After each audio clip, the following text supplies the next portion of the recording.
Egun honen hori, 9:04 direnean urtarrilari dagokion osoko bilkurari hasiera emango diogu. Aldez aurretik bi iragarki beti bezala informar que Jakinarazi nahi dizuet, zuen eskura daukazuela aldi bereko interpretazio zerbitzua, euskara, gaztelania, euskara, eta horretarako behar dituzuen gailuak daude sartu eta eskuinetara.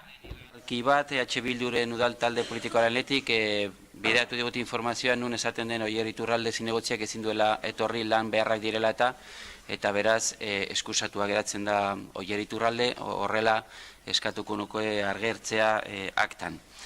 Beraz, hasiko gineteke gai zerrendarekin, eta lehenengo puntu bezala ekogu Getxoko udalbatzak 2018ko abenduaren 26an egindako aurreko ohiko osoko bilkuraren akta onesteko proposamena, ez da hor aktaren aldaketarik proposatua izan, eta beraz, honetzitzat eman dezakegu, inork ez baldin badu ezer esaten, eta lehendakaritza eta gizarte zerbitzuen esparruan sartuz, bigarren puntu bezala, udal araudi organikoaren aldaketa partzialaren hasierako onarpena emateko proposamena.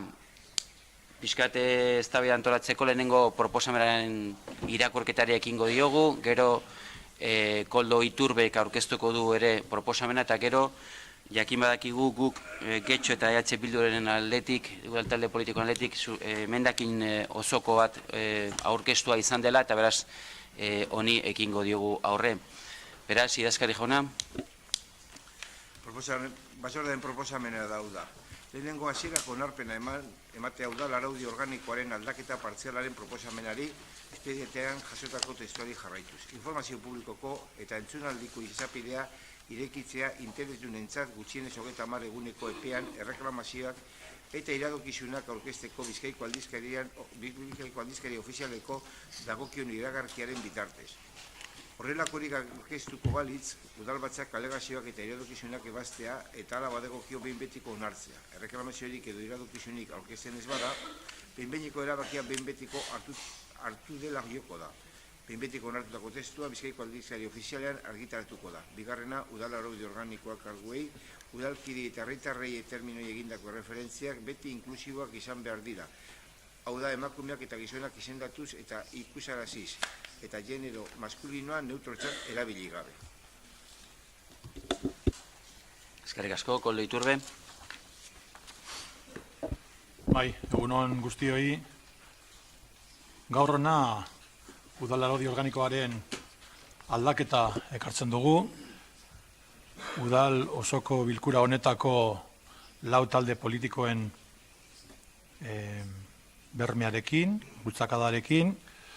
Esan beharra dago helburu hau hasieratik aurkeztu izan zala Eusko Alderdi Jeltzalearen hauteskunde programan eta baita ondoren Alderdi Sozialistarekin izenpetutako legealdiko hitzarmenean.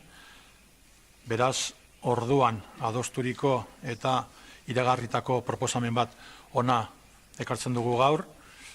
2015ko uztailaren 22an, bozeramaileen batzordean, lantalde berria osatzeko erabaki hartu zuen alkateak, eta bertan talde politiko guztiekin osatutako talde bat sortu zen udal araudi organikoaren aldaketa bideratzeko. Hasiera batetan denok bageunden ere, egia da lantalde horretan 2016ko urriaren 28an EH Bilduk eta guk Getxok udal talde politikoek lantalde hori utzi egin zutela.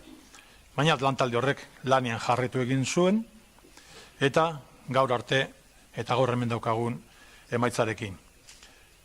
Hemen aurkezten dugun testua lan horren emaitza da. 2019ko urtarrieko 15ko bozeramaile batzortean, alkateak honen berri ematen die udal talde politiko guztiei, ez bakarrik udal araudi organikoaren testuaren berri, baizik eta erakunde autonomoetako estatutuetan emango diren aldaketen berri baita ere, lan talde horretatik sortutako testuaren berri. Eusko Alderdi Jeltzalea, Alderdi Sozialista, Euskadiko Ezkerra, Alderdi Popularra eta Ciudadanos udal talde politikoek osotu dute lan hori. Eta guztien adostasunarekin ekartzen dugu gaur dokumentu hau. Plenoaren 78%aren oniritziaz. 40 bilera inguru eta ja 3 urteko lana. Udal araudi organikoaren zatikako aldaketa bat ekartzen dugu larikona. Bertan jaso egiten diran, alde batetik, osoko bilkuraren arautzeak, eztabaidaren denborak, eztabaidaren interbentzioaren denborak, udaltaldeek eta zinegotziek aurkeztutako mozioak baita ere, bozeramaileen batzordea, lehenengo aldiz jaso egiten da figura hau udal araudi organikoan, toki gobernu batzarra, informazio batzordeak hauei aitortuz izaera publikoa, eta beraz herritarrek bertan parte hartzeko aukera izan dezaten. Udalaren aurrekontuei buruz kapitulo oso bat aurkeztu egiten da, eta beraz amaiera pleno monografiko batetan izango duelarik, bertan bermatu egiten baita ere, udal legeak aitortu egiten duen prozesu parte hartzailea emango dela. Udal giza baliabideak eta baliabide materialak baita ere, udalbatzari mozioak aurkezteko herritarrek egindako ekimena, eta horretan hainbat baldintza jartzen dira moziok hori ekarri alizateko udalbatza honetara, eta herritarrek informazio batzordetan parte hartzearena. Lehen esan bezala, informazio batzordeak arautzeaz gain, hemen aitortu egiten zaie herritarrei modu batean eta bestean parte hartzea informazio batzorde horietan. Gai hauei dagozkie proposatutako aldaketak. 1985ko udal araudi organikoaren berrikustea eta eguneratzearekin bat, udal legeak eta gaurko egoerak eskatzen duen parte hartzeari espazio berri bat eta zabal bat ematen zaio testu berri honetan. Eskerrak eman bazaizkie parte hartu duten guztiei eta espreski idazkaritzari eta espreski idazkariari berari. Nik balorean jarri nahi dut emandako akordioa, lantalde beraren lana eta ikuspeki ezberdinetako udal talde politiko egin duten ahalegina adostasuna lortzeko. Esan zintzoa izango, nintzen zintzoa izango, espanuke aitortuko hemen, bakoitzaren ikuspegia guztez desberdina zala, besten ganako, eta askok utzi egin dugula alde batera gure ezberdintasun horiek testu amankomun bat aurkezteko asmoarekin. Guzti honekin dokumentu txosten batzuk bidaiz eskizue, txosten juridikoa, generoaren araberako eraginaren aurretiazko ebaluazioa, kasu honetan salbuespena dana, eta testuak azken zedapenean urrengo legealdian indarrean sartuko dela adierazten duena. Idazkariak irakurri duenez, gaur emango litzateke behin-behineko onarpena, gero alegaziorako epe bat zabalduko litzateke, azkenik behin-betiko onarpena izan da. Besterik ez, eskerrik asko. Hasieran ezan bezala, guk Getxo eta EH Bilduren aldetik osorako emendakina aurkeztua izan da, puntu honi dagokionez, eta beraz eskatuko nieke zuzenketa honi irakurtzeari ekitzea, eta bertan eztabaidan sartuko ginateke denok, gero bozkatzera pasatzeko. Bai, egunon. Ibon Rodríguez, zurea daitza. Bai, enmienda a la totalidad que presentan los grupos Guk Getxo. Guk Getxo eta EH Bilduren osoko emendakina. Gobernu taldeak PPren eta Ciudadanosen babesa bilatu du udal araudi organikoa aldatzeko, baina partziala da. Egia da, 3 urtez lan egin dutela eta ez dela kontuan hartu horreko legegintzaldian egindakoa. Eta guretzat eskasa da emaitza, ez da nahikoa. Eta gainera lan horrek ez dio erantzuten udalak dituen beharrei eta batez ere nahi dituen helburuen aurka doa. Esaten du parte hartzea bultzatu nahi duela, baina egiten duen gauza bakarra hori murriztea da.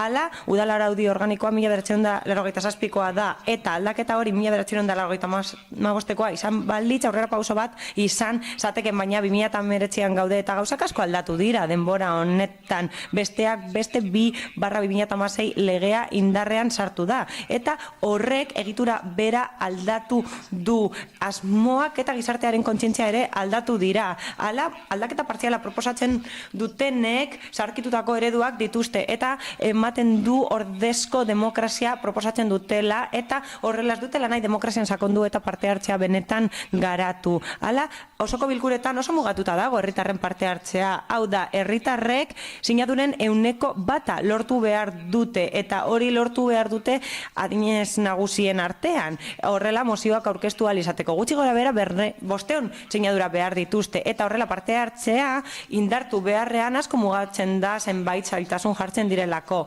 Bestalde, tokiko erakundeen legeak biziki garatzen du herritarren parte hartzea, baina osoko bilkuran aurkezten den aldaketa partzialak herritarren parte hartzea mugatzen du, eta bakarrik ematen die mozioak aurkezteko aukera. Beraz, horrek esan nahi du ez ditugun aukera guztiak eskaintzen, eta hori eskaintzen digu indarreko esparru juridikoak. Hala, zenbait tresna ematen dizkigu legeak, eta ez ditugu horiek bermatzen kasu honetan, eta hori ez da egiten Getxoko udalaren gobernu eta administrazio eginkizunetan. Hala, ez dira arautzen zenbait bitarteko herritarrek parte hartzeko interesatzen zaizkien gaietan, eta herritarrek ez daukate aukerarik bere iritziak emateko osoko bilkuran sortzen diren eztabaidetan, eta herritarrek osoko bilkuretan ez dute aukerarik izango zuzenean hitz egiteko alderdi politikoekin, eta guk uste dugu denok daukagula bete beharra eta eskubidea horien aurrean erantzuteko. Hala, informazio batzordei dagokienez naiz eta eskaera bati erantzuten dioten araudiaren aldaketarekin herritarrek, elkarteek eta oposizioko alderdiok ez dugu aukerarik izango gai zerrendan proposamenak egiteko, eta horren bestez ezin izango dugu eztabaida sorrarazi eta horrelako kontuak landu batzordean bertan. Hala, soilik aukera izango dute esku hartzeko baldin eta bere intereseko gaiak diren, eta ziurazke kontzeptu horrek eragozpen bat sortuko du. Hala, gainera ezarritako epe parte hartzea mugatzen dute. Hala, osoko bilkuretako eztabaida politikoa arautzen da, eta horri dagokionez ez da aukera gehiagorik ematen, eta gainera nahasmendua sortzen da. Izan ere, aldaketaren proposamenarekin ez dakigu zeintzuk jarraituko duten indarrean eta zeintzuk ordeztuko diren artikuluak. Eta gainera aplikazio arazo larriak sortzen dira, eta gobernu batzordeari dagokionez ematen du ez direla publikoak izango. Eta salbuespen bat dago, hau da, osoko bilkurak eskuordetzen dituen esleipenak direnean. Horrela, Euskadiko tokiko erakundeen legearen 30.2 artikuluaren aplikazioa ez da bermatzen, eta gainera herritarrenak ez daukate aukerari kontrolatzeko kargu hartze prozesuak, eta gainera herritarrek zuzenean parte hartzeko aukera mugatzen dira. Oro har, aldaketak ez dio erantzuten kontzeptu horri, eta gizartean gero eta errotuago dago parte hartze eraginkorraren eta errealaren kontzeptua. EAJak eta PSek aldaketa ez oso sakonak egin dituzte araudian, eta aldaketa horiek ez dituzte bide berriak zabaltzen parte hartzerako, eta parte hartzearen aitzakiarekin hori mugatun besterik ez duten nahi, eta eskuinak horrelako gauzetara ohituta gaitu. Hori kontuan hartuta, hauze proposatzen diogu osoko bilkurari indargabetu dadin gobernu taldearen proposamena, PPren eta Ciudadanosen babesa daukana. Hau da, lantalde bat sor dadin non herritarren parte hartzea bermatzen den elkarteena eta alderdi politiko guztien parte hartzea, horrela udal araudi organikoaren beste aldaketa bat proposatzeko, eta herritarren parte hartzeari dagokionez prozesu parte hartzailea garatu nahi ditugu, eta Euskadiko tokiko erakundeen legean araututako herritarren parte hartzerako tresnak bideratu nahi dira. Horrela, parte hartzeko zinegotziak hilabeteko epea izango du lantaldearen funtzionamendua jakinarazteko, eta horrek nola nahi ere bermatuko du bilerak publikoak eta irekiak direla. Horrela, herritarren parte hartzea eta gardentasuna bermatzeko. Mila esker. Eskerrik asko, beste norbaitek, Paula Mieba. Bai, eskerrik asko alkate jauna. Bueno, la modificación... Gaur, aldaketa partziala proposatzen da osoko bilkuran, eta horrela ez daukagu aukerarik udal araudi organiko berria izateko, eta Euskadiko tokiko erakunden legeak ematen dizkigun aukera guztiak ukatzen dira.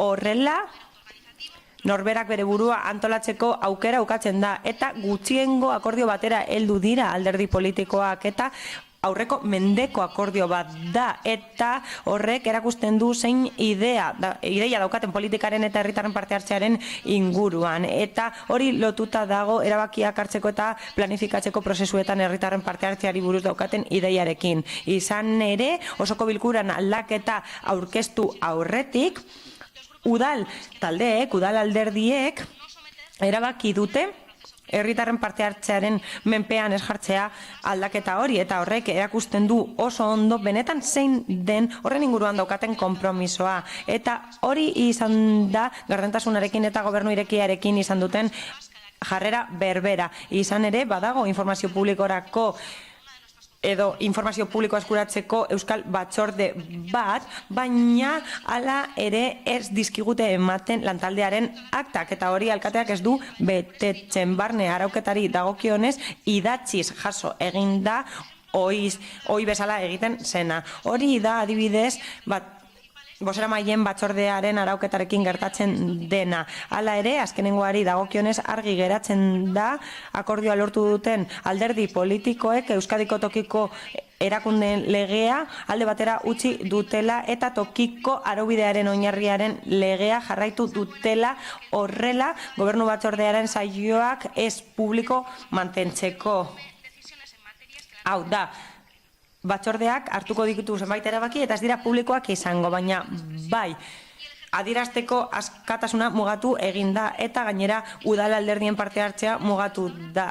Eta mozioak lehen ez zeuden mugatuta, baina oran bai, tokiko interesekoak izan behar dira. Eta guretzat muga hori ez da arraroa, alderdi popularra hori lortzen saiatu zen 2016ko otsailean, baina ematen du adostu egin dutela hori gure osoko bilkuran Eusko Jaurlaritzari ez eskatzeko guretzat garrantzitsuak diren gauzak getxostarrentzat. Ematen du parte hartze politikoak badaukala muga bat. Hau da, deserosoa bada estatuko administrazioentzat, Madrilgo administrazioentzat, hori ez da hemen onartuko, naiz eta horiek ordezten dituzten gure herritarrek. Izan ere, atzera begiratzen badugu, ikusten dugu Madrilen gertatzen denak eragina duela. Hemen, Getxon, izan ere, EAJaren eta PPren arteko desadostasun batek Madrilen hemen eragin zuen eta horrela aurrekontuak ez ziren onartu otsailean. Oso deigarria da hori ikustea, hau da. Informazio batzordei dagokienez ez dute adostasunik lortu. Izan ere, legegintzaldi honetan ez ditugu emendakinak egin. Izan ere, ematen du zerbitzu teknikoek eta juridikoek ez dutela denbora nahikorik saioaren aurretik aztertzeko. Izan ere, taldeek ez dute emendakinik proposatu informazio batzordeetan eta horrek ez du esan nahi edo ez luke esan nahi etorkizunean hori egin ahal izatea, baina bai. Gerta daiteke hori ukatzea modu kontzientean, baina bai, oso aurka gaude, erreformaren aurka gaude eta hori erabakitzeko arrazoirik nagusiena da parte hartzea, hau da, herritarren parte hartzea. Ibonek esan bezala Euskadiko tokiko erakundeen legearen 4.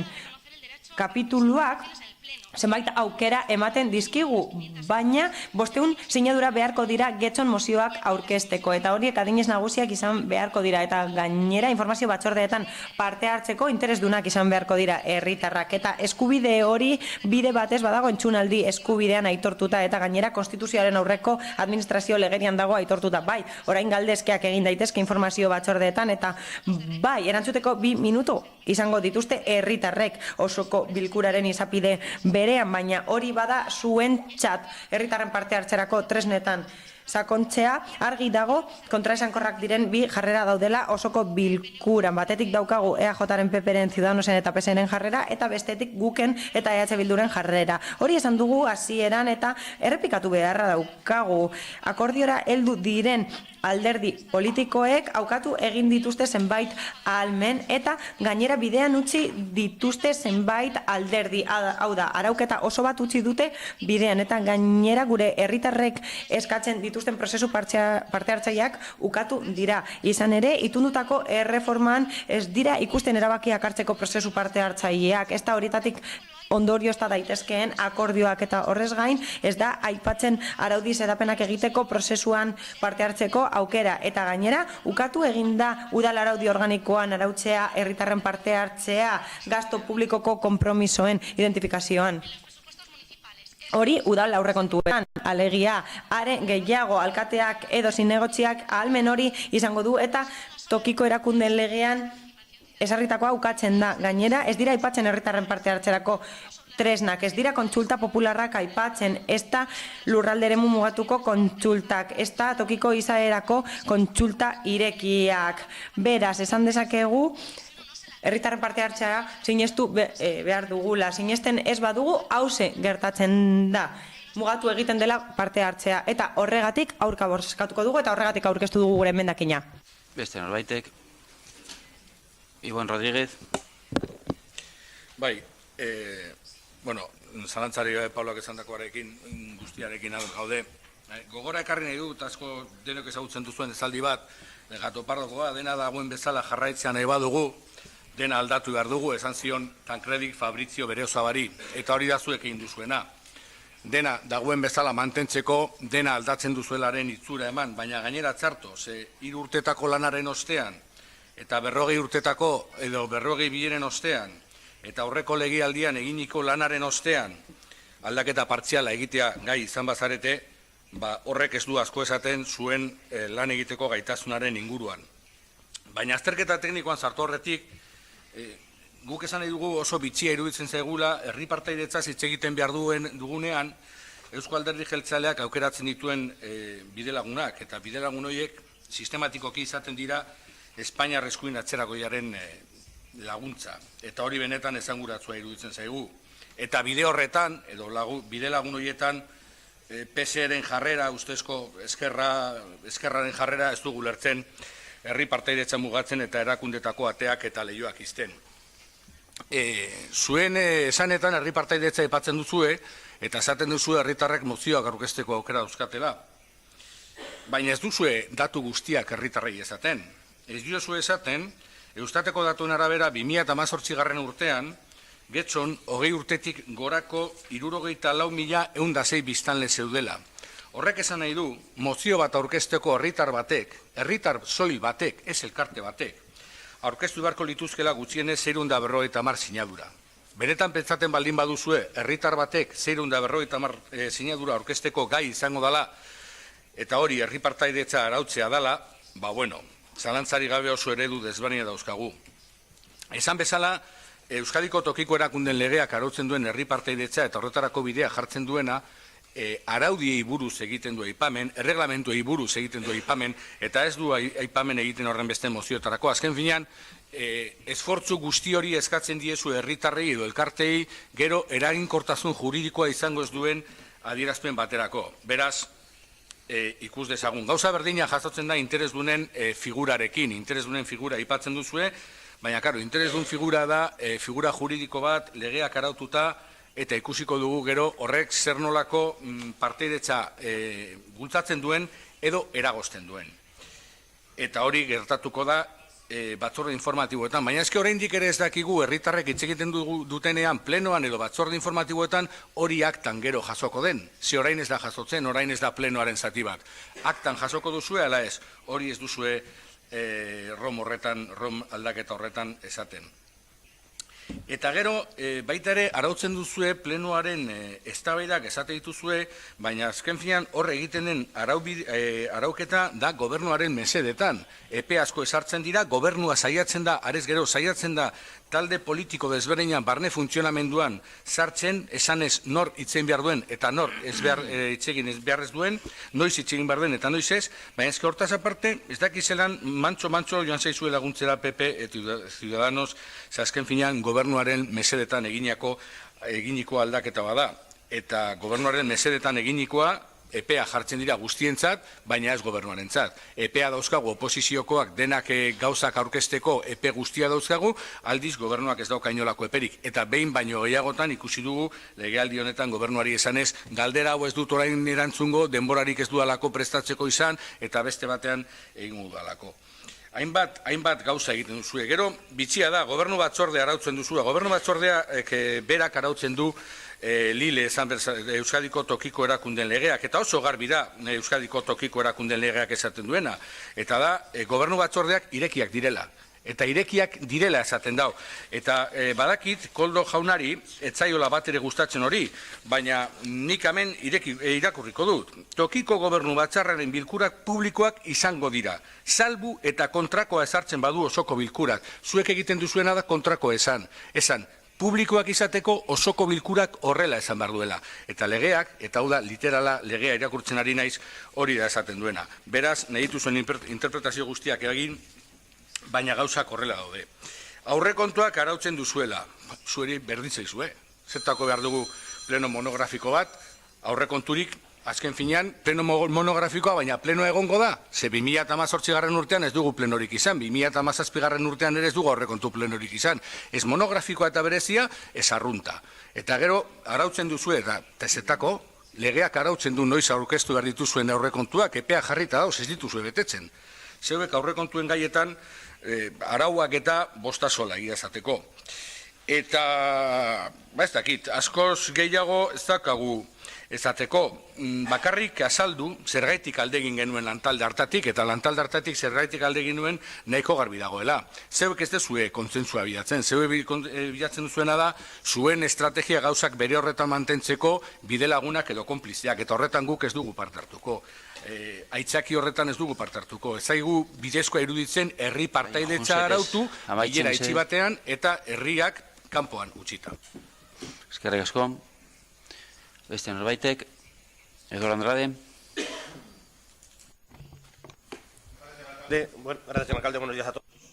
Egunon guztioi, eskerrik asko alkate jauna, lehenik eta behin eskerrik asko lantaldeari, PSeri, AJari, Ciudadanosi eta Susana nire lankideri baita ere egindako lanagatik azken 3 urteotan 40 bilera izugarrizko lana egin dute gaur egun guk aldaketa hau ikusteko gaur. Beste hainbat aldiz saiatu gara ez dugu lortu eta orain honetan borondatea egon da aldaketa partziala hona ekartzeko. Hau ez da guk nahi genuen Roma. Hau 2007ko abuztuan aurkeztu genuen hau zen guk nahi genuen aldaketa, kontrol aldetik beste proposamen batzuk egiten genituen, talde politikoetan informazioa izateko eskubidea, ordenantzan inguruan ere aldaketak, beste batzorde batzuk, iradokizunen atalean ere aldaketak zeuden. Hauze zen guk nahi genuen Roma, hasiera batean. Orain daukaguna ez da gurea, baina segurazki ez da beste alderdi politikoen erregelamendua bakarrik guztiona da. Eta onaino heltzeko gauz asko utzi behar izan ditugu alde batera. Gauza garrantzitsua segurazki. Hau erreforma partziala da. Eta hasiera batean esaten da, testu honetan, behar den informazioa edo edukia gehituz joango dela. Urrengo legegintzaldian honekin jarraitu beharra daukagu guztiok. Baina esan beharra dago erregelamendu hau ona dela getxorentzako eta horregatik babestuko dugu. Eskuina ez da izan lan egin duen bakarra, nahi izan duen guztiek lan egin dute honetan.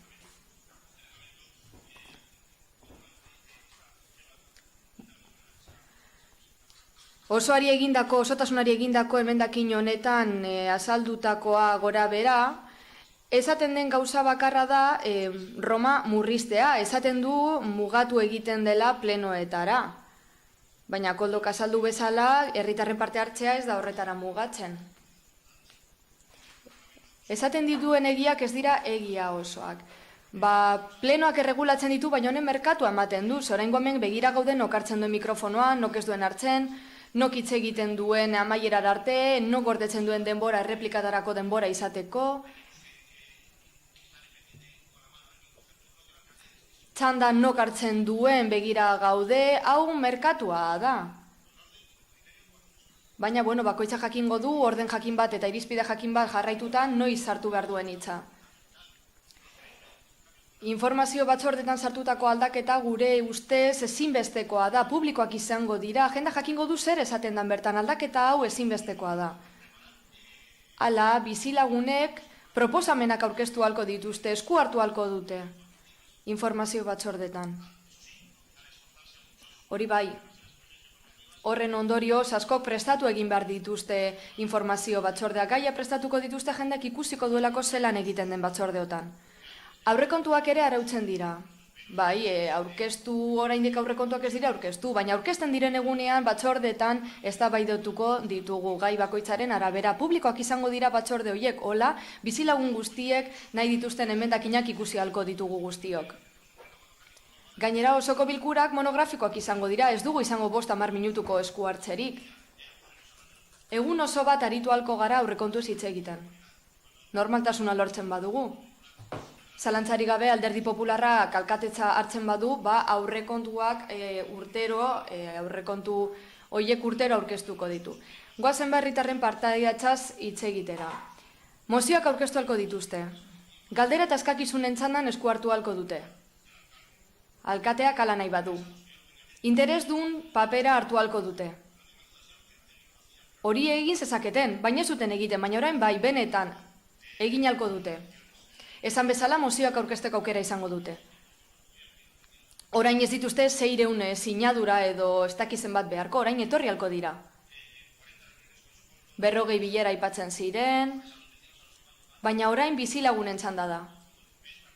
Hilabeteko epea izango dute, zuk esan bezala koldok, gauza bakoitza aztertzeko, beste partidu politikoek egin ez duten lana egiteko, EH Bilduk eta beste batzuk egin ez dutena, emendakinak aurkeztu halko dituzte herritarrek. Zuek ez dituzue ona ekarri, gauza asko egiten dituzue, ekarri ona. Espero dut oraingo honetan getxostarrek lan hori egitea eta gero guk osoko bilkura honetan guztia eztabaidatzea. Eskerrik asko guztioi. Santiago Sainz, zure hitza. Bueno, ni oraingo honetan testuaren osotasunari egindako emendakinan zentratuko naiz. EH Bildu eta guk aurkeztutakoa. Gure ustez, emendakin hau gezurrez beteta dago, datuak ez dira zuzenak. Zergatik? Esaten dituen gauza batzuk, emendakin honetan, ez dira zuzenako, biena da emendakin partzialak aurkeztea, eta ala gauzak aldatzen joatea hori zen guztiontzat oberena, EH Bildu eta gukentzat gero ona ekarri, osoko bilkuran eztabaidatu, eta emendakin partzial hoiek onartuz gero, loteslak izango ziratekeen eta ala gehituko genituzkeen guk orain arte egindako lanera, alderdi popularrak, alderdi sozialistak, EAJak eta guk egindako lan horretara. Berriro diot, 3 urte daramatzagu honetan lanean. 40 bilera baino gehiago aipatu dira hemendik. Horren bestez, testu hau asko landu da nire ustez, argi dago, gainerako alderdiek aurkeztutako proposamen guztiak ez dira kontutan hartu, baina hori da demokrazia, ados jartzea. Demokrazia ez da zubiak apurtzan oinarritzen. Demokraziaren gakoa ados jartzea da, eta dinamika horiek erabili behar ditu. Hori eginda udaletxe honetan Romaren erreformarekin. Zer gehiago? 9 gezur aipatzen dira idatzi honetan. Lehenik eta behin, esaten da, gobernu taldeak PP eta Ciudadanosen babesa bilatu duela Romaren aldaketa partziala proposatzeko. Zer esan horren inguruan? Gobernu batzordeak ez dio ezer proposatu PPri beste talde batzuri. 3 urte daramatzagu ekarpenak egiten batzuk, beste batzu baino gehiago. Baina esan beharra dago, bai Bilduk eta guk, lan talde hori utzi zutela. Eta hasiera batetik egon zarete gonbidatuta ekarpenak egitera. Berriro diot, demokrazia zertan datza? Akordioak lortzera, desberdinen arteko akordioak. Oso erraza da akordioa lortzea zu bezala pentsatzen dutenekin. Kontrakoa da zaila, baina horretan datza demokrazia. Hori bai, gero esaten da herritarren partaidetza bultzatu nahi dela, baina murriztu baino ez du egiten, hori esaten da, ez da? Hori gezurra da. Osoko bilkuran mozioak aurkezteko aukera eskaintze zaie herritarrei, elkartei ere bai, eta haie defendatzekoa ere.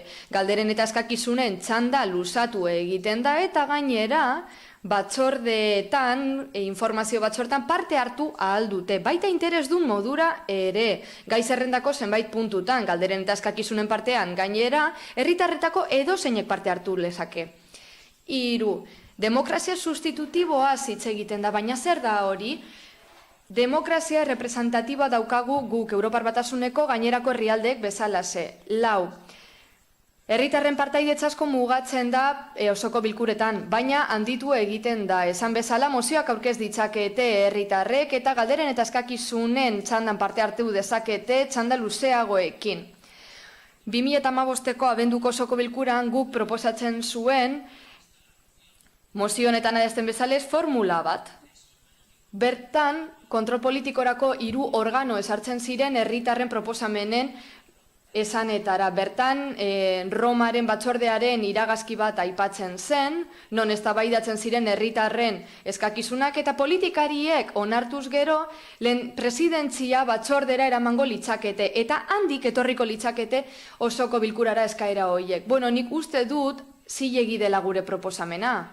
Izan ere, 600 sinadura batu baino ez da egin behar, eta ez dago inongo kontrol politikorik herritar hoien eskakizunen inguruan. 5. eragoaz. Indarrean dagoen esparru juridikoak eskainitako aukerak erabiltzeko aukera daukagu. Baina ez da egia Lile delakoaren aukerak ez dira nahi eta nahi ez aplikatu behar, Roman agertzen dira. Bide batez. Badago EAJak eta EH Bilduk legebiltzarrean onetzitako lege bat. Herritarren partaidetzan ditu nahi baduzue, baliteke ura izatea tokia eta egiteko unea. Euskadiko toki erakunden legea egin zenean, aurretiaz ez geneukan. 6. Herritarrek osoko bilkuran hitza hartzen dutenean ez dute alderdi politikoekin zuzenean harremanetan jartzeko aukerarik. Ez, galderen eta iradokizunen txandan egin halko dute. 7. Batzordeentzako eskarritako epeek oztopatu egiten dute partaidetza. Epeak zinegotxei ezarretako berbera dira. Udal webgunean agertzen dira eta iragarkien tabloian baita ere. Hori Romaren erregulazio berrian agertzen da. 24 orduko muga izango dute batzordea baino lehen puntu baten inguruko eskaria egin eta parte hartzeko. Belen esan bezalea, hitz egin halko dute. 8. Aldaketak ez dira argiak eta konfusioa sortzen dute. Nire ustez, argi eta garbi daude. Baina, gehiago argitu nahi izan ez gero, urtarrilaren 15ean gu bozeramaien batzarran jaso genuen Roma eta izan genuen aukera presidentzia batzordean aurkezteko gure zalantzak edo dena delakoa, beraz ez dut ulertzen. 9. Gobernu batzarra publiko egitaren alde eginda. Zer esan, toki araubidearen oinarrien legeak puntu batean dio ez direla publikoak. Zalantzarik izan ez gero, aholkulari galdetu, baina esaten da toki araubideen oinarri legea, beste danaren gaineti dagoela, baina esaten dena ez da zuzena. Amaitzeko, esaten da herritarrek izan behar dutela aukera, iritzia eta ideiak adierazteko osoko bilkuretan gai zerrendatik kanpo. Baina zue gobernatzen duzuen gainerako lekuetan herritarrek hori egin dezakete ala? Eskerrik asko. Beste norbaitek, bai, Chef Holanda. La enmienda decís al principio que el equipo... Emendakinan hasiera batean esaten da, gobernu taldeak PP eta Ciudadanosen babesa bilatu duela. Lantaldean egonda nahi izan duena. Eta urrira arte, talde politiko guztiok egon ginen 8 bilera egin genituen horretarako. Hasieratik guztiok egin genuen esfortzua. Batez ere, sozialistek eta EH Bildu ez dakit nor gehiago, herritarren parte hartzerako ordenantza berezi bat proposatzen genuen. Hori defendatzen genuen gure helburua zen, baina, gehiengoaren adostasuna lortzeko ekidin genuen eta beste metodologia bat erabili genuen. Aldaketa puntuala egitea. Romari. Era berean, desadostasun horiek gainditzeko prozedura adostu genuen. Lana egiten joan ala eta proposamenak aurkezten joan ala, nik uste dut argi geratu zela forma zein den, eta herritarren parte hartzea modu desberdinetan ulertzen dugula. EH Bildutik proposamen batzuk heldu ziren, herritarren partaidetzari buruz informazio batzordetan. Benetan zentzuzkoak iruditzen zitzaizkigun, baina ez izenburua, ura aurkezteko erabilitakoa. Zinegotzien eskubideak eta bete beharrak demokrazia sakontzeko orduan, hori zen izenburua. Eta epigrafe batean defendatzen zenuten ondorengoa. Zinegotzi guztie proposatu halko dituzte gaiak batzordetan komentatu eta bozkatzeko. Hori eztabaida genezake, zergatik hori praktikan jartzen da, baina hori politika obstrukzionista bilaka daiteke. Hau da, gai zerrenda bat daukagu, ez dakizen bat punturekin, eta hori luzatu eta luzatu egin daiteke. Beraz hori eztabaida genezaken. Guk esandakoari dagokionez, ekarpenak egin zituen, eta izenburua erabili zuen, esaten zuen informazio batzordean herritarren partaidetza. Bertan esaten zen, zuen helburua zela batzordak alik eta irekienak izatea eta kontuan izatea jendearen proposamenak. Hori esaten zenuten. Aurrerago, idatzi zenuten baita ere, zuen proposamenaren helburua herritarrei aitortzea dela gaur egun zinegotziek dituzten eskubide berberak. Ulertu duzue? Zinegotzien eskubide berberak izatea herritarrek. Hemen gauden guztion eskubide berberak. Esaten zenuten baita ere zeintzu diren horiek informazio guztia kontsultatzeko eskubidea, eskaerak egitekoa, eta ganera irizpen proposamenetan parte hartzea, eztabaidatzea, galderen txandan, eta bar, eta bar. Beraz, herritar bat zinegotzi baten pare. Argi dagoen bezala, demokrazia errepresentatiboa dolen esan bezala burgesa, asko alda daiteke. Asko be daiteke, eta nik uste du pauso txikiak eman ditugula oraingo honetan.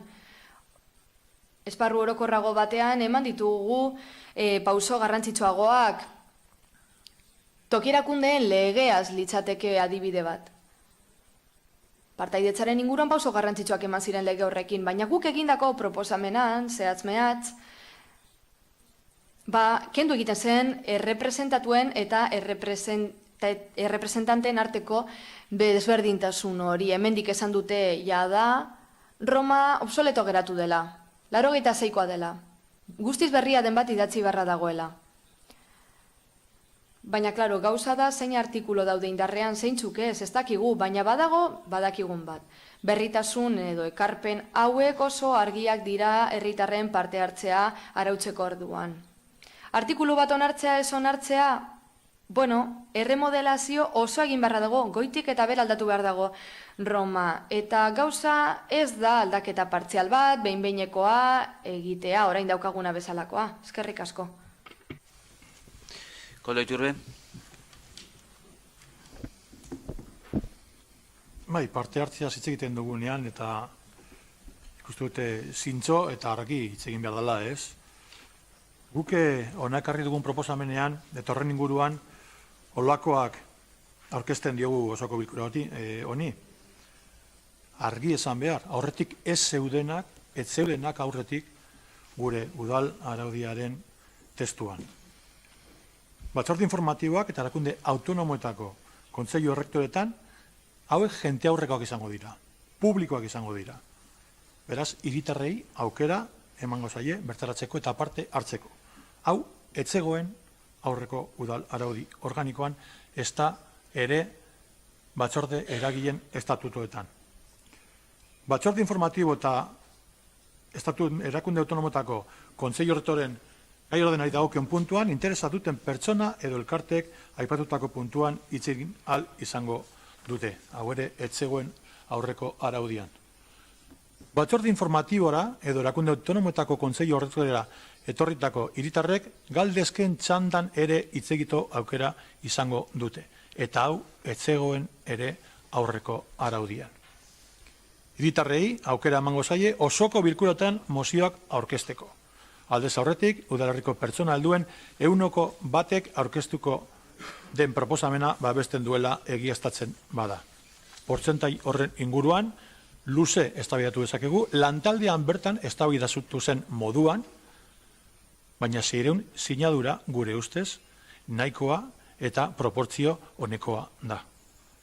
Eta hori etzegoen aurreko araudian.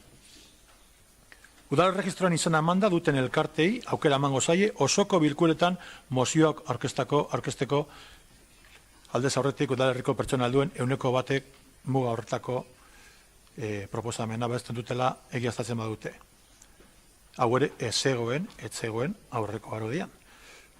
Udalbatzako eztabaiden eta galdezkeen txandan herritarren parte hartzaren inguruko arautegi berriztatu egin dugu hau. Udal aurrekontuak onartzeko prozesua eta bertan jasotzen dan udallegeak aitortzen duen parte hartze prozesua baita ere espreski jaso egiten da araudi horretan eta hori ere ez zegoen aurreko udal araudian. Bakoitzak eman beharko dio edo azalduko beharko dio herritarrei zergaitik hauek parte hartzeko aukera berriak izan da ez duen onartuko osoko bilkura honetan. Eta honen inguruan, eta amaitzeko, gaur entzun dizuet guk eta EH Bilduko ordezkarioi, zuok zelako zalantzak edo zelako proposamenak dauzkazuen hona ekartzeko, lehenengo aldiz, batzorde informatiboan ezenuten ezer esan, ezerrez, gaurko osoko bilkura horretan eta batzorde informatiboan ezenuten inungo zatikako zuzenketarik aurkeztu, gaur ere ez duzue zuzenketarik aurkeztu zatitkakoak, esaten dut, osoko zuzenketa bakarra ekarri duzue. Amieba Andereak, ez egizu olakorik, zu bakarrik galdetu zenuen informazio batzordean, 100% hori zeren arabera neurtuko zan. Ez zenuenekin beste galderarik honen inguruan. Urtarrilaren 15-etik esan duzue testua, eta ezarete kapaz izan zuen lan gaitasun horrekin, ezarete kapaz izan zuzenketa bat ekartzeko osoko bilkura honetara. Ekarri zue osoko zuzenketa bat, besterik ez. Eskerrik asko. Eskerrik asko, este norbaitek, Ibon Rodríguez. Bai, joango nahi zatika. Andrade jauna, behitu. Galdera batzuk egin dituzu edo baiezeben batzuk eta esango izu. Zeuen parte hartze eredua 2007 urtekoa baldin bada, 12 urte dauzkaia, pizkat zaharkitua geratu zaizue ere. Bota jozue begiradatxo bat. Batzorde informatibo publikoak izatea atzaigula gustatzen. Gogoratuko dizu, batzorde informatiboa publikoak izatea, edo ahalmen hori ematen duela Lile famatuak, hainbeste aipatu dena gaur, guk pleno honetara ekarri genuen Lilia aprobatu zenean, zeuek ezezko bozka eman zenioten. Ezezko bozka eman diozue oraindik ere abenduan erakunde autonomoetako bilerak irekiak izateari. Eta ezezko bozka eman zeniotenean, oraindik ere soilik aldaketa horri, musika eskolako bilerak irekiak izateari. Hori da zeuek emeniko ezezko bozkak. Eta zeure promesak, ezagutzen ditugunez, pues hasta horrik daukaten eraginkortasuna ezagutzen dugu. Ciudadanosekoari, agian hasi beharko zara desberdintzen zer deiran iritziak eta zer diren datuak. Baina uste dugu, ukaezina dela, proiektu honek daukala PNV, Eusko Alderdi Jeltzalea, PSE, Ciudadanos eta PPren babesa. Eta hori ez bada egia, esaida zuzuk. Reduce respecto a la Lile. Hori da, parte hartzea egiten duena, da Lilek ematen dituen aukerak murriztu. Karo, oso erreza da, 1987ko barkatu araudi bat hobetzea, oso erreza da, oso zaharkituta dago. Kontua da, gizartea askoz be aldatu indala. Gero, esaten duzu, haunditu egiten dela, berriro gauza berdina, murriztu egiten dela. Esaten duzu Lile supletorioa dela, da, Romean ez dagoenean, Lile beteko da. Baina hori, orain arte, udalerri honetan ez da gertatzen. Lilek esaten dau, batzorde informatiboetako gaiordenak eta aktak eskegi behar direla, publikoak izan behar direla, eta ez dira izan. Lilek ematen ditu, esaten dau, gobernu batzordea irekia izan behar dela, ez da izan. Beraz, ez etorri ona horrekin. Eta gero, nahazketa sortzen dela, bai, nahazketa sortzen da, eta ikusiko duzuen sortuko den nahazketa, baina guk ez dizu izango. Eta gero denek esaten duzu, aber zergaitik ez ditugu gauzak aurkeztu edo emendakinak aurkeztu, babaitu. Batetik, zeuen antzerki honetan parte hartzerik ez dugulako nahi. Eta guretzako gauza batzuk lantzen dira ez talde itxietan, baizik eta batzorde irekietan, baina zuen batzorde informatiboetako gaiordenak batzutan izaten dira, literalki... jauna, nahi duzu agortu, bukatzen dut, literalki izaten dira oso laburrak, edo bukatuko dut. Zuen batzorde informatiboetako hori izaten dira, adibidez, aprobación del acta anterior, información del área, ruegos y preguntas. Hori da, askotan jasotzen dugun hainbat batzorde informatiboetako gaiordena, beraz, ea zer nolako lana egin daiteken hor. Eta Koldo Iturbe jaunak esan digu, ezer ez dugulako aurkeztu, behitu, agian bai, baina eske eskarmentuta dago, guk aurkeztu dugu, banan parte hartzeari buruz, erakunde autonomoetako, eta horren inguruan gero itxeingo dugu, banan-banako, bosketa ahalbidetzen zuen proposamen oso bat, eta zuek ezetza eman diozue. Beraz, ez etorri hona esatera, aber zein dan guk egiten dugun lana eta egiten ez dugun lana. Gure lana oso garbia dago, eta lasai egon zaitez, guk esango diegu herritarrei zergaitik ez dugu onartzen hau, esan dugun bezala. Honek parte hartzeaz hitz egiten due parte hartzen murriztuz. Eta bakarrik bitxia iruditu zait, txeforen bi esanak, hau da, oposizioa proposamenak egiteak hori oztopatzea izan daitekela. Guretzako oposizioak, edozein oposizio berdin zait, proposamenak egiteko ahalmena eta proposamen eraginkorrak eta juridikoki eraginak dauzkatenak, hori da demokrazian sakontzea. Ez da inoiz oztopatzea. Eta zalantza baldin bakazu gure ustez herritarren eskubideak eta gure eskubideak berdina diren gure erantzuna da bai. Guk ez daukagu eskubide bat ere ez, herritarrak ez daukatena. Guk gure ustez daukaguna dira behar gehiago, herritarrek dauzkaten behar gehiago. Eta behar horiek dira batzutan bazterrean uzten ditugunak. Eskerrik asko, beste norbaitek, Paula Mieba. Bai, eskerrik asko alkate jauna. Bueno. Humore sartu beharra daukagu hau, Ibonek esandakoa gora bera, ados gaude, baina alderdi popularrari esan nahi diogu errespetu falta iruditzen zaidala osoko bilkura hau merkatua dela esatea.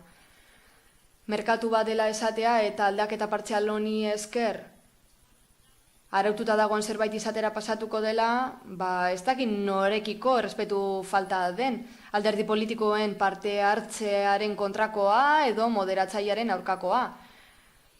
Ez zaigu egokia iruditzen aldaketa azaltzeko orduan. Informazio batzordetan lan egitea? Ez daukagu arazorik lehen egunetik egin dugu, ez dakigu gainerakoek egin dezaketen, baina gainera gu gaizerrendan puntua sartzen saiatu gara, emendakinak aurkeztu ditugu, hitz egin dugu aurkeztu den puntu guztietan, eta ekarpenak egiten saiatu gara. Beraz ez daukagu inongo arazorik lanean jarraitzeko, orain arte egindako moduan edo are hobeago.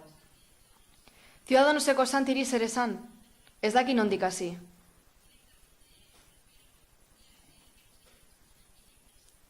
Emendakin hau aurkeztu ezinezkoa dela esate hori ez diote erantzungo. Aurkeztu da, hasteko. Noski aurkezteko eskubidea daukagu, forma egokiarekin egin dugu eta hemen dago eztabaidatzeko. Ados zaudela ez zaudela ondo, baina aurkeztu ezinezkoa dela esatea aurkeztu aldenean errespetu falta deritzot. Ez dira gezurrak hemen jasotakoak. Legeei erreferentzia egiten diegu, eta berrio digu, Roma labur geratu da.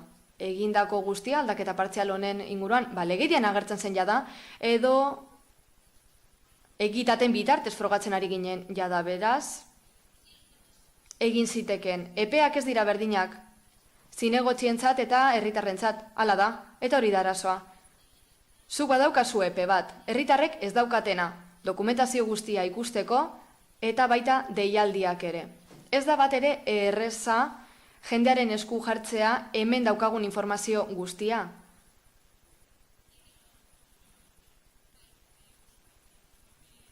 Minutuak agortu? Sí, continúo.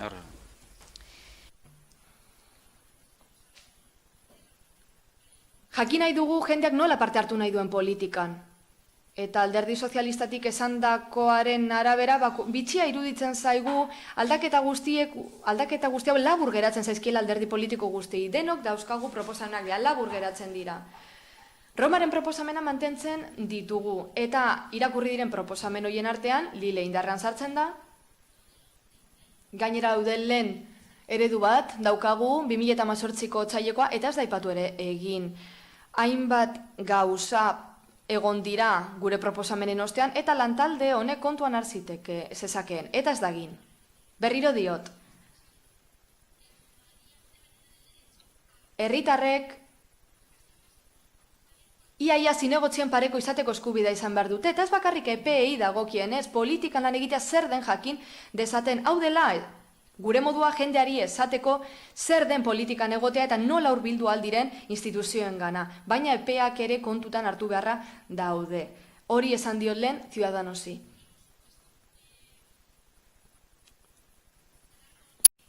Amaitzeko, eskatuko dut, mesedez, ez tuntun modura hartu geuk, ez dugu emendakin partzialik aurkeztu. Zergatik, badakigulako lantalde honek nola funtzionatzen duen. Bagenekien ze eragin izango zuen, ze bide jarraituko zuen herritarren parte hartze prozesu honek. Guk ondo dakigu nola lan egiten duten edo nola funtzionatzen duten itunek udaletxe honetan. Itun bat baldin badago, akordio bat kontra bozkatuko da. Horren bestez, izugarrizko lana egitea, gure proposamenak honen inguruan ezagutzen dituzunean,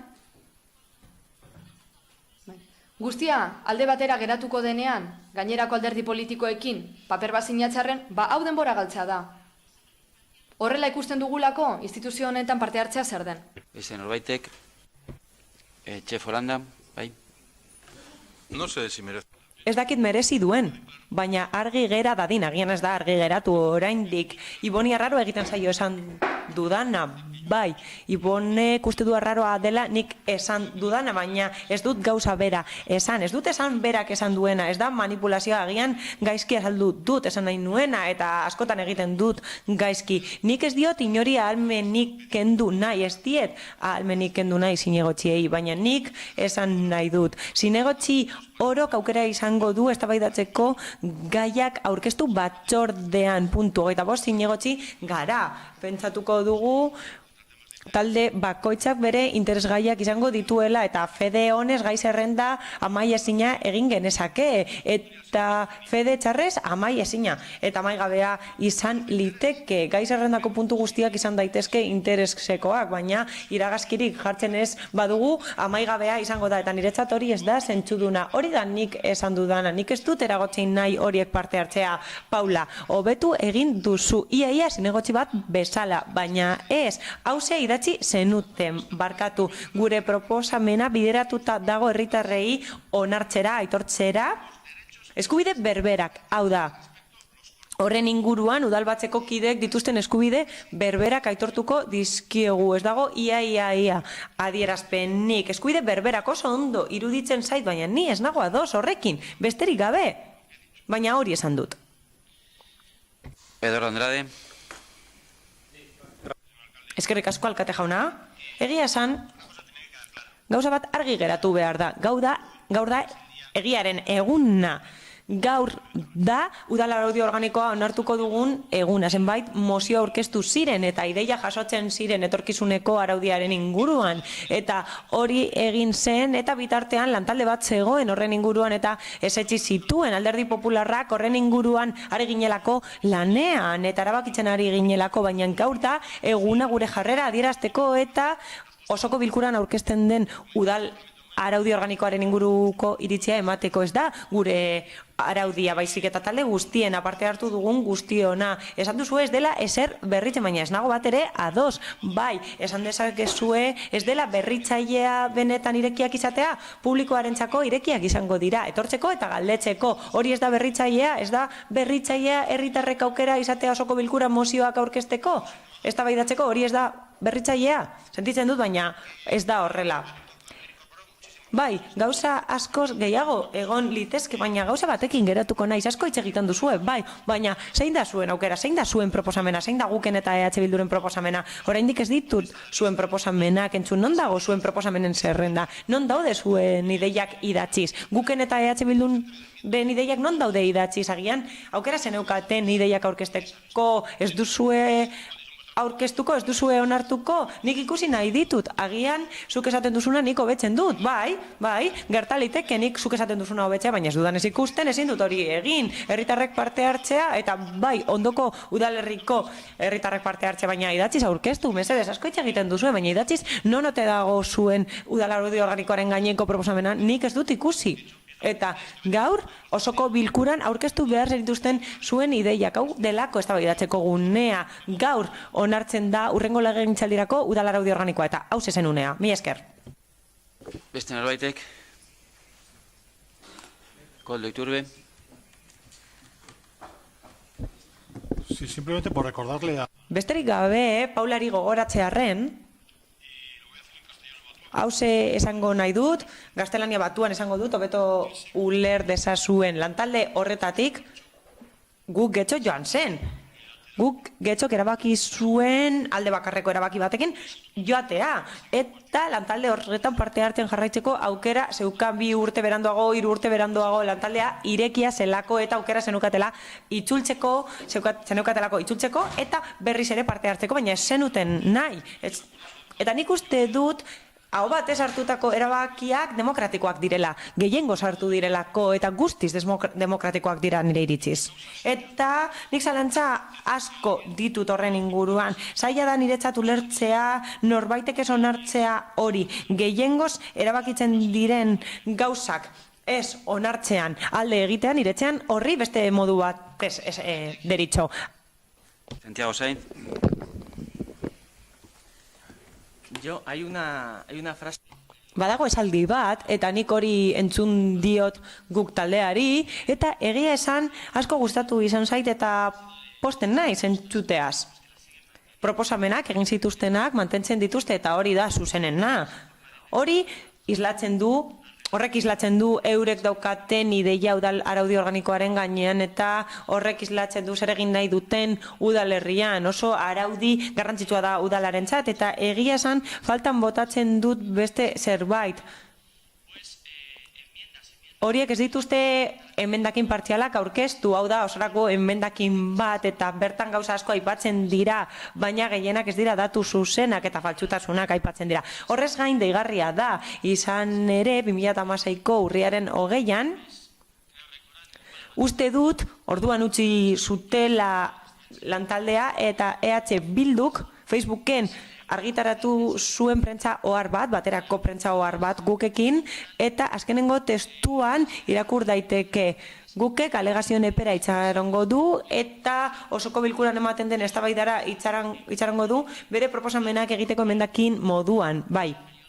Heldu da azkenenko epea, eta hemen daukagu udal araudi organikoaren azken onespena, eta hemen ez daukagu proposamenik. Zer egin duzue orain arte? Eserrez, pataleta bat izan duzue eta postureoa izan duzue eta Andradek esan bezala, antzerkia ekarri diguzue ona, osoko bilkurara, oso gaizki egin dugula esan diguzue guri, beste hoi, eta esan duzue parte hartzea mugatu dugula, baina hori ez da egia, eta ez, sentitzen dut, baina ez duzue egin behar zenutena egin, hau da, ez dituzue emendakinak aurkeztu, udal araudi organikoaren gaineko emendakinak aurkeztuko zenituztela esan zenuten, baina ez duzue egin, eta EH Bilduren webgunean hori argitaratu zen, eta hori esan zen bere gara, mila esker. Eskerrik asko, beraz, bosketara pasatuko goinateke, gogoratu bosketa hau azken batean guk getxo eta EH Bildu karguzako zuzenketaren inguruan dela, eta beraz, osorako zuzenketaren alde, guk getxo eta EH Bilduk, hemendik zuzenketa honen aurka, jeltzaleak, sozialistak, alderdi popularrak eta Ciudadanos, beraz, bertan bera geratzen da, aurkeztutako emendakina, eta jungo ginateke hasieratik aurkeztutako proposamena boskatzera, inork ez baldin badu itxaskatzen. Beraz, hasieratik eta gai zerrendan aurkeztua izan den proposamenaren alde, jeltzaleak, sozialistak, alderdi popularra eta Ciudadanos, aurka, EH Bilduk eta guk getxo, beraz, honetxita geratzen da puntua eta urrengora pasatzen gara. Hirugarren puntuaren zuzen, Getxoko Kulturetzeko Erakunde Autonomoaren estatutuak aldatzeko hasierako onarpena emateko proposamena. Herritarren parte hartzea sustatzeko asmoz. Idazkari jauna. Batzordearen proposamen hau da. Lehenengoa, hasierako onarpena ematea Getxo Kulturetzeko Erakunde Autonomoaren estatutuak aldaketa partzialaren proposamenari herritarren parte hartzea sustatzeko asmoz. Gero agertzen da proposamen zehatza. Bigarrena, informazio publikoko eta entzunaldeko izapide irakitzea interesdunentzat gutxienez 30 eguneko epean erreklamazioak eta iradokizunak aurkezteko. Bizkaiko aldizkari ofizialeko dagokion iragarkiaren bitartez. Horrelakorik aurkeztuko balitz, udalbatzak alegazioak eta iradokizunak ebaztea eta hala badagokio behin betiko onartzea. Erreklamaziorik edo iradokizunik aurkezten ez bada, behin-behineko erabakia behin betiko hartu dela joko da. Behin betiko onartutako testua Bizkaiko aldizkari ofizialean argitaratuko da. Hirugarrena, estatutuak, karguei, udalkidei eta herritarrei terminoi egindako referentziak beti inklusiboak izan behar dira. Hau da, emakumeak eta gizonak izendatuz eta ikusaraziz, eta genero maskulinoan neutrotzat erabila. Inorko hitzartu nahi berdin badu, Koldo Iturbe. Bai, egunon berriz ere. Aurreko puntuan aipatutako lantaldearen emaitza edo ondorio bezala ere gaur hona ekartzen dugun erakunde autonomo ezberdinetako estatutuen aldaketen proposamena. Laburbilduz informazio batzordetan aurkeztu egiten diren parte hartze aukera horiek ere islatu egiten dira berriz ere batzorde eragileetan, eta beraz bertan beraien izaera publikoa jaso egiten da, eta aukera ematen zaie herritarrei alde batetik gai ordenaren puntuetan interes duna dan hirugarren horrek aurretik eskatuz parte hartzeko aukera emanez, eta beste alde batetik batzorde eragiletako azkenengo puntu bezala galdezke puntu horretan herritarrek parte hartzeko eskubidea eta elkartek baita ere izan dezaten. Bi kasuetan elkarrizketa plenoan bezala eta informazio batzordetan bezala herritarren eta gobernu taldearen edo presidentzaren artean emango litzateke. Beraz, estatutoetan jasotako aldaketa hori parte hartzaren inguruan aurrera pauso bat emango lioke, eta onartu ezkero beste kasuetan bezala eta udal araudi organikoaren kasuetan bezala alegazioak aurkezteko epea zabaldu egiten da behin betiko testua onartu aurretik. Eskerrik asko. Eskerrik asko, este norbaitek. Ibon Rodríguez. El debate al final continúa y Andrade Eztabaida jarraitzen du eta Andradek esan du egiaren eguna dela eta bai, gaur da jarduteko eguna, bai, esan diguzu ez dugula proposamenik aurkeztu eta zenbait aldaketa bozkatuko ditugu. Hau da, tokiko erakunde autonomoen estatutuak bozkatuko ditugu, baina mugatuak dira, txarrak dira eta hori egingo dugu zuek gure proposamenak ukatu ostean. Hau da, estatutuen aldaketak banaka bozkatzeko ukatu duzue eta aldaketa batek esaten zuen bilerak irekiak izango dira, ezetz bozkatu zenuten, beraz galdetzen duzuenean zergatik egiten dugu zerbait edo nola jokatzen dugun, hori egiten dugu dakigulako zuek nola jokatzen duzuen eta hori gertatu da urrian, azaroan eta benduan, zenbait txosten igorri dira eta zaitasuna jarri dizkiguzue eta azkenean horrela luzatzen da prozesua. Beraz, denbora izan duzue bozkatzeko eta proposamen bat egin genuen estatutuak aldatzeko eta zuenaren oso desberdina da eta zenbait ardatz zituen oso desberdinak zirenak eta eskatzen zuen parte hartzea zuzena izateko. Ez interesdunak direnean hitz egin ahal izateko ez parte hartze, zuzena, hau da, kiroletan edo kulturean lan egiten dutenek, arteskaritza batzarretan parte hartu ahal izatea eta gainera, arauak proposatzeko ahalmena proposatu genuen, gainera langileen, hau da, arteskaritza batzar bakoitzaren langileen iritzia entzun nahi genuen eta ezen duten onartu bilera irekiak nahi genituen ezetz bozkatu zenuten eta orain baietz apur bat parte hartzea sustatu nahi duzuela eta gainera bermatu nahi genituen parte hartze eskubideak guztienak. Artezkaritza batzen kide guztiena, eta ez bozkatu zenuten. Beraz ez esan gauzak oso ondo egiten dituzuela eta asko lan egiten duzuela, eta bar ez delako egia. Zinegotzi batek legegintzaldiaren hasieran esan zuen zergatik egiten dituzue esfortzuak informazio batzordeetan ez dagoelako edabiderik. Ikasketak ematen dizkiguzue, elekzioak ematen dizkiguzue horren inguruan, eta bakoitzak bere burua begiratu behar du. Ni ez nago horrekin ados, ez dut uste gehiengo sartzen diren erabakiak demokratikoak diren batzuk, ez dira naiz eta gehiengo sartu, eta parte hartzeaz ari garenean eta gehiengo sartzen direnean, baina hori egin nahi denean ez argiarekin eta ez takigrafoekin eta informazio batzordetan egiten den bezala lantalde batean egiten bada eta barne funtzionamenduko araua pizkanaka badoaz, zalantzak ditugu. Bai, Ciudadanosek nahi du erabaki nola lan egin nahi dugun, baina asko falta zaio horretarako eta zalantzarik gabe gure lan egiteko moduak ez du zerikusirik Ciudadanosek jarrerarekin. Eta proposamen bat egin duzu estatutuen inguruan eta oso bitxia da, oso bitxia da. Hain da bitxia ez dituzuen akatzak zuzendu Getxo Kirolaken, ezoiko bilera bat eskatu nahi bada, artezkaritza batzarrena euskaraz eskatzen bada, herena behar dugu, eta gaztelaniaz eskatzen bada, laurden bat. Partzialki aldatzen badituzue estatutuak mesedez akatzak zuzendu. Zer da, herena edo laurdena, non gaude, nola dago parte hartzea, nork neurtzen du, nori galdetu behar diogu hori, esarete gai izan horretarako ere ez, eta ona satozte esaten nola egin behar diren gauzak eta zuen zirkuetan parte hartzeko eskatuz eta zuek erbakitzen dituzu gauzak nola egiten diren eta parte hartu behar dugula. Fede txarra?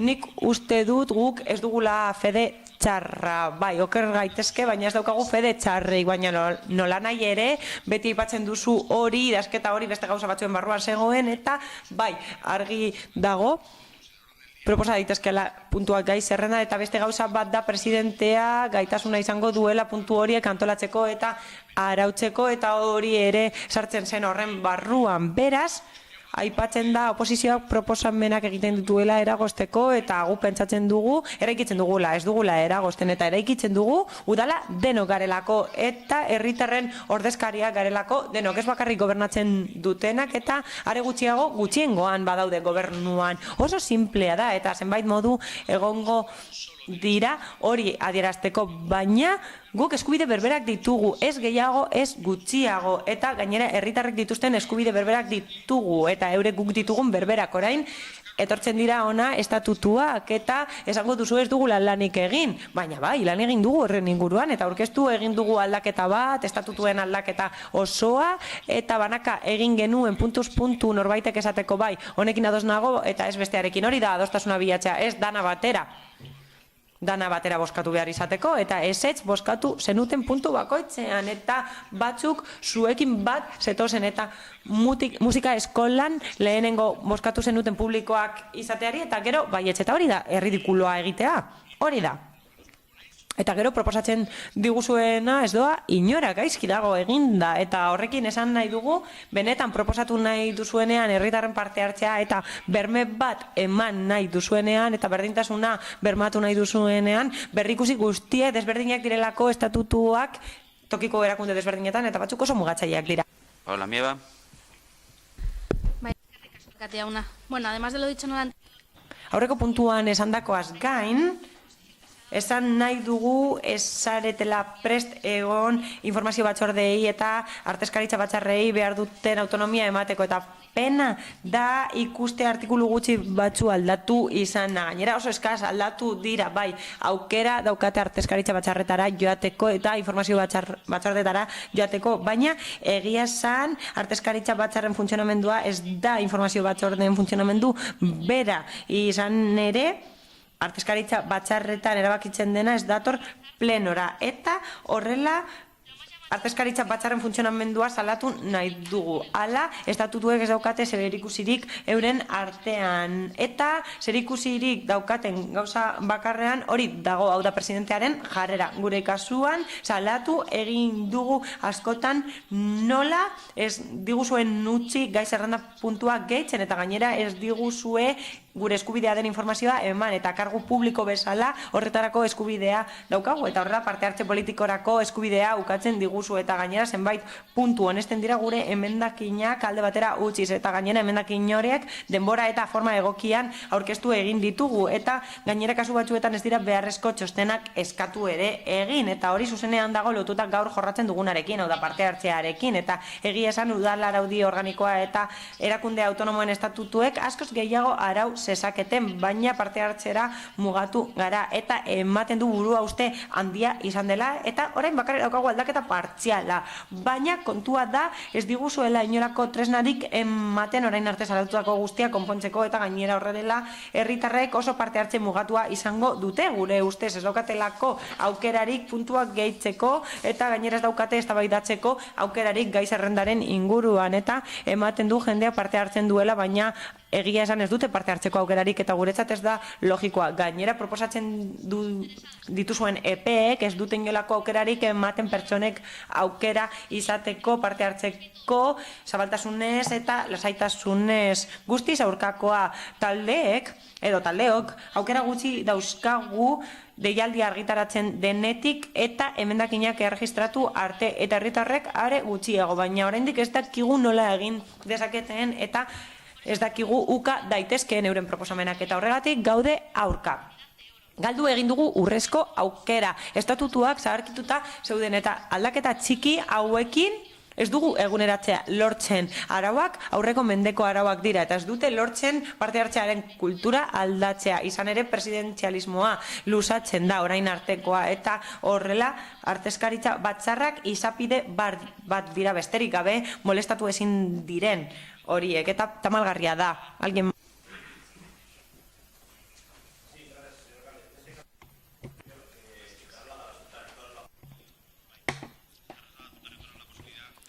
Bai, orain, ardezkaritza batzarretan interesdunek aukera izango dute parte hartzeko, herritarrek aukera izango dute, ez da esanguratua zuentzat?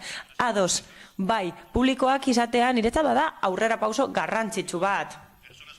Pertsonek aukera izatea artezkaritza batzarretara etortzeko eta interesdunak badira esku hartzeko niretzat aurrera pausoa da, hau da, zenbait gai eztabaidatzen ditugunean parte hartzeko aukera izango dute eta garrantzitsua da galdezkeetan aukera izango dute parte hartzeko askotan galderak egiten dizkiegu zinegotziei eta alkateari. Gainera, kideek izango dute aukera erantzuteko eta niretzat garrantzitsua da guztiz berritzailea da lehen esen hemen existitzen eta hurrengo legegintzalditik aurrera funtzionatuko du agian gutxi da, bai, baliteke gutxi izatea, baina hobe da hori ezer ez baino. Askotan egin dituzue proposamenak artezkaritza batzarretan baina ez duzue adostasunik lortu eta lantaldean adostasuna lortu da. Proposamenak egiten zenituzten bertan baina lantalde bat zegoen horren inguruan lan egiten eta hemen esan den bezala akordio batera heltzeko denok utzi genituen gauzak bidean, denok nahi genuen gehiago lortu.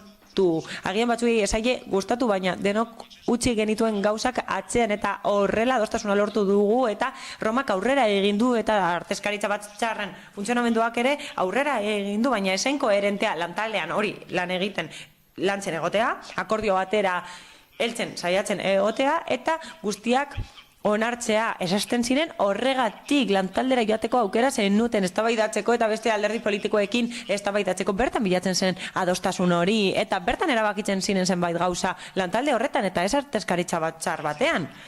Bertan bilatzen zen adostasuna eta hor bilatu genituen adostasunak baliatu ditugunak ona heltzeko eta goizean esan dut sarreran esaten da behin-behinekoa dela eta partziala dela aurrengo urtean aurrera egingo dugu berriro ere eta aurrengo legegintzaldian nola ez lan egiten jarraituko dugu horretan aldatzean eta parte hartzea areagotzean lan egingo dugu baina hauze edo eserrez hori aukeratu behar genuen hobezen zegoen bezala ustea, nik uste dut hobe dela artezkaritza batzarrean parte hartzeko aukera izatea herritarrek. Nik uste dut zerbait badela gauza batzuk bidean geratu dira, noski, baina zuk proposatu zenbait gauza eta niko betuko ditut, baina ekar ezazue proposamena ona. Hauze da unea. proposamenak egiten zenituztenean, lantaldean geunden ez zeukan, zentzurik bi bideetatik lan egiten aritzea eta batzordean esan nuen. Ez dauka zentzurik hemen proposatzea lantaldean geundenean eta osoko bilkuran esan genuen. Lantaldean bagaude ezin dugu plenora ekarri. Gaur zen eguna proposamenak ekartzeko ona, herritarre jakin ahal izateko, ezagutzeko proposamen horiek eta denon jarrera ezagutzeko ez dituzue ekarri eta zue jakingo duzue, baina kasu horretan ez da adostasunik egon, ez dago arazori beste gauza batzuetan adostasuna lortzen da, eta beste gauza batzuetan ez, eta hori gertatu da kasu honetan. Esko beste norbaitek. Bosketara batzen gara, bai? Pablo Amieba. Bai, eskerrik asko. Nada, de forma muy breve. Labur esango dut esan nahi dudana, Alderdi Popularrari.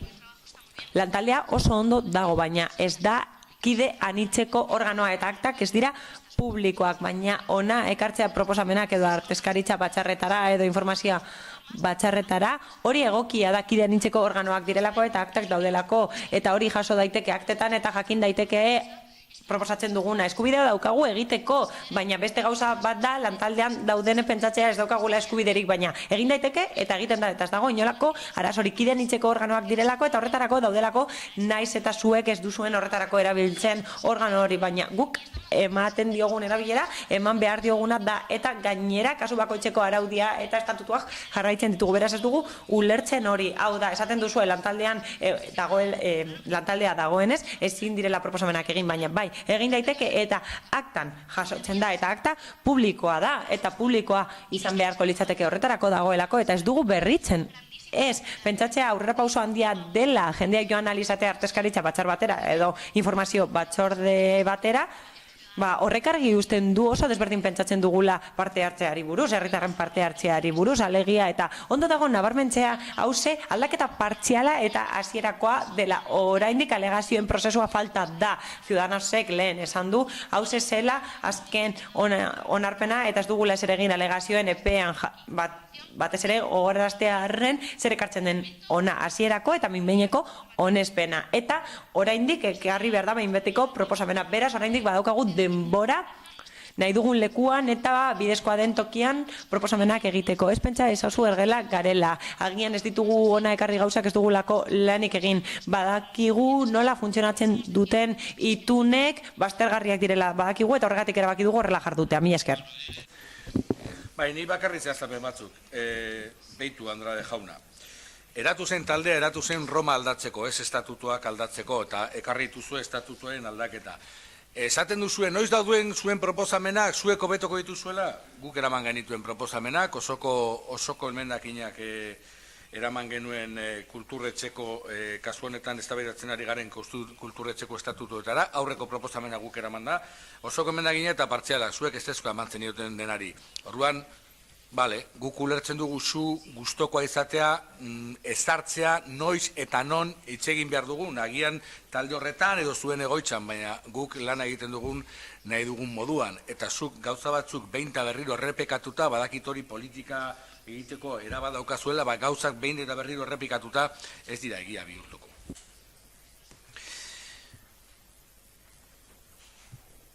Bosketara batzen gara beraz, proposamenaren alde, Jeltzaleak, Sozialistak, Alderdi Popularra eta Ciudadanos, aurka, EH Bildu eta guk getxo beraz, honetzita geratzen da proposamena eta puntua eta hurrengora pasatzen gara, laugarren puntura intzuzen, Andres Idazi Musika Eskolaren erakunde autonomoaren estatutuak aldatzeko hasierako onarpena, emateko proposamena, herritarren parte hartzea sustatzeko asmoz, idazkari jauna. Batzordearen proposamena hau da, lehenengo hasierako onarpena ematea Andres Idazi Musika Eskolako erakunde autonomoaren estatutuak aldaketa partzialaren proposamenari. Herritarren parte hartzeko sustatzeko asmoz. Daukazue testoa jarraian. Bigarrena, informazio publikoko eta entzunaldeko izapidea irakitzea interesdunentzat gutxienez 30 eguneko epean erreklamazioak eta iragarkizunak aurkezteko. Bizkaiko aldizkari ofizialeko dagokion iragarkiaren bitartez. Horrelakorik aurkeztuko balitz, udalbatzak alegazioak eta iragarkizunak ebaztea eta labdokio behin betiko onartzea. Reklamaziorik edo iragarkizunik aurkezten ez bada, behin behineko erabakia behin betiko hartu dela joko da. Behin betiko onartutako testua Bizkaiko aldizkari ofizialean argitaratuko da. Hirugarrena, estatutuak kargoi udalkidei eta herritarrei terminoi egindako referentziak beti inklusibak izan behar dira. hau da emakumeak eta gizonak izendatuz eta ikusaraziz, eta genero maskulinoa neutrotzat erabili gabe. Eskerrik asko, inork hitzartu nahi baldin badu, hoxe da momentua. Bestela, bosketara pasatuko ginateke zuzenean. Bai, bosketara goaz beraz, proposamenaren alde. Jeltzaleak, sozialistak, Alderdi Popular eta Ciudadanos aurka, EH Bilduk eta guk getxo beraz onetzita geratzen da puntua eta hurrengora pasatzen gara bosgarren puntuaren zuzen getxo Kirolak erakunde autonomaren estatutuak aldatzeko hasierako onarpena emateko proposamena herritarren parteatzea sustatzeko asmoz. Batzordearen proposamena da hasierako onarpena ematea getxo Kirolak erakunde autonomaren estatutuak aldaketa partzialaren proposamenari herritarren parteatzea sustatzeko asmoz. Bertan agertzen da testu berria. Bigarrena, informazio publikoko eta entzunaldiko izapidea irekitzea interesdunentzat gutxienez 30 eguneko epean erreklamazioak eta iradokizunak aurkezteko. Bizkaiko aldizkari ofizialeko dagokion iragarkiaren bitartez. Horrelakorik aurkeztuko balitz, udalbatzak alegazioak eta iradokizunak ebaztea eta hala badagokio behin betiko onartzea. Erreklamaziorik edo iradokizunik aurkezten ez bada, behin-behineko erabakia behin betiko hartu dela joko da.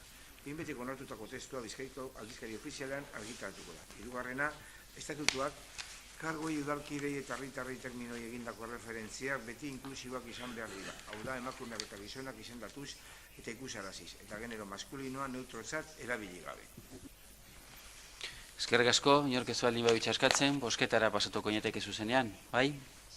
Bosketara pasatzen gara, beraz, proposamenaren alde, Jeltzaleak, Sozialistak, Alderdi Popularra eta Ciudadanos aurka, guk getxo eta EH Bilduk, beraz, onetzita geratzen da puntua, hurrengora pasatuko ginateke beraz, 6. puntura zuzen, udal egoitzako erakunde autonomoaren estatutuak aldatzeko, hasierako onarpena emateko proposamena, herritarren parte hartzea, sustatzeko asmoz, Iaskari jauna. Batzordearen proposamena hau da, lehenengoa hasierako onarpena ematea udal egoitzako erakunde autonomoaren estatutuak aldaketa partzialaren proposamenari herritarren parte hartzea sustatzeko asmoz, eta bertan agertzen da testu barria. Bigarrena, informazio publikoko eta entzunaldiko izapidea irakitzea interesdunentzat gutxienez 30 eguneko epean erreklamazioak eta iradokizunak aurkezteko. Bizkaiko aldizkari ofizialeko dagokion iragarkiaren bitartez. Horrelakorik aurkeztuko balitz, udalbatzak alegazioak eta iradokizunak ebaztea eta hala badagokio behin betiko onartzea. Erreklamaziorik edo iradokizunik aurkezten ez bada, behin-behineko erabakia behin betiko hartu dela joko da. Behin betiko onartutako testua Bizkaiko aldizkari ofizialean argitaratuko da. Hirugarrena, estatutuak kargoi udalkidei eta herritarrei terminoi egindako referentziak beti inklusiboak izan behar dira. Hau da, emakumeak eta gizonak izendatuz eta ikusaraziz eta genero maskulinoa neutrotzat erabili gabe. Eskerrik asko, bosketara pasatzen gera beraz, inork ez baldin badu askatzen, bai, proposamenaren alde, Jeltzaleak, Sozialistak, Alderdi Popular eta Ciudadanos aurka, guk getxo eta EH Bilduk, beraz, onetzita geratzen da puntua, jarraitzen dugu gai zerrendarekin, 7. puntura pasatuz, finantza iraunkortasunaren 2018ko zenbakidun txosteraren berri ematea, aurrekontuaren aldaketak finantzatzeko asmoz, 2018ko udal aurrekontuaren likidazioarekin lortutako diruzaintzako gerakina 2018ko denboraldian, lehenengo, bigarren, hirugarren eta laugarren hilekoetan gastu orokorretarako erabiltzea dela eta. Idazkari jauna. Batzordearen proposamena hau da. Bat, udaleko kontu hartzalitza finantza iraunkortasunari buruz egindako urtarrilaren 16/3/2009 txostenaren edukiaren jakitun geratzea diruzaintzako geldikina erabiltzeari dagokionez 2018an lehenengo, bigarren, hirugarren eta laugarren hiruhilekoetan aurrekontu aldaketa finantzatzeko. 2019 txosten hori Bizkaiko Foru Aldundian finantza tutoretzari dagokionez eskuduna den sailari gortzea osoko bilkuraren akta eta euskarri izan daiken gainerako dokumentazioarekin batera. Berri baten aurrean gaude, beraz, inork ez baldin badu hitza eskatzen hurrengo puntura pasatuko ginateke, bai? 8. puntura, beraz, 5.312/2018ko zenbakidun dekretuarekin berri ematea, kreditua prestatzearen bidez egindako aurrekontuaren aldaketari buruzkoa. Iaskari jauna. Proposamen hau da, kreditua prestatzearen bidez egindako aurrekontu aldaketaren dekretu honegaz jakitun geratzea. 5.312/2018 zenbakidun dekretua, 333.985,72 euroko zenbatekoarekin, kreditua gehitzea, 37 bat berantzioz egikaritze unitatearen urbanizazio kuota. Urrengo puntura bazten gara, 9. puntura, inork ez baldin bau itxaskatzen, bai. Hainbat dekreturen berri ematea aurrekontua gehigarrizko kredituz baliatuta aldaraztekoak. Iazkai jauna. Batzordearen proposamena da, kreditu gehigarrien bidezko aurrekontu aldaketaren dekretuekin jakitun geratea. Bertan zerrendatzen dire dekretuak eta kopuruak. Bai, Nerea Ijarrubia. Bai, egunon guztioi. Gustatuko litzaiguke esatea puntunetara ekartzen dituzuen aurrekontuaren aldarazte guztien inguruko informazioa daukagula. Baina zoritzarrez, zenbait kasutan ez da horrela, zehazki gustatuko litzaiguke ekartzea 52-2018 kreditu gehigarriari dagokionean informazioa falta zaigula. Izan ere eta batzordean ere horrela azaldu dugu eta informazioa eskatu dugun arren ez digute eman, bertan 56.750 euroko kreditu gehigarriaren berri ematen zaigu. Horren partida horren zati handi bat Getxo Antzokiaren inaugurazioa bideratuta omen dago, baina oraindik ez daukagu inolako informaziorik izango den inaugurazio horren inguruan. Ez dakigu diru hori zertara joango den zehazki, zer egingo den, zen eskaintza eta antolaketa egingo den. Dakigun bakarra zera da, inaugurazioa mailakatuta izango dela eta urte osora luzatuko dela.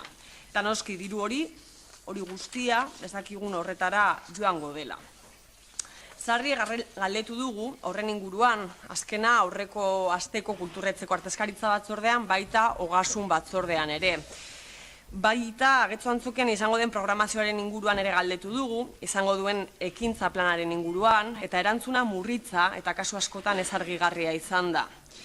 Sekretupean udal gobernua gordetzen duen zerbait izango balitz bezala.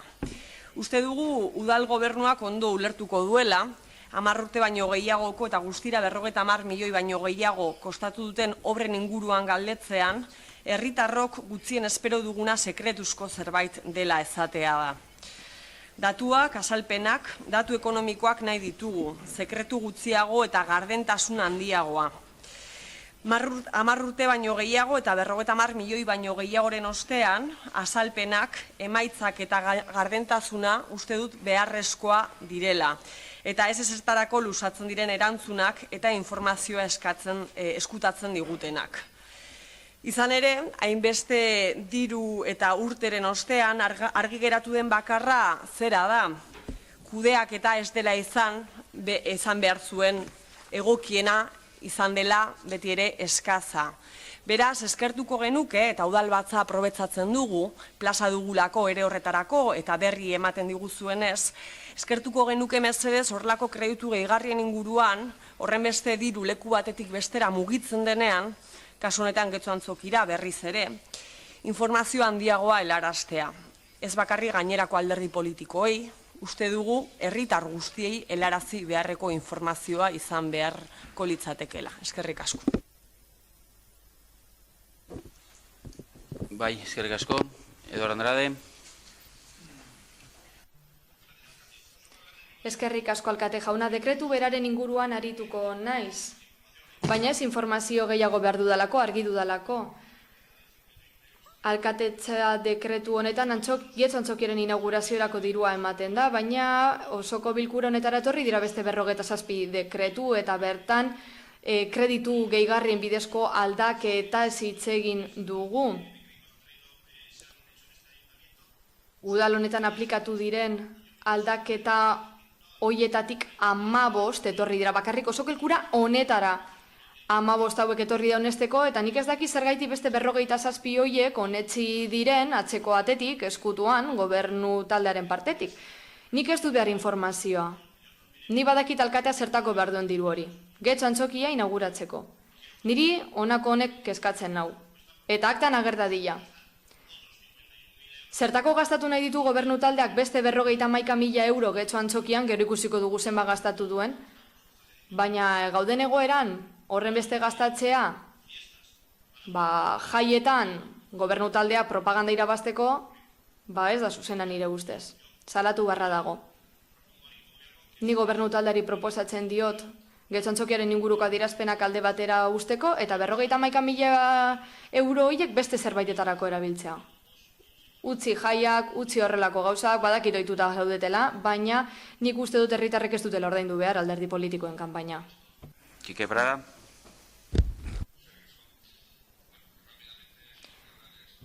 Azkar, arituko naiz, 3.000 euro baino gehiago ekipamendu homologatuetara. Bueno, aurkeztutako mozioan izan dugunen inguruan aritzeko aukera, baina gauza bera diot. Kontrol batzorde bat izatea ukatu da, eta bar, gu honen kontra gaude. Inaugurazio jaietako despilfarro honen kontra gaude, Eduardo nire kideak esan bezala. Hau ez litzateke horrela izan beharko, baina bueno, mozioen txanda erabiliko dugu gai honetan sakontzeko. Koldo Iturbe. Bai, kreditu gehigarri honen inguruan. Horretara dijoa gaurko puntu hau eta ez beste batzuk erabili nahi dutenaren inguruan. EH Bilduk, pasan asteko kulturetxeko batzorde eragilean, ez galdera bat inaugurazioaren inguruan, baizik eta Getxo-Antzokiaren inguruan 4 galdera egin zituen batzorde horretan, eta presidente jaunak, ni neuk, bilera horretan, lehendakariaren o presidentearen informazioaren gunean, esparruan, azalpenak eman dituen Getxo-Antzokiaren inguruan, zehaztasun larregirik gabe egia zan. Bertan, iragarri egin nuen, aurrerago, bilera monografiko bat izango genuela, Getxo-Antzokiaren ingurukoak zehaztasunarekin eta bertan Getxo-Antzokian bizitak gidatu batekin eman nalizateko, eta iragarri nuen, bilera horretan, batzordera gile horretan, enuela datu gehiago emango. Amaitu zan bilera hori, danok eman genuen nire informazio eta nire konpromisoa ontzat, eta beraz EH Bilduk ere ez zituen berriz ere galdetu bertan agertutako galderak. Hurrengo egunean, Ogasuneko informazio batzordean, EH Bilduk honen inguruko kontu ematea egiten danean, galdetu egiten du honen inguruan, nik aurreko bileran esandakoa eta ipatutakoa berriz ere bota egiten dut mai gainean, adierazi egiten dut inungo bildurrik gabe diru hori 56, 750, baina horietatik 5 ez dira Getxo-Antzokiaren inauguraziorako, baina eziketa dokumental batetarako, hau da, 51.750 euro horiek direla irekieraren inguruko gastuak aurreratzeko, datuak eta konkretuko zer diren emango genituela bilera monografiko horretan, eta hortik aurrera honako erantzuna, nik konpromisoa bertze egiten dut, ezin eta izango duzue guzti honen berri bilera horretarako zuzenduta dagoen batetan, eta nahi baduzue horren akta jasotzea Ogasun batzorde batetan jaso egingo da, zuen nahi duzuen moduan, baina pasan asteko batzordera gilan, danok eman genuen ontzat nik emandako azalpena, eta hurrengo eguneko bileran berriz galdetu zenuten, eta nik ez nuen ez diskutatu, esan nuena izan zen, hauek dira inauguraziorako irekiera ekitaldirako aurreratu egin diren gastu batzu. Hoie dira, eta holakoa dira. Eta honen zehaztasunak aurrerago emango dizugu, zergaitik eta zergaitik ez da guzti honen berri orain ematen inaugurazioari eskentzeko sorpresa puntu hori. Ez dugu nahi orain lantzen ari garenean, landuta ere ez dagoenean ekitaldi hori, edo irekiera ekitaldi hori orain kaleratzea. Baina eman egingo dizuegu eta gainera eman nuen data bat, esan nuen otsailean egingo genuela hori, eta horrela egingo dugu. Nerea Ijarrubia, eparkatu nerea, Santiago Zain eskatu ditza eta nolabait bosera malen txanda agortzeko, bai, Santiago Zain. Bueno, yo voy a tomar la palabra precisamente. Bueno, nik egoera salatu bat nahi dut. Udal honetan aurrekontu kudeatzeko dinamika ohikoa bilakatu da. Ez dut ulertzen nola 2017an soberakina 34,5 milioikoa izan den, eta azken orduan, orain, ikustea nola eztabaidatzen ari giren kreditu gehigarren inguruan, eta diru zaintzako soberakin horren bitartez finantzatzen honako gastu hauek. Urte amaieran ikusi dugu, urtez urte, gure soberakin handia dela. Ikusi dugu atalak ez direla gastatzen ari baliabide guztiak, ez lehituta dituzten baliabide guztiak. Eta horregaiti daukagu soberakin hau. 34,5 milioi 2017tik. Ikusi dugu, urte amaieran, 2018 kasu honetan, osoko bilkurara eta batzordeatera heltzen direla azken orduko milaka okurrentzia, eta horrela gastatzen da getxoztearen soberakina, honelako kontuetan. Nik uste dut zergen presioa murriztu beharko litzatekela honen ordez. Ostalaritzan aritzen direnena, enpresari txikiena, eta abar hori izan beharko litzateke guk erabilibarreko dinamika. Zergen presioa murriztea. Beste aukera batzutan ere esan dut, protesta modura erabiliko dut aukera, berriro esateko zergen presioa jaitsi behar dela Getxon. Jarrubia. Egunon berriro, guztioi. EH Bilduk askotan galdetu du bai kulturretzeko artezkari batzordean, baita beste batzorde batzuetan Getxo Antzokiaren inguruan. Azkenengo hilabeteotan ere galdetu izan dugu inaugurazioaren inguruan, ia egunik dagoen inauguratzeko egunik dagoen, ote dagoen zehaztuta da. Azken astean, martitzenean, hain zuzen ere, artezkaritza, kulturretzeko artezkaritza batzordera 4 galdera eraman genituen, Koldo Iturbe jaunak esan duen bezala, horietako batek galdetzen zuen aurrekontuaren inguruan, zehazki, eta ez genuen erantzunik jaso aurrekontuaren inguruan, zenbateko aurrekontua bideratuko zen inaugurazioa. Baina urrengo batzordean, urrengo eguneko batzordean, ogasuneko batzordean, hain zuzen ere berri ematen digute, 51.000 euro inguru badoazela Getxo Antzokiaren inaugurazioa zuzenean. Kasu honetan galdetu genuen ea zehaztasunik bazegoen. Aurreko gunean ez genuen jaso aurrekontuaren aurreikuspenik, eta iruditzen zitzaigun benetan arraroa edo behintzat iluna ez jakitea edo informazio hori ez ematea aurreko artezkaritza kontseiluan. Gauzak horrela, galdetu genuen, ogasuneko batzorde horretan ea zehaztasunik bazegoen, eta erantzuna besteak beste izan zen, ez zegoela batzorde honetan ez zegokiola erantzutea, eta beraz ez zigula erantzungo. Hori izan zen, kasu honetan kulturretzeko artezkaritza batzordeko presidenteak Koldo Iturbek esan ziguna.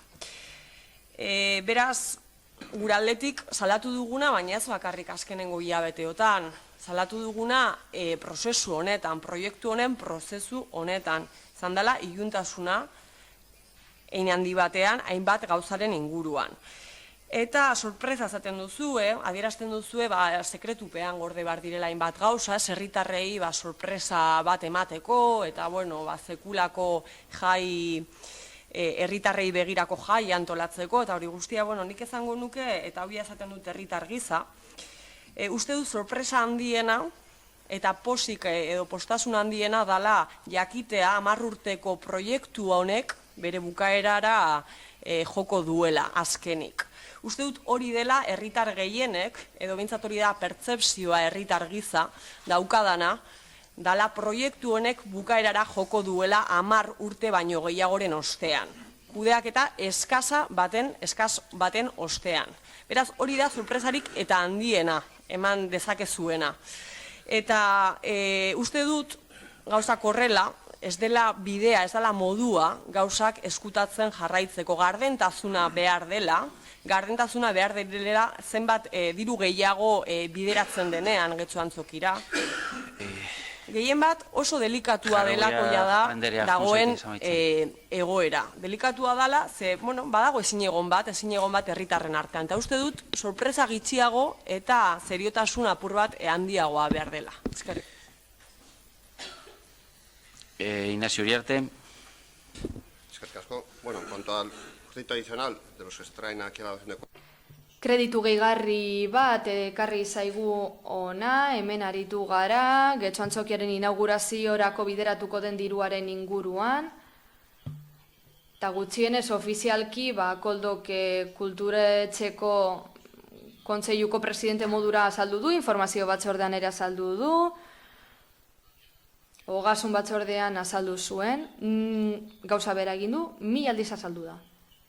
Beraz, ez naiz horretan sartuko. Baina zerbait argitu beharra dago.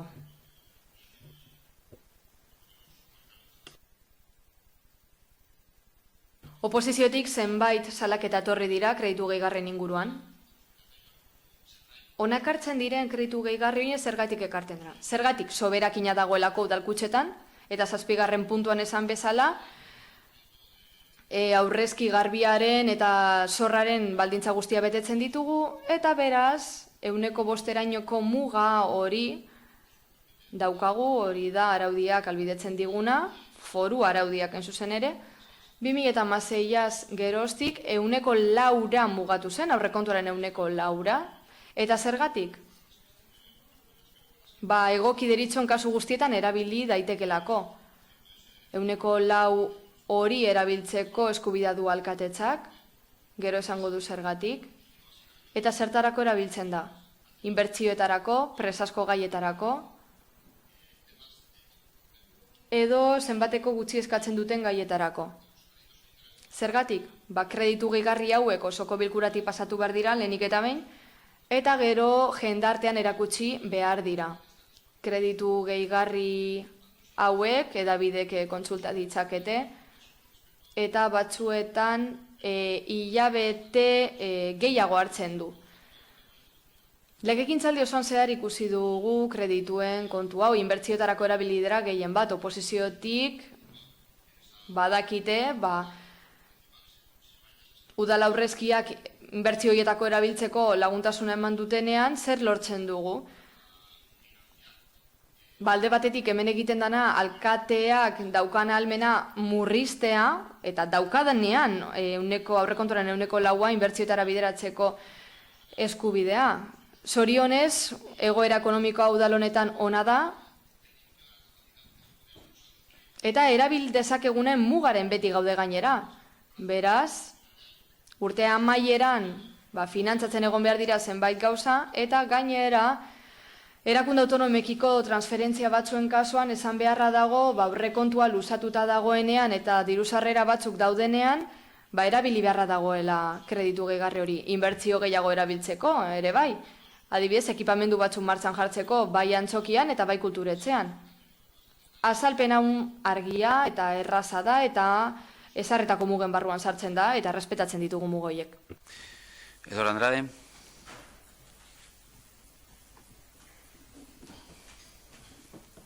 Sí, gracias, señor alcalde. Eskerrik asko, alkate jauna. Kreditu gehigarriak legezkoa dira, baina berriro diot. Gobernu talde honek onetsitako guztietatik 15 bakarrik etorri dira osoko bilkurara. Prozedura luzea dela. Nik uste dut osoko bilkurara ekarriko badan, horrelako bat, 51.000 euro dituena, zerbaiten gati da. Ez dakit inorra doz dagoen. Berriro diot. Nik ez du jakin nahi zertarako erabiliko den, hori badakit. Ignaziok 3 aldiz esan du. Esan du, esplikatu dela 3 aldiz. Inaugurazio ekitaldirako da, getxo antzokirako. Baina gauza da nik ez dudala gastatzerik nahi. Irekiateak eta zi gaitezen honetan danean. Getxo berriz, dokumentalak, prentzaurrekoak, jaiak, berbenak, pintxoak, folletoak, nik ez dut horrelakorik nahi. Nik ez dut udal honetako 51.000 euro horretarako erabiltzerik. Ez dut hoiek erabiltzerik nahi EAJ alkatea eta abar promozionatzeko. Nahiko kostatu zaigu da getxo antzokia, nahiko sufritu du herriak, eta orain gainera ikusten dugu herritarren diruarekin bonbo ematen ari zaiola gobernu taldeari. Az gaitezen hori erabiltzen, getxo antzokia erabiltzen, eta ez dezagun gastatu bizilagunen dirua kanpaina politikoetan, alkate jauna. Ez zait bat ere bidezkoa iruditzen. Diru hartzea herritarren gandik zuen kanpaina baterako. Legezkoa izango da, baina ez da zuzena. Ezin duzue herriaren dirua erabili inaugurazioetarako. Ezin duzue, debekatuta dago. Inaugurazio publikoetarako erabiltzeaz gain, hartuko da diru bat publikoa, eta ez da inaugurazio publikoa, izango da inaugurazio politikoa. Ez da antzokia erakusteko. Nik uste hori ezin dela egin. Eta gero zer? Ez dakin ongo inauguraziorako dirua gastatu. Biribilgune baterako esate baterako. Diru publikoa erabili bizilagunena. Egin zuek nahi duzuena zuen kanpainako aurrekontuarekin. Nik ez du jakin nahi inaugurazioa zertan datzan. Karra Pantojan horretorriko den berdin zain, nik ez du diru publikorik gastatzerik nahi. Eskerrik asko. Urrengo puntura pasatzen gara, beraz. 10. puntuan, faktura onartzeko proposamena Getxoko udalerriko kanpoko argiteria publikoaren instalazioak mantentzeko zerbitzuaren 2018 abenduko 14 eta 2019 urtarrilaren 13 artekoa. Idazkari jauna. Batzordearen proposamen hau da, Elektrika Esas Motor Uriarte SL enpresak egindako ondorengo faktura onartzea jarria azaltzen den sartasunarekin eta dagokion obligazioa aitortzea ordainketa egiteko agindu emateko 2018ko ekitaldiko udalarre kontuaren kontura. Fakturaren kopuru ediz 35.531,21 euro. Joseba Arregi. Egunon.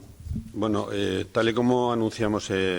Egunon guztiei, hirigintzako eta ingurumeneko informazio batzordean atzo esan genuenez, adostu genuen zerbitzu hau esleitzea ute bati urteko 500.000 euroren truke, eta zertarako izango da 7.000 argiteria inguru mantentzea hainbat euskarri desberdinetan. Horrez gain, rampak, igogailuak eta lurperatutako beste instalazio batzuk mantentzeko zerbitzuetara bideratuko da. Ekipoak, askotariko argitariak, lurpeko pasuetan eta abar. Horretarako langile subrogatuak eta zenbait ibilgailu erabiliko dira, adibidez 2 furgoneta, kamioi garabi bat eta ibilgailu elektriko bat. Azpimarratu beharra dago, era berean, eskaintza honen baitan proposamen ekonomikoak 21 punto izan dituela. Eta esleipenan epe atzeratu egin dela, 7 hilabete tardatu digu azkenean, ekainen hasitako prozedura honetan, eta plegua tekniko eta administratiboak egiteko erabili dugu epe hori. Ondorioz, hile honetan azken aurreko faktura dakargu, eta hurrengoan azkenengo faktura etorriko zaigu, esleipenduna kontratua sinatzen duenean. Espero dugu alik eta azkarren sinatzea. Eta legezko epeen baitan. Eskerrik asko, beste norbaitek. Paula Mieba. Bai, eskerrik asko alkate jauna, de forma muy breve. Azkar arituko naiz. Bueno, betikoan guketik beti esan dugu garrantzitsua dela eskainetako zerbitzuak ordaintzea, baina era berean kudeaketaren kalitatea saritu beharra dago, batez ere ez denean oso ona izan. Hala izan da kasu honetan. Denborak ez dira ondo kalkulatu, pleguak ez dira garaiz atera, eta bar, eta horren ondorioz faktura bat onetsi behar dugu, kontratuz kanpoko zerbitzu batena. Noren errua da? Arduradunarena. Legeak ezarritako epeetan kudeatu ez duen horrena. Enpresa bati ordaindu behar ditugu, baina enpresa hauko indarran dagoen kontratu batekin lanean aritu beharko litzateke eta ez luzapen baten baitan. Hala izango litzateke epeak ondo kudeatu izan balira. Eta galdetu nahi dut zerbitzu honen esleipena zelandoan, erantzun da jakiteko otsailean izango dela azkenengo fakturaren ordainketa? Gauzak ez dira ondo egin, hau beste osoko bilkura batzuetan esan dugu, baina, gutxienez pozik gaude zerbitzua esleitu delako, eskerrik asko. Proposamena bosketara pasatuko inateke, proposamenaren alde, jeltzaleak eta sozialistak, abstentzioak, guk Getxo Bildu, Alderdi Popular eta Ciudadanos, beraz, honetxita geratzen da proposamena eta hurrengora pasten gara, 11. puntuan izun zen, titulartasun autonomikoko Santa Eugenia aldeko 7.1 egikaratze unitatea eskuratzeko proposamena, udal titulartasunaren diren lur hauen trukatuz, 37.1 finanzioa egikaratze unitateako B eta C lursatiekin naiz 31.1 zarrikoaz egikaratze unitatea berriro satitzean sortutako finkarekin. Iazkari jona? Batzordean proposamen hau da, lehena. Truke bidez eskuratzea Getxoko udala eta Eusko Jaurlaritzako etxe bizitza herrilan eta garraio sailak azaroaren 2an sinatutako konpromisuen akordioa egikarituz, babes ofizialeko etxe bizitzak sustatzeko 37.1 Benanzio egikaritze unitatean naiz 31.1 Sarriko Baso egikaritze unitatean eta ekipamendu publikoak sustatzeko Santa Eugenia eremuko 7 bat egikaritze unitatean Sama Karga okupatzaile eraikin edo instalaziorik gabe Euskal Herriko Autonomia Erkidegoan jabetzan den 2.907.970,46 eurotan baloratuta euneko 21 bezik gabe dagoen ondorengo finka. Eta hor, agertzen da zein finka da. Udalak ordaindu beharko du truke eskritura publikoaren sinaduraren egunean 610.673,82 euro. Finkaren balioaren euneko 21. Finkaren balioa 2.907.970,56 euro. Txeke, izendatuaren bidez eskuratzaileen alde, honek une horretan faktura eman beharko du. Bigarrena, truke bidez besterantzea Getxoko Udalak eta Eusko Jaurlaritzako etxebizitza herrilan eta garraio sailak azaroaren 2an sinatutako konpromisoaren akordioa egikarituz, Baferio ofizialeko etxebizitzak sustatzeko 27,1 Benanzio egikaritze unitatean naiz 31,1 Sarriko Baso egikaritze unitatean eta ekipamendu publiko sustatzeko Santa Eugenia eremuko 7 bat ere egikaritze unitatean San Makarga okupatzaile erekin edo instalaziorik gabe Euskal Herri Autonomiko Erkidegoaren alde ondorengo udal finka hauek guztira bezik gabe 2.807.253.253,11 eurotan baloratute dauela. Hor zerrendatzen dira hiru finka. Eskuratzaileak ordaindu beharko du truke eskritura publikoaren sinaduraren egunean 602.121,22 euro. Finken balioaren osoaren euneko 21. Txeki sinduraren bidez, udalaren alde, honek une horretan faktura eman beharko du. Trukaren oietu den Euskal Herriko Autonomia Erkidegoaren egiezinaren bezik gabe baloratutakoa 2.907.970,56 eurotan eta trukaren ojetu diren udal titulatasunean bezik gabe guztira baloratuta 2.807.243.243,81 eurotan arteko balio diferentzia 40.626,75 eurokoa denez, euneko 10 ez gaindituz, ez ordaindu behar dirutan edo beste ondasun edo eskubidak emanez. Hirugarrena, Turkia esandako 2009ko azaroaren 2ko konpromesu akordioan esandako balditzetan egingo da sinaturikoa Getxoko Udala eta Eusko Jaurlaritzaren artean, babes ofizialeko etxebizitzak sustatzeko 27,1 Benanzio egikaritza unitatean naiz 31,1 Sarriko Baso egikaritza unitatean eta ekipamendu publikoa sustatzeko Santa Eugenia eremuko 7 bat egikaritzeko unitatean eta balditza hauetan ere. Konpromiso akordio horren sede diren gaur egungo udal lursailetan eraikiko diren etxebizitza araubidea honako hau izango da. Erosketako araubide orokorra 77,1 Benanzioz egikaritza unitatean kasuan eta alokairuko araubide orokorra 22,1 Sarriko Baso egikaritze unitatearen kasuan. Sarriko Basoko lursatearen etxebizitzen alokairuko araubidea 25 urteko iraupena izango du gutxienez. Getxon urtebetez erroldatuta egon direnei edo azken 5 urteetan gutxienez 3 urte ez jarraituetan erroldatuta egon diren Getxoko herritarrei zuzenduta egongo dira etxe bizitzak. Getxoko udala Eusko Jaurlaritzarekin elkarlan arituko da baldintza hori betetzen dela egiaztatzeko. Euskadiko etxe bizitzaren 3,5 legearen 6.3 artikulan zein aipatutako konpromiso akordioan jasotako elkarlanaren esparruak emango ditu udalak bere lursailak.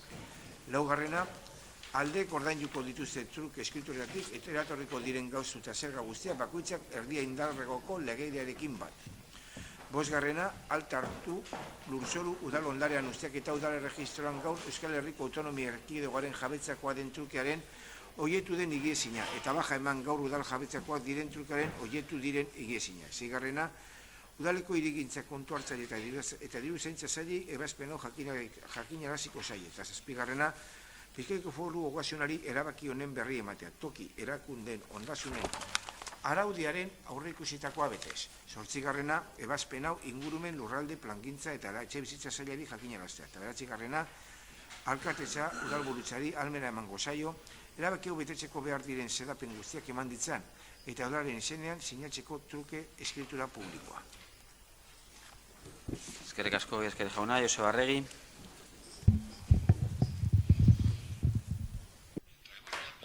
Gaur plenora ekartzen dugu proposamen bat, eta horrek albidetuko du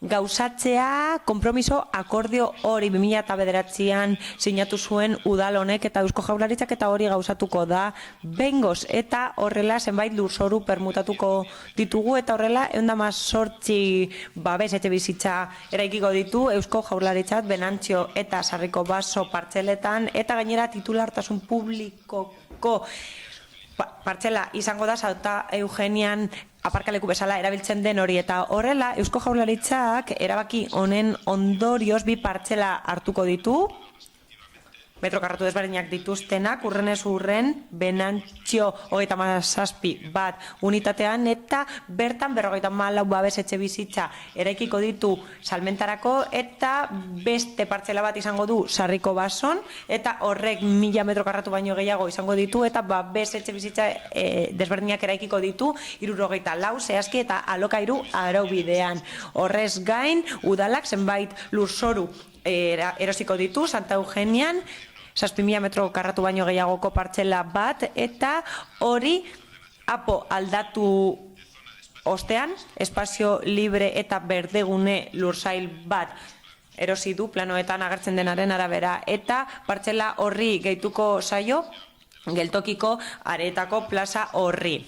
Hala, permutatu egin dira zenbait lursail eta 5,8 milioi euroko zenbatekoa izango da guztira eta bakoitzak 150 jartzen du. Hala, urbanizazio kuota batzuk egongo dira eta horiek ordainduko ditu udalak eta guztira inbertsioa €1.000.000 baino gehiagokoa izango da udalarentzat eta operazio hau legegintzaldi planaren barruan sartzen da babes etxebizitzaren planean eta udal taldeek sinatutako plana ordeztuko du 2009an sinatutakoa eta horrek aurrera pauso bat suposatu egin du babes etxebizitza publikoari dagokionez Getxon.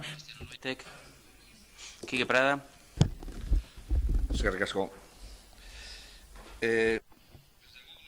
Guketik uste dugu logikoa dela eta ondo dagoela ontasun hori saltzea, hau da gaiaren ontasuna saltzea, lursaiak permutatu dira, espazio libreak askatzeko Romon eta babes ofizialeko zenbait etxebizitza eraikitzeko beste lursail batzuetan, baina horren atzean, ontasun horren atzean, badago beste zerbait, beste gauza asko eskutatzen dira eta larriak dira eta kezkagarriak gainera.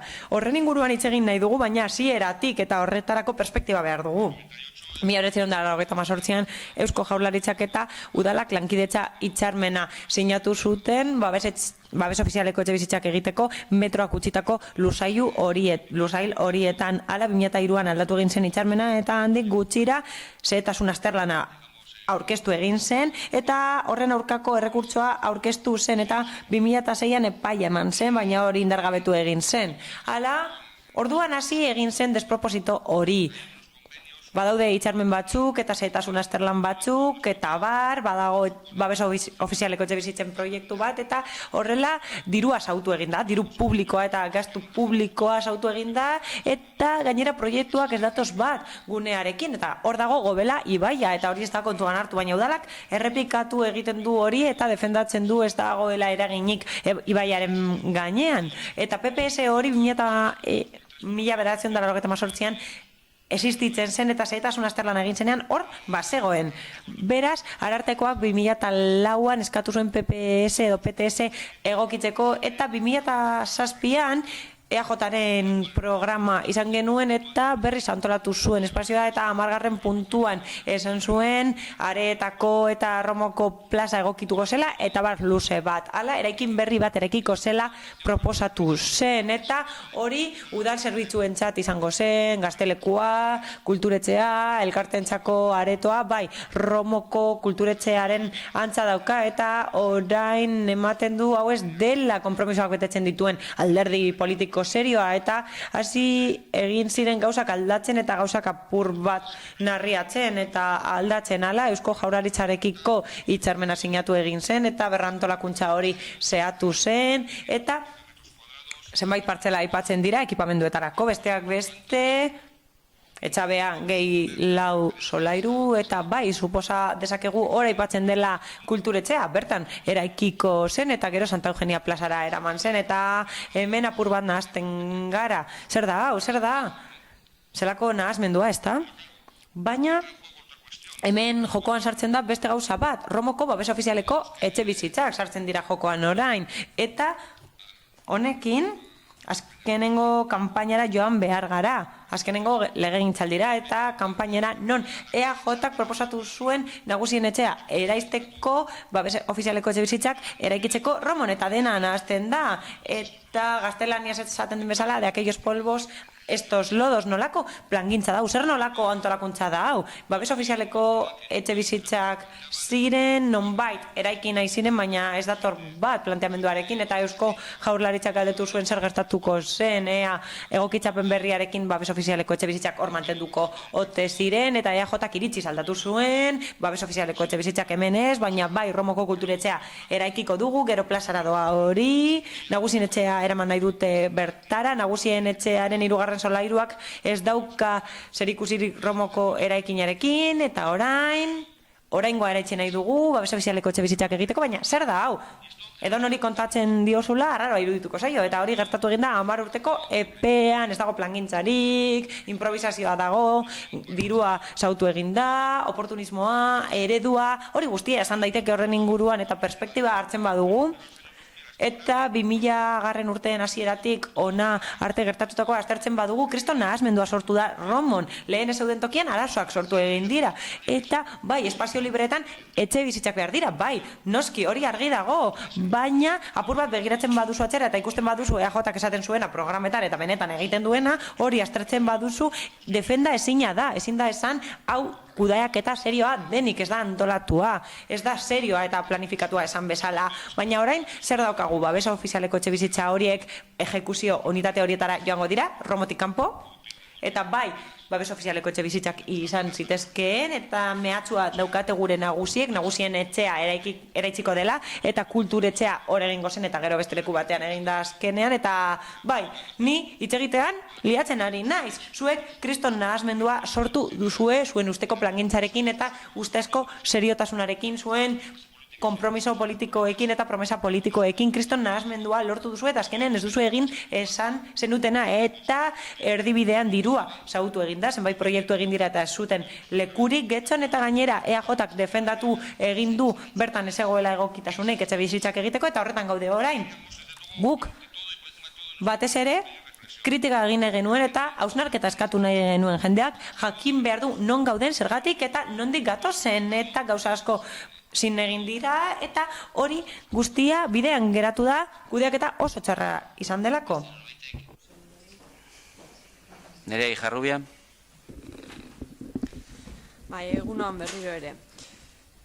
Bueno, alokairuzko, permuta gaur udalbatzanetara onartzeko, ez? Ekartzen den permutaren ondorioz, lur partzel batean babes ofizialeko etxeak eraikiko dira, batzuk salerosketan izango dira, beste batzuk alokairuan esan diguten bezala. Gu, uste dugu, bai, behar direla alokairuzko babes etxeak behar ditugula. Gure herriko hainbat sektorek beharrezkoa daukatela, etxe bizitza eskubidea bermatua izan alizateko. Baina ez dugu, horregatik ez dugu katuko gure eredua ere badela ein batean. Baina egia da, zalantzak eta kontrazanak ere sortzen zaizkigula zenbait kasutan.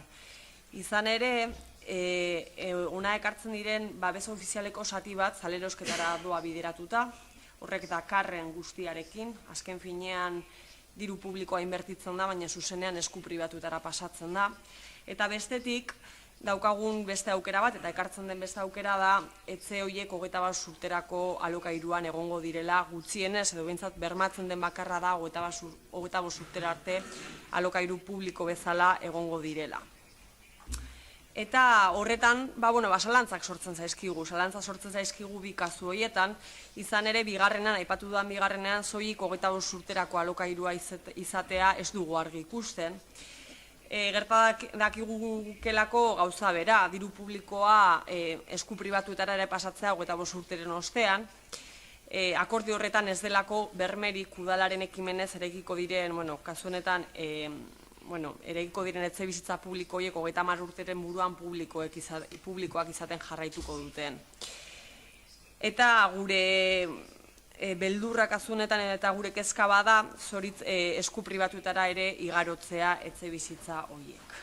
Beraz, ereduarekin bat egin dezakegun arren, zalantzak eta zalantzagarria ikusten dugu salerosketa da bideratzea, eta bestetik 25 urterako bakarrik izatea alokairurako diru laguntza horiek. Horiek dira egun planteatzen denarekin erabat gure posizioa, baina ezin dugu ahaztu ere, azkenean ari garela 2001eko apoaren garapen eta aurretik hainbat akordio horiei bide ematen, eta horregaitik ere badakigu bidean dagoela, baina uste dugu horrelako garapena egiteak agian ekarrezakena dela planifikazio barik eraikitzea eta momentu honetan berrikuspena hori gertatzen ari denean. Beraz, zalantzak ere sortzen zaizkigu horrekin guztiarekin, hori dela eta abstenitu egingo gara. Eskerrik asko, beste norbaitek, Eduardo Andrade. Sí, gracias, señor alcalde. Eskerrik asko alkate jauna. Nik eskatuta nago oso geldo doalako gobernu taldeak kristolako negligentzia dauka etxebizitzen kudeaketan eta 4 urte hauetan ez dugu giltzarik eman. Eta akordioa 2009an sinatu egin zen, eta 9 urte beranduago pleno honetara gatoz sinatzera. 9 urte beranduago, eta horrek hausnarketa eragin behar du. Legegintzaldi honetan saiatu gara gobernu taldea babesten horretan guztian funtzionamenduan jartzeko horrelako proiektuak eta alziren etxebizitza guztiak sustatzeko, eta hori legegintzaldi honetan ezingo da egin, urrengo legegintzaldirako izango da, eta kezkatuta nago ez delako ezer egin, eta legegintzaldiaren balantzea, zentzu honetan, etxebizitzari dagokionez, ez da bat ere egokia, aurreko legegintzaldian onartutako gauzak egikaritu dira, eta ez ditugu giltzak eman, eta hori oso larria da gure auzokidentzat, mi esker. Esko, beste norbaitek. Joseba Arregi.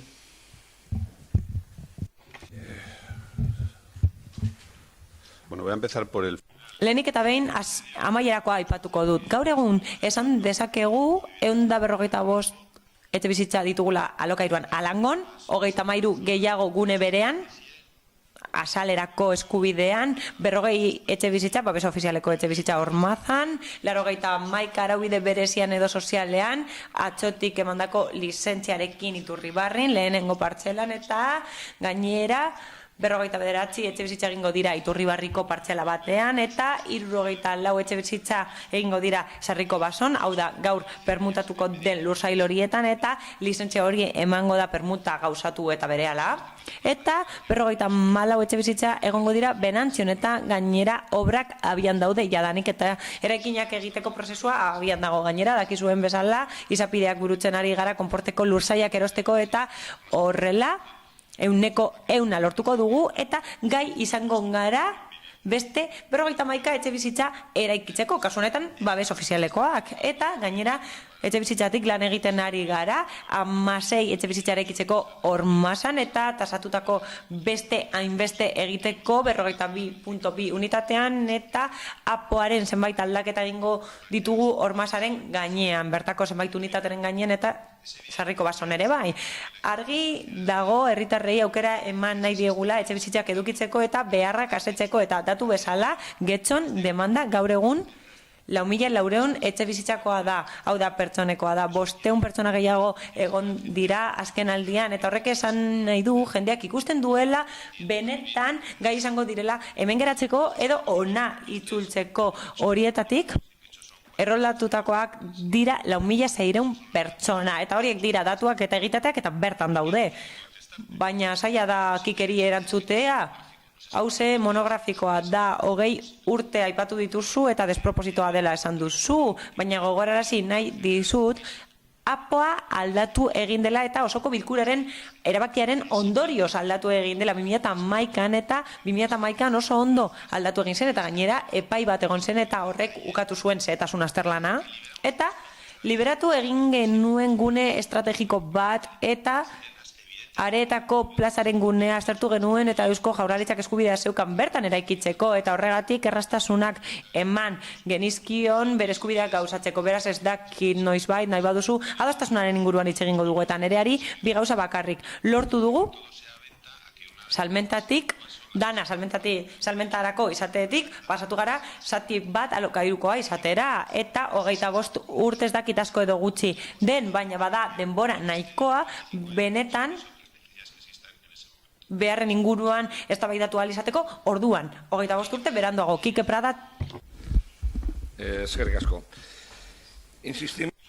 Berriz ere, esan nahi dugu gauza bera. Bai, askatzea ondo dago, etxe bizitzak eraikitzea, babes ofizialeko etxe bizitzak eraikitzea egokia da. Baina, jakinarazi nahi dizuegu nondik datorren nahasmendu hau eta Romoko nahasmendu hori gobernu taldeak sortu du eta zuek nahazten dituzuek gauza desberdinak. Romo kulturetxea, babes ofizialeko etxe bizitzak, nagusien etxea eta bartana dago lotuta. Eta hori, hala da, improvisatu egin delako.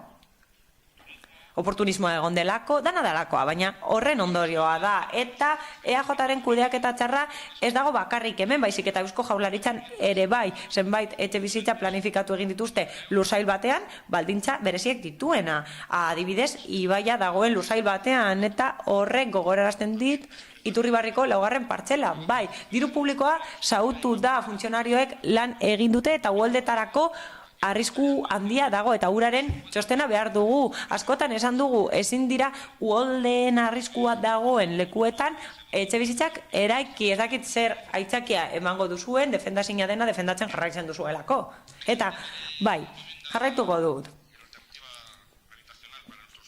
Gure gazteentzako etxe bizitza aukerei dagokienez, eta bai, ezin dugu ahaztu, getxo ez dela gomazkoa, ez ditugu baliabide mugagabeak.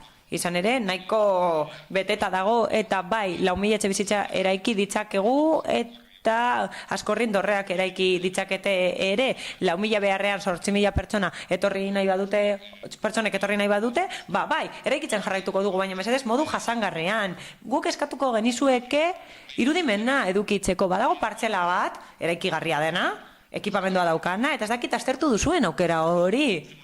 Guk proposatu genuen zuzkidura etxe bizitzak eraikitzeko bertan. Udal ekipamendu bezala, eta gune horietan. Utsa ezazue nagusien etxea bertan, egin ezazue behar duzuena, utzik dauden 100 etxe bizitza horiek merkatuan jartzeko, azterlanatik hori ondoriozta daitekeelako, eta nagusiak egon behar dira nagusien etxean, betiko lekuan, ez nahaztu nagusien eta gazteen interesak, babes ofizialeko etxe bizitzekin eta nagusien etxearekin, eta mesedez, plangintza egin ezazue eta ondo kudeatu ezazue kontu hau. Hori ondoriozta daiteke hauteskunde programetan, hemen zin egiten duzuena, hor egiten duzue, eta beti horrela funtzionatzen duzue, ez sortu mesedez arazoak ez zeuden tokietan. Bestela bosketara pastuko ginateke. Bai, proposamenaren alde beraz. Jeltzaleak, sozialistak, alderdi popularra, abstentzioak, guk Getxo EH Bildu eta Ciudadanos beraz onetsita geratzen da proposamena, eta urrengora pasatzen gara 10. puntuaren zuzen. Nekania Ezkorra Gezabal Andreak aurkeztutako berrestaratzeko errekursoa sesteko proposamena osoko bilkurak 2018ko azaroaren 28ko saioan hartutako 175 garren puntuaren erabakien aurkakoa.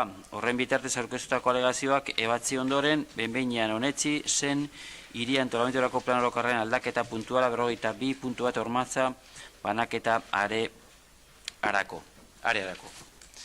Batzordaren proposamena hau da.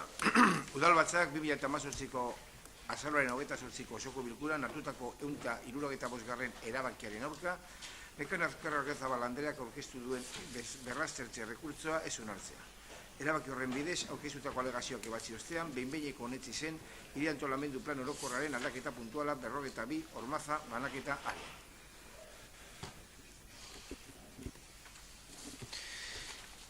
Inork hitz hartu nahi baldin badu edo bestela bosketara pastuko ginateke. Bai, bosketara proposamenaren alde. Jeltzaleak, sozialistak eta alderdi popularra abstentzioak, EH Bildu eta guk Getxo idazkari jauna kontutan parkatu, abstentzioak eta Ciudadanos idazkari jauna kontuan hartu, gure jeltzaleen taldean bi pertsonak ez daudela, orain presente, bozketa zenbatzeko momentuan. Jarraitzen du beraz, pertsona bat, barkatu. Bi. Bai, Inazio eta Irantxu.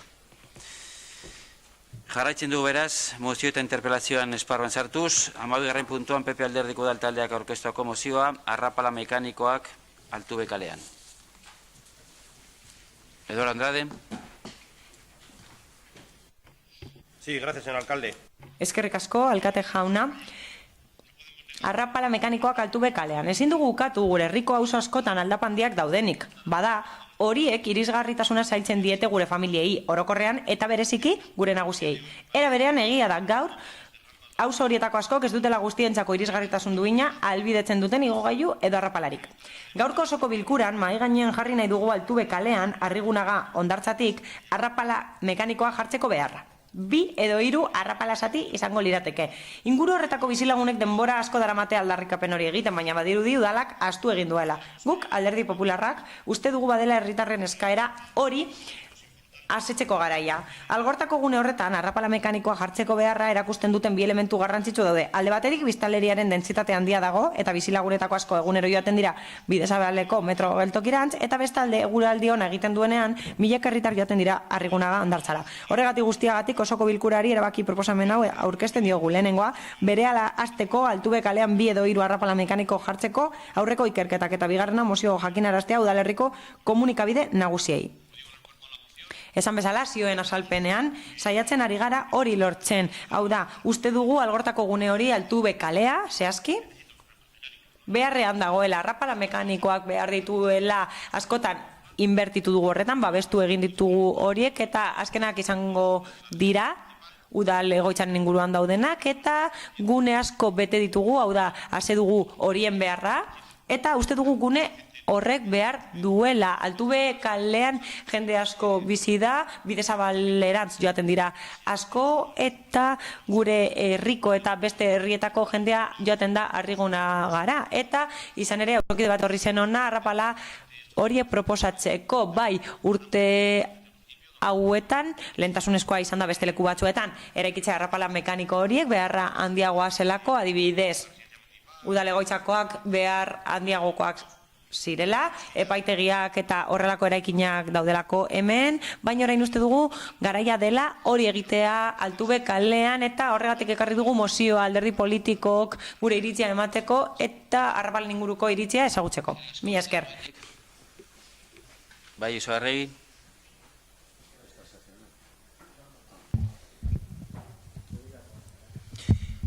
Joseba Arregi. Bueno,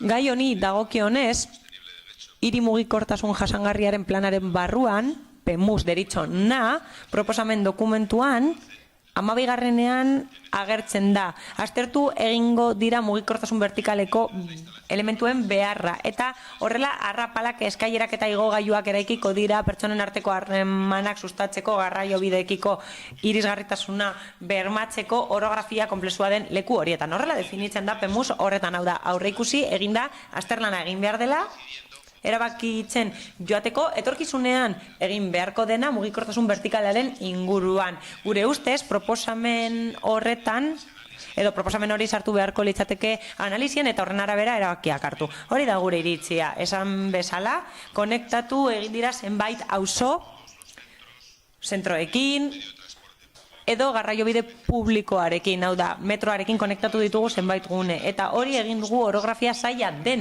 leku horietan eta ezi bat den leku horietan, adibidez Bidesabaleko arrapalak, Salziduko arrapalak, Boako igogailuak, Ereagakoak, Villamontekoak, Alangokoak, Iturribarrikoak, Aiboakoak, Portu Zaharrekoak, eta orain egikaritzen ari da Aiboa konporte gunekoa. Eta horrela 10 milioi euro baino gehiago gastatu egin dira horretan, inbertitu egin dira horretan, eta jakin badakigu proiektu bat egiten ari da igogailu bat jartzeko generatzu eta usategiren artean. Eta horrez gain aurreikusi eta egiten ari da igogailu bat Portu Zaharrean obispo etxe handiarekin konektatzeko, eta PEMUSak proposatzen duen bezala analisi berria egin behar da gune desberdinen inguruan elementu mekaniko berriak esartzeko, eta horien artean ziurazki egongo da zuek proposatutako, baina datu bezala esan nahi dut 4 zati daudela kale horretan eta 2 bakarrik gainditzen dute maldaren 6%.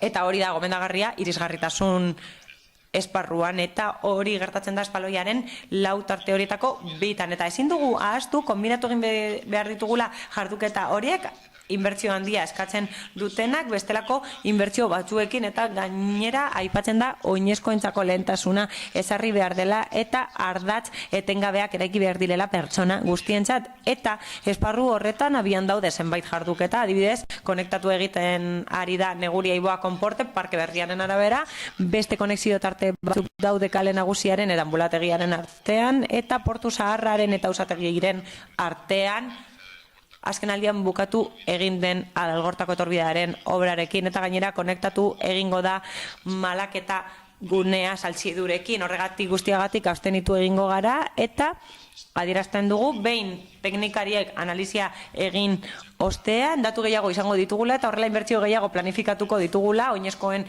mugikortasuna bermatze aldera. Mila esker. Bai, Santiago zein. Puntu honetan mozio bat daukagu, eta eskerrak eman nahi dizkiogu Alderdi Popularrari ekartzeagatik. Proposamena interesgarria da, baina zalantzak ditugu. Ikusi dugun bezala, argazki bat dago, eta atzo bertara joan ginen ikusteko nola buru litekeen proiektua, eta ondorio bat atera dugu. Zenbait aparkaleku daude bertan, eta zuek arrapala bertan egiteko proposatu duzue, 30 aparkaleku egongo lirateke, eta horiek eliminatu beharko lirateke arrapala eraikitzeko. Horrez gain, sarbidea aipatu da, eta jabeen erkidego desberdinek baoak dituzte, eta sarbideak dituzte, eta arrapalak eraikiko bagenituzke, auzokideek ez lukete aukerarik izango garajetara sartzeko. Eta horregatik ikusten dugu proiektua nahiko konplexua dela, eta horretan badaudela zenbait zati, eta agian teknikoki egin liteke, baina ez liteke bideragarria izango, auzokideek ez luketelako salbiderik izango garajetara. Eta berriz ere azpimarratu nahi dut badaudela 30 aparkaleku bertan, eta horiek kendu beharko lirateke arrapalak eraikiko balira, eta Algorta ez da lekuriko onena autoa aparkatzeko eta herritarreka aparkatu ahal izateko, askatasun osoz eta erraztasun handiz. Gune hori nahiko beteta dago, eta horregatik hain zuzen ere ekartzen duten proiektua errespetatuz eta jakinda herritarren eskaria dela abstenitu egingo gara. Maite Arraiza. Bai, egunon. Bueno, guk zalantzak ditugu aukera hori teknikoki onena izatearekin. Ez dakigu egiten den proposamena leku egokienean arrapala horiek kokatuta dauden. Uste dugu azterketa teknikoa egin beharko litzatekela aurretik, arrapalak Arrigunagako hondartzaren inguruan kokatu aurretik. Urrats bat aurretik zoaztela uste dugu, lehenik azterketa teknikoa egin beharko litzatekelako, eta hori ez duzue mozioan jaso. Gainera, badira gure herrian irisgarritasuna hobetu behar duten hainbat espazio, eta lehentasunen zerrendatzea ezinbestekoa iruditzen zaigula. Gure herrian planifikazioz jokatu alizateko. Eskuartze puntualak etengabe egin beharrean. Eskerrik asko. Beste norbaitek, Enrique Olaso. Egunon guztioi. Esan da dago, alde batetik irisgarritasuna hobetzeko beharrarekin guztiz ados gaude, hori erronka importantea da, eta ingurukoak eta Getxoko hiritar guztiok ikusten dugu. Beste aldetik ikusten dugu, esan da dago hemen gaur, zonalde oso konkretu batean zehaztu egiten zaretela, eta agian ikerketa orokorragoak egin behar dira, Josebak aipatu ditu gauza batzuk, eta gero arrapalak gure ustez arazo pilo ematen dute, H. Bilduk esan du ikerketa teknikoak egin behar dira, ados gaude horrekin ere, gurpildun aulkiarekin mugitzen bazara, beti arrapaladak kenduko dituzu zure bidetatik. Auskalo noiz da bilen, gero badaude momentu batzuk aldapa gogortu egiten dela eta ez dago arrapal automatikorik. Gure ustez, aukera honena zehazteko irisgarritasun alternatiba guztia balioetzi behar dira, eta hori egin beharko litzateke aurretik. Aztenitu egingo gara. Eduardo Andrade. Gracias, señor alcalde. Agradezco. Eskerrik asko guztioi egindako ekarpenengatik. Proposamenean ez da eskatzen rampa jartzeko. Azterketa tekniko batzuk egingo direla dio. Hori nahi dugula. Gu ez gabiz esaten lanekin berehala hasteko, azterlanak egiteko baizik. Bizilagunek eskatu zuten, gu arkitektoekin lanean aritu gara, proiektutxo bat egiteko, ikusteko bideragarria den edo ez, ze abantaila dituen, eta guk abantaiak nabarmendu ditugu bizilagunek ala esan dutelako. Guk uste dugu justu leku horretan behar dela, baina, bueno, espero dugu 2030 baino lehenago erabakitza herri honetan non jarri behar diren arrapalak. Guk hemen dioguna da osoko bilkurak erabaki behar duela arrapalak non jarri behar diren. Arrapala mekanikoak, bueno, Josebak esan du, arrapala batzuk jarri diela edo igogailoa generatzun. Beno, behar bada hor igogailoa jarri baino lehenago, gastatu beharko genuken dirua beste leku baten arrapala jartzeko. Baina, bueno, orain esan du, beste zerbait egingo dela obispo etxe handian, hemen aipatu du gaztelania sabote pronto esaten den modu horretan, eta ez da batzordeetan aipatu. Guk nahi dugu osoko bilkuran erabakitzea instalazio horiek non jarriko diren, eta nola. Eskerrik asko guzti horiek ekarpenengatik, iritziengatik, eta, bueno, nik ez da bai dakarren nahi nuen osoko bilkura honetara, baina guk instalazio hauek datorren legegintzaldian defendatuko ditugu berriro ere, abstenitzen bazarete. Una simple aclaración. Zerbait argitu nahi dut. Orain arte jarritako instalazio guztiak muga arkitektonikoa gainditzeko jarri dira. Proposamen honek hobetu egiten ditu sarbideak, baina muga arkitektonikoa gainditu da. Tarte guztian dituen maila desberdinek erakusten dute hori. Guk jarritako arrapala kontuan hartuta gauzaz da konexio egiten ari garela bi lekuren artean. Guk kudeatzen ari gara, 27 Portu Zaharra instalazioa, bigarren tarte bat eraikitzera pasatu alizateko.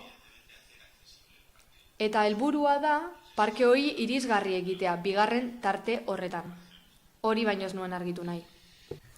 Beraz, bosketa bazten gara, mozioaren alde, Alderdi Popularra, abstentzioak, jeltzaleak, sozialistak, guk Getxo EH Bildu eta Ciudadanos, beraz, onetsita geratzen da mozioa eta hurrengora bazten gara. 14. puntuan guk udal taldeak aurkeztuako mozioa Getxoko ondare arkitektoniko eta kulturalen kudeaketa ezagutza eta erabilera. Kike Prada, zurea da hitza.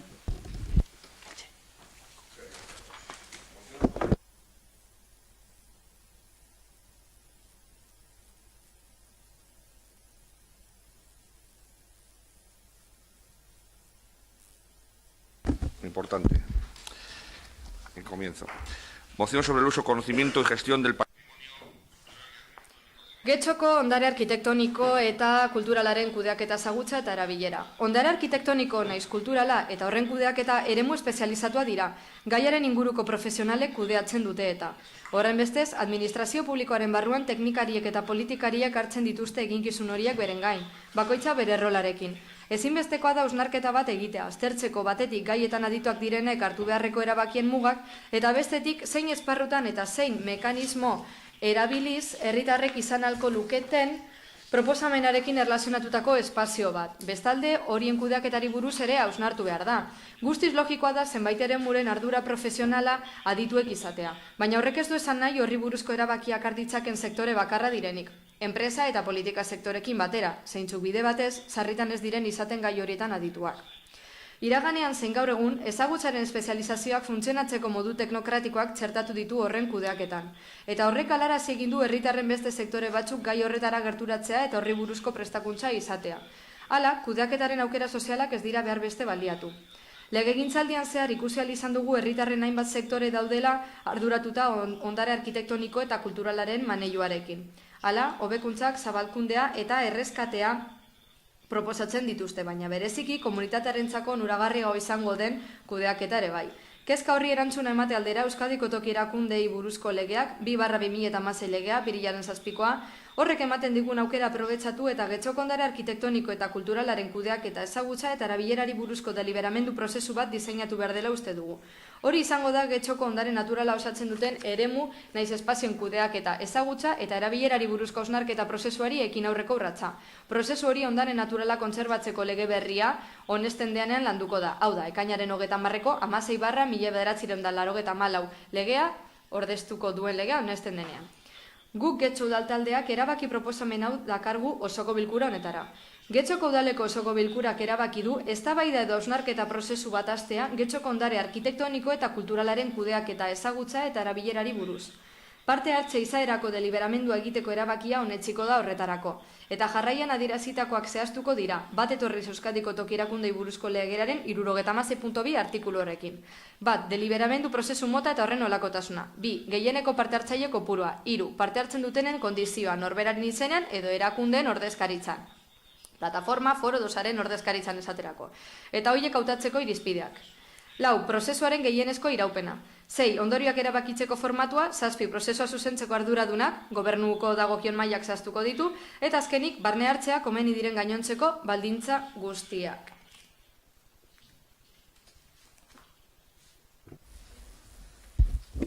Eskerrik asko. Bai, Santiago Sainz, zurea da hitza. Bueno, guk zeharkako emendakin aurkeztuko dugu.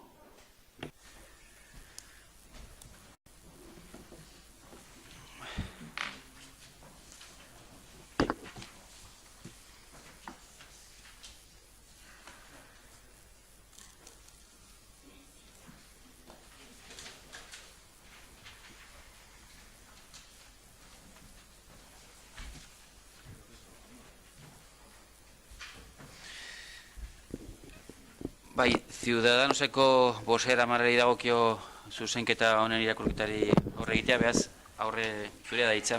Transaccional de la adición que... Ciudadanos Getxo udaltaldeak aurkeztutako gehitzeko emendakin zeharkakoa. Lehenik eta behin, Getxoko udalak urtero onetsiko du Lileren 72,2 artikuluan jaso den bezala programa bat. Programa horrek herritarren partaidetzari mesede egiteko jarduketak bilduko ditu. Hain zuzen ere, urte horretan egingo diren gai publikoetan izandako partaidetza. Horrez gain, adierazi egingo dira zein baliabide erabiliko diren aurrekontu ekitaldi horretan, beharrezkoak baldin badira. Beti ere, kaltetu gabe, beste dozein ekintza egiteko aukera, hala badarogikio, eta ez bada urteroko programan sartu. Bigarrena, kopia literala. Ez edo baietza ematea, proposamen hori.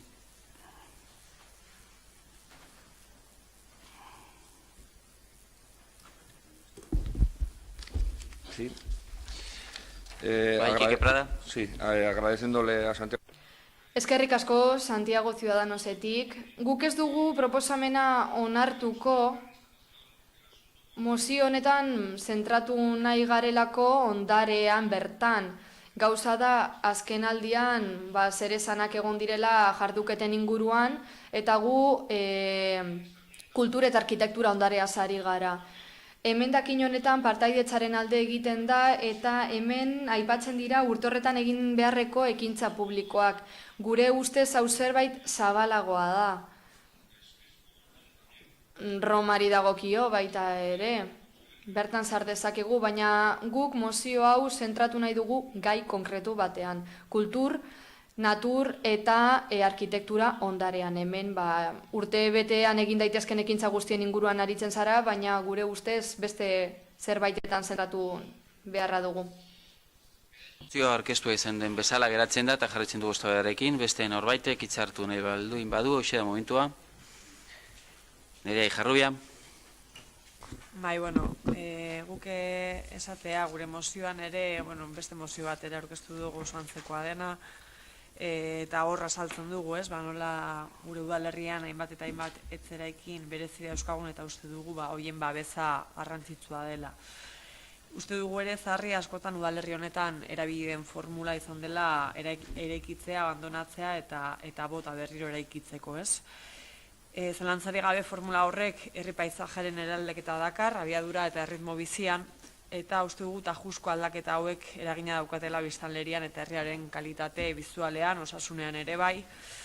Arrazoi horiek medio besteak beste bat egiten dugu guk talde politikotik egiten den proposamenarekin. Uste dugulako gure mozioan proposatzen dugunarekin bat egin dezakela eta bide beretik doala proposamena bera, horregaitik baiezkoa bozkatuko dugu. Eskerrik asko. Gaik Prada. Eskerrik asko. Bueno, zerbait argitzearren, gauza da proposamena guretzat argia dela, agerikoa dela. Ondarea kontserbatzeko erabakia, maila guztietan, arkitektura mailan esate baterako, teknikarien eta politikarien eskuetan dago. Eta zer eskatzen dugu, proposamenan esaten den bezala, eztabaida bat irekitzea, hausnarketa egitea gai honen inguruan, izan ere herritarrek argi eta garbi zerbait esan behar dute honen inguruan, zer esan izan behar dute. Kultur ondarearen arloa hainbat modutara lan daiteke, modu partikular, subjektiboan, sentimenduak daude tartean, eta jendeak ekarpen ugari egin litzake. Eta nik uste du jendeak benetan ezagutu beharko lukela egoera, proposamenak egiteko aukera izan beharko lukela, eta gai konkretu honetan guk uste dugu getxon zerbait falta zaigula. Egia da, parte hartze prozesuak egon direla, hainbat lantalde egon dira, proposamenak aurkeztu dira, baina gero azkenengo erabakia politikariek eta teknikariek hartzen dute. Gure ustez guztiz beharrezkoa da herritarrek lekua izatea kontu honetan, eta horretarako proposatu dugu guk testu hau, foro hau sortzeko proposamena, gobernu taldeak beharrezkotza jotzen badu bere erara antolatu beharko luke, baina gure ustez guztiz beharrezkoa da. Benantzio etxearen inguruko kasua daukagu orain, benetan erakin garrantzitsua da, eta kasu zehatz horretan guri gustatu izango litzaiguke kontserbazioa lantzea, eraikin publiko modura izendatzea, Punta Begoñako galerien kasua ere badaukagu, beste hainbat proiektu, orain badago beste proiektu bat, handinaia benetan, berreskuratzekoa, eta erabilera bat ematekoa, espero dugu publikoa izatea, eta nik uste dut herritarrek honetan tokia izan behar dutela. Nagusien etxea ere gai garrantzitsua da gure ustez, ondare modura kalifikatzea edo aitortzea, azkenean garrantzitsua da auzoentzat, pertsonentzat, herritarrentzat, eta getxok honen inguruko tresna bat behar du, hau lantzeko tresna bat. Josu Arregi. Proponen hoy abrir un... Hausnarketa egiteko epe bat irekitzeko proposatzen da hemen, kultur eta arkitektura ondarearen inguruan, Euskadiko udal legearen 76.2 artikuloa aintzat hartuta. Eta hemen eskuhartze eta erabilera muga batzuk markatzen dira. Zeren ondorio da hori hausnarketa prozesu luzen ondorio. 25 urte baino gehiago hartu dituztenak. Eta gainera parte hartze izugarria izan dute prozesu horiek. Badaude hemen eragindako hainbat pertsona eta instituzio eta argi dagoenez hainbat maila hartzen dituen gaia da. Mai gainean jarri behar dugu, gai hau, gehien tratatu den gaietako bat izan dela, gure APO berrikusi den guztietan. Parte hartze prozesu ugari egon dira, aurrerapenak egiteko orduan, eta ondorio modura proposamenak atera dira eta azken dokumentuan sartu dira. Ondorioz guk uste dugu irakurri egin beharko zenuketela, eta horren ostean aztertu eztabaidatu den zerbaiten inguruan hitz egin beharra dagoen berriro ala ez. Eta hemen proposatzen dena aztertuz gero ikusiko dugu parte hartze prozesu hauek, apoa berrikusteko direnak, prozesuaren oinarrian bertan kontutan hartuta egin direla. Parte hartu duten pertsonen baldintzak ezarrita daude, baldintza guztiak, ardura nortzuk daukaten, prozesua zuzentzeko orduan, eta bar, eta bar. Beste modu batera esan da, hau guztia bete egin da. Ondorio bezala, proposatutakoa egin daia da. Udallegearen babesa bilatzeko beharrik gabe, boseramaien batzarran hitz egin zen honen inguruan. Eta gai arautzen duen legedia kontuotan hartu da, azterlan teknikoak egin dira, gai hauetan parte hartu duen jendearen ekarpenak aintzat hartu dira. Eta beraz, zure proposamenaren aurka egingo dugu. Kike Prada. Eskerrik asko. Bueno, lamentablemente vemos... Zoritzarrez ikusi dugunez gobernu taldeak uste du guk eskatutakoa egina dagoela ja da. Ba guk uste dugu ez dela horrela. Nik lantaldean parte hartu nuen bere garaian eta proposatu zen hau. Non dago? Proposamena idatzi duen taldearen lana non dago? Gu ez gaude bat ere ados, proposamena idatzi zuen taldearekin, ondare arloan hartutako erabakiekin.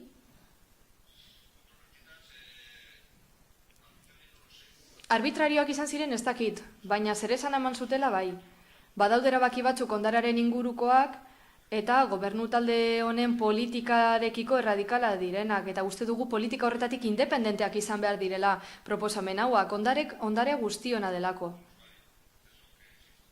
Guk ez dugu behar bere garaian egindako parte hartze prozesuren bat, horrelako lantalde bat eratzeko eta hau bukatutzat emateko. Gai hau egunero landu beharrekoa da, auzo guztietan, urbanizazio guztietan, proiektu guztietan. Zure ustez beraz ez da beharrezkoa kontsultak egitea? Romean oinarritu edo zentratu gabe? Rom eskaso horretan, hitz egin behar dugu kontsulten inguruan. Zoritzarrez, ikusi dugunez, horren maila handia duen getxo honek, horren politika aurreratua dituen getxo honek, hau bezalako gaietan, parte hartze gaietan, eta beste hainbatetan, ingurumen gaietan esate baterako, asko dauka egiteko. Ez gara itzindariak, ez zertan gai hauetan.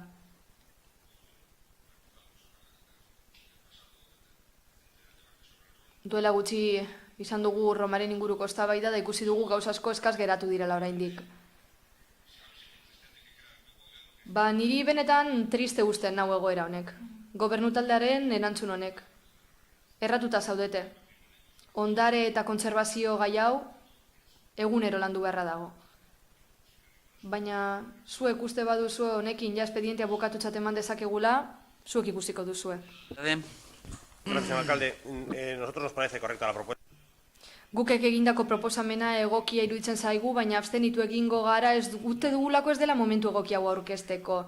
Otsailean gaude, 3 hilabete geratzen zaizkigu gure karguetan, eta hausnarketa hau berandu dator. Datorren legegintzaldian, lehenengo mozioa, osoko bilkurara eramango dena hau izatea nahi dut, eta udalbatza berriak erabakiko du. Nik uste dut benetan hausnarketa beharrezkoa dela. Interesgarria da, baina nik uste dut urrengo udalbatzak eztabaidatu beharko duela.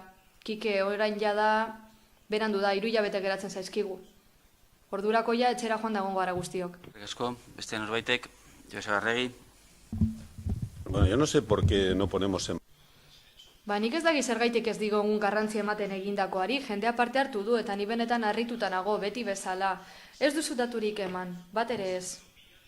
Iritzia eman duzu, balio judizioan oinarritu zara, baina ez dago daturik. Apoaren aurrerapen plana ikusten badugu hainbat gauza esaten ditu, hainbat proposamen daude.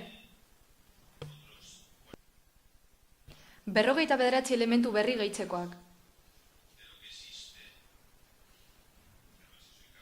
Ea aurkitzen dudan hemendik. Badaukagu gizadiaren monumentu bat, gizadiaren ondare izendatutakoa, beste 2 monumentu talde, berezitasun eman zaienak, 4 eremutan, Eta gainera, 258 elementu zehatzi gehituko zaie teknikariek egindako proposamena kalez-kale joan ondoren, eta azterketa egin ondoren erabakitakoak. Gainera jendeak ere proposamenak egin ditu eta hoie guztia parte hartze prozesuan bildu dira. Baina horrek ez du ezertarako balio? Orain Eduardok dio, urrengo legegintzaldira eramango dugula, 6 urte daramatzagu honetan lanean. Araudi ugari daude, hainbat urtetako lana dago atzean, eta bide batez, esan berra dago, segaitik ezareten fidatzen hau idatzi duen taldeaz. Udal honi laguntzen dion teknikari oro zuen konfiantzatik kanpo geratzen da. Herritarren proposamenak bildu dira. Eta gauza bat esango dizuet. Aitzindaria gara, ondarea berreskuratzeko prozesuetan. Europar Batasunak, Espainiako Estatuak eta Eusko Jaurlaritzak aitortu digu.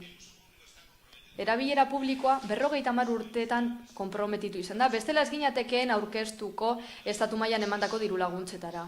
Gauza da beti ari garela gauzak estaltzen, eskutatzen, mesedez esan egiakik, emandatuak. Nik ulertzen dut zure ikuspuntua, baina emandatuak, kudeaketa publikoaz ari garelako.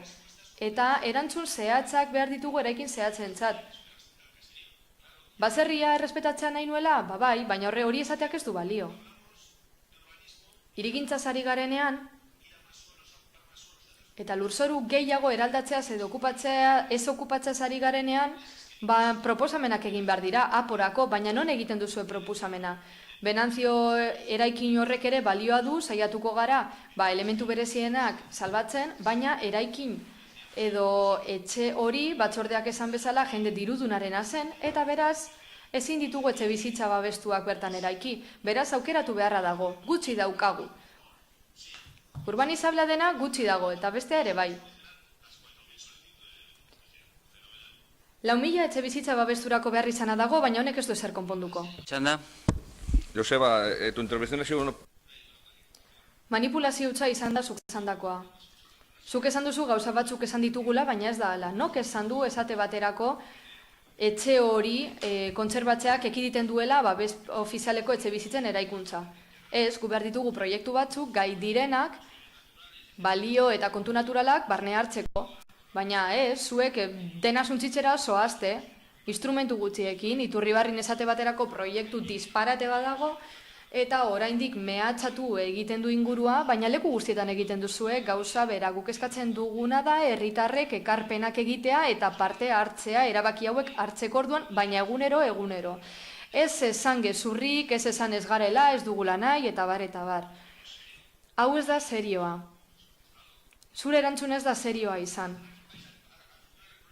Etxe bizitza dosazionalekin konponduko duzue 4.000 etxe bizitza eskararen arazoa. Ez, guk nahi duguna da herritarrek parte hartzea, Getxoko auzo guztietatik ondarearen kontserbazioarekin lotutako gaietan.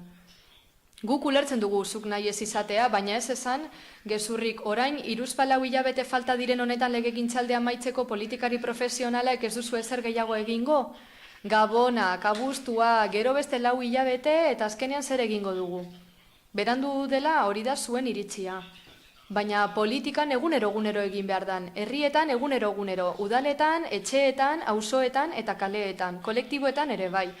Hemen ez dugu gure lanalde batera uzten. Ez diogu pertsiana izten inori, baina aitzakiak ikusi ditugu. Berriro diot, gu ez gaude honen kontra. Ez gaude babes ofizialeko etxe bizitzen kontra. Guri ez zaigu gustatzen zuek nola lantzen duzuen, nola planteatzen dituzuen proiektuak.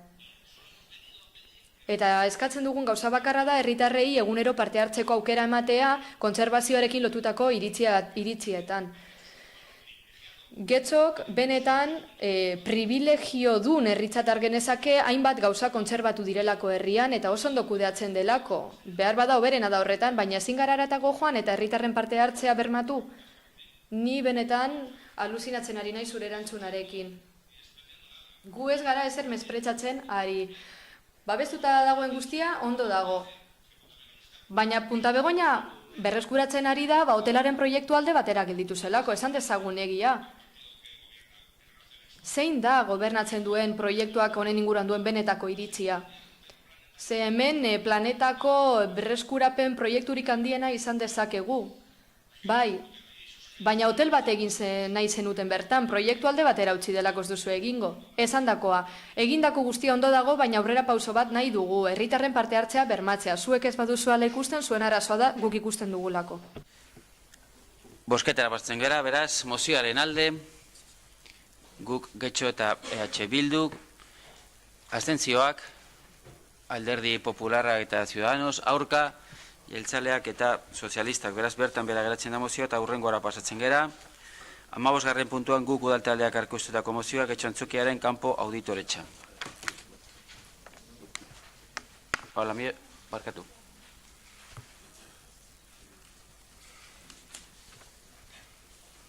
Kike Prada, zure ait. Eskerrik asko. Moción sobre... Antzokiaren kanpo auditoretzaren inguruko mozioa. Oposizioko talde guztiek, Ciudadanosek esan ezik, osoko bilkurara Getxo Antzokiari buruzko hainbat mozio ekarri ditugu legegintzaldi honetan. Izan ere, gobernu taldeak pizkanaka ematen zizkigun datuek kezka eragin ziguten. Hala, 2016ko otsailean, mozio bat aurkeztu genuen guk Getxoko kideok. Horren bidez, osoko bilkurari proposatu genion, Getxo Antzokia eta Romo Kulturetxea azpiegitura kulturalak amaitu eta martxan jartzeko prozesua jarraitzeko batzorde bat eratzea. Batzorde horretan, udaltalde guztiek parte hartzeko beharra ere jaso genuen mozioan. 9 hilabete beranduago, 2016ko azaroan, Alderdi Popularrak mozio bat aurkeztu zuen. Horren bidez, kanpoko auditoria bat kontratatzeko eskatu zuen. Getxo Antzokiaren kostuaren hasierako aurreikuspenaren eta kostu errealaren arteko alde ekonomiko handiaren arrazoiak argitze aldera. Izan ere, 2016ko azaroan kostua 150 baino gehiago handitu zen hasierako aurreikuspenarekiko. 2018ko martxoan, EH Bilduren txanda izan zen eta mozio bat aurkeztu zuen, Getxo Antzokiaren kudeaketa publikoa zuzena eta eraginkorra izan zedin bermatzeko asmoz. Bada, guken zuzenketaren ostean, Getxo Antzokia eta Romo Kulturetxea azpiegitura kulturalak amaitu eta martxan jartzeko prozesua jarraitzeko bat sortzea ere proposatu zen. Batzorde bat sortzeko 2016ko otsailean proposatu genuena. Argi dago obra egikaritzeko epean eta zenbatekoan egonden desorekak oposizioko talde guztiei edo gehienei eragin digula kezka. Beraz, alde handi horien arrazoiak eta kausak diagnostikatu behar ditugu akats berdinak ez egiteko beharrezko neurriak hartu ahal izate aldera. Guk Getxo udaltaldeak erabaki proposamen hau dakar osoko bilkura honetara bakarra. Getxoko udaleko osoko bilkurak kanpoko auditoria bat egingo dela erabaki du. Getxo Antzokiarentzako hasieran aurre ikusi zen kostu ekonomikoaren eta benetan izandakoaren arteko desoreka aztertuko duena, bai eta obra gauzatzeko hasieran aurre ikusitako epearen eta benetan izandakoaren arteko ere desoreka horiek aztertzetik ondorioztatuko da zerk eragin dituen eta auditoria Getxoko udaleko gardentasun notarian argitaratu beharko du. Erabili egingo du nire txanda. Azaltzeko lehenik eta behin, mozioa, kasu honetan 2016an Alderdi Popularrak eskatutako gauza bera eskatzen duela obra maituta beharrezkotzat jotzen dugu. Argi dago ez gatozela honekin gaia monopolizatzeko mozio hori denok babestu genuen eta kontu hori ez da denona alderdi guztiona baizik eta herritar guztiena ere bai. Argudiak eta asko ematen dira eta azalpen asko ematen dira eta ez ditut zalantzak jartzen gobernu taldearena kasu honetan, baina realitatea da desoreka dagoela epean eta zenbatekoan, hau da, kostuan ere bai, eta nahiko handia izan da desoreka hori eta alde hori, hau da, Alderdi Popularrak 2016ko azaroan mozioa aurkeztu zuenean, bai, 2016 aipatu dut lehen, eta bai, orduan aurkeztu zuen mozioa Popularrak, eta kostua 150 baino gehiago handituta zegoen, eta azkenean 160 baino gehiago handitu eginda hasierako 22 milioi horiekin alderatuta, eta besterik gabe, guk ulertzen dugu, logikoa dela, eta bai, ulergarria dau auditoria eskatzea argi dago gobernu taldeak uste duela dana dagoela justifikatuta eta ondo azalduta, baina guk uste dugu beharrezkoa dela hori eta bere garaian uste genuen beharrezkoa zela Popularrek proposamena aurkezterakoan eta gainera auditoriaren alde egon ginen guztiok, oposizioko guztiok eta bai zenbait gauza aipan itzake, kostuak aipan itzake, egitateak, plazako bankuak, gastu inmorala dira, 10.000 euro gastatu egin dira, proiektuak aldatu egin dira, eta egia esan proiektua egikaritu da, eta adibidea izan liteke jakiteko nola ez den kudeatu behar edo nola ez den egikaritu behar onelako proiektu bat hain garestia dena, kasu honetan, eta hain dimentsio handikoa dena. Ni nagusia naiz, ja da, baina 9.000 milioi peseta izango lirateke 10 urteko obra egin da Getxo Antxokirako, eta bai, azalpenak egongo dira dana sartzeko zergatik egin da horrela, zergatik handitu da epea eta zenbatekoa, baina orain dela gutxi zenbait kreditu onartu ditugu 3.000 eurokoak eta oraindik ez dakigu zertarako erabiliko diren, nora bideratuko diren eta zenbait gauza daude, gauza anitz daude, eta hori bakarrik egin daiteke diru publikoarekin. Soilik egin daiteke diru publikoarekin, egikaritze hau bakarrik egin daiteke horrela, kostu asko handitu da, aldaketa asko egin dira eta epeak aldatu egin dira, bestela ezingo litzateke hau egin eta diru publikoarekin, bai gauza hauek egin daitezke eta gainkostu hauek egin daitezke, baina edonola ere ez naiz hartuko mamia, naiz eta batzuk aipatu ditudan gainetik, baina bai, esan bezala auditoria beharrezkotzat jotzen dugu, hain zuzen ere gertatutakoa bitxia delako eta datuek merezi dutelako benetan auditoria hori egitea.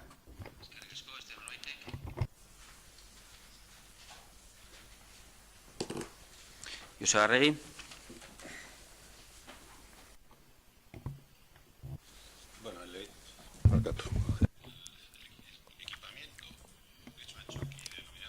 Getxo Antxokia ekipamendua da, Getxo Antxokia musika eskola, eta funtzionamenduan sartuko da jaio zen bezala. Eta horregatik plan orokorra proiektura egokitzea onartu da, eta hori aho batez onartu egin zen osoko bilkura honetan. Eta guk Getxoko talde batzuk, edo lehen zeuden talde batzuk, hemen zeuden, eta hori eraiki eginda herritarrak zenbait aldarrikapen egin dituztelako, eta bereziki zenbait sektorek eta elkartek aldarrikapen hori egiteko, eta horiek profila nintza dute, eta horiek izango dira erabiltzailerik nagusienetakoak, eta gainera egikaritzeko epeak egokitu dira krisialdi ekonomikora, eta eraikitzen bukatu dugu eta udalaren zorpetxe orokorra erdian baino gehiagoan murriztu eginda eta 3 eraikinak bukatuta daude jada eta ekipamendua bukatzear dago orain eta zenbait irekiera partzial egin dira, aparkalekua funtzionamenduan dago, urbanizazioa ere bai eta musika eskola funtzionamenduan dago jada. Bide batez, faseka eraiki eginda eta horri esker mailarik handieneko ekipamendu eszenikoa izango dugu gaur egun, eta arro gaude, izan ere osoko bilkurak erabakitakoa bete dugu, 8 alditan erabakitakoa, eta bengoz Getxok ekipamendu eszenikoa izango du, merezi duena, herritarren kopurua kontuan hartuta, eta gainera gauden mendearen beharrei erantzuna ahalko die. Hala, irekiera apurka egingo da, eta krutxero batek bezala, epe bat beharko du, eta modu mailakatuan irekiko da, izan ere, eraikin bat izateaz gain oso instalazio komplexua da eta bukearekin alderatuta desberdintasun bakarra da ez dela mugitzen eta gainera komplexutasun teknikariak eskatzen ditu eta gainera gai izan behar dira hori maneiatzeko modu kolektiboa horretan ari gara eskarmentua lortzen eta espero dugu lehen mailako teknikarien laguntza izaten jarraitza eta nahi baduzuek kostuak aipatuko ditugu azken prezioa da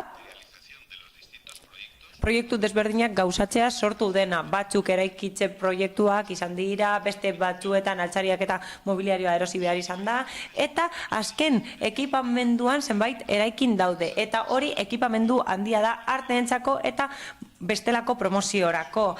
Hala, guztira danak daude prestatuta zenbait ekitaldi hartzeko eta prestakuntza eskaintzeko, bai barrualdean, bai kanpoaldean, eta historia laburki azalduta proiektuak egikaritu egin dira eta lizitatu eta likidatu egin dira indarreko araudia betez une oro eta araudi hori aldatu eginda batez ere kontratazioari eta segurtasunari dagokienez. Eta dakizuen bezala orain dela denbora nahikotxo zenbait esleipen daude eta 10%koak dira.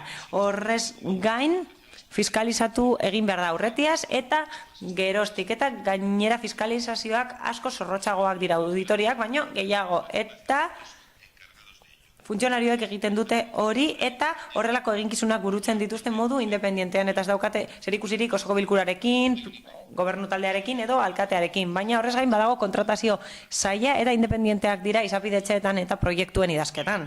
Hala, bizitzen dugu eta kudeatzen dugu eta horien zorrostasunaz fidatzen gara.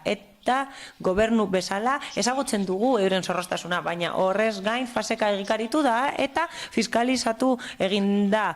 Korrupzioaren aurkako fiskaliak aztertu egin du eta kontu publikoen Euskadiko organoek babestu egin dute faseka egitea proiektu hori eta gainera kontuak onartu egin dituzte. Azkenengo ekitaldian aurkeztutakoak eta konplexua egikaritzeko kostuei dagokienez orain dela urte asko esan genuen azkenengo kostua 40 milioikoa izango zela bez barne eta horri gehitu beharko genioke mobiliarioa, ekipamendu esenikoa eta laguntza teknikoa proiektu esenikoentzako. Izan ere hori ez da inoiz egon oinarrezko proiektuan sartuta.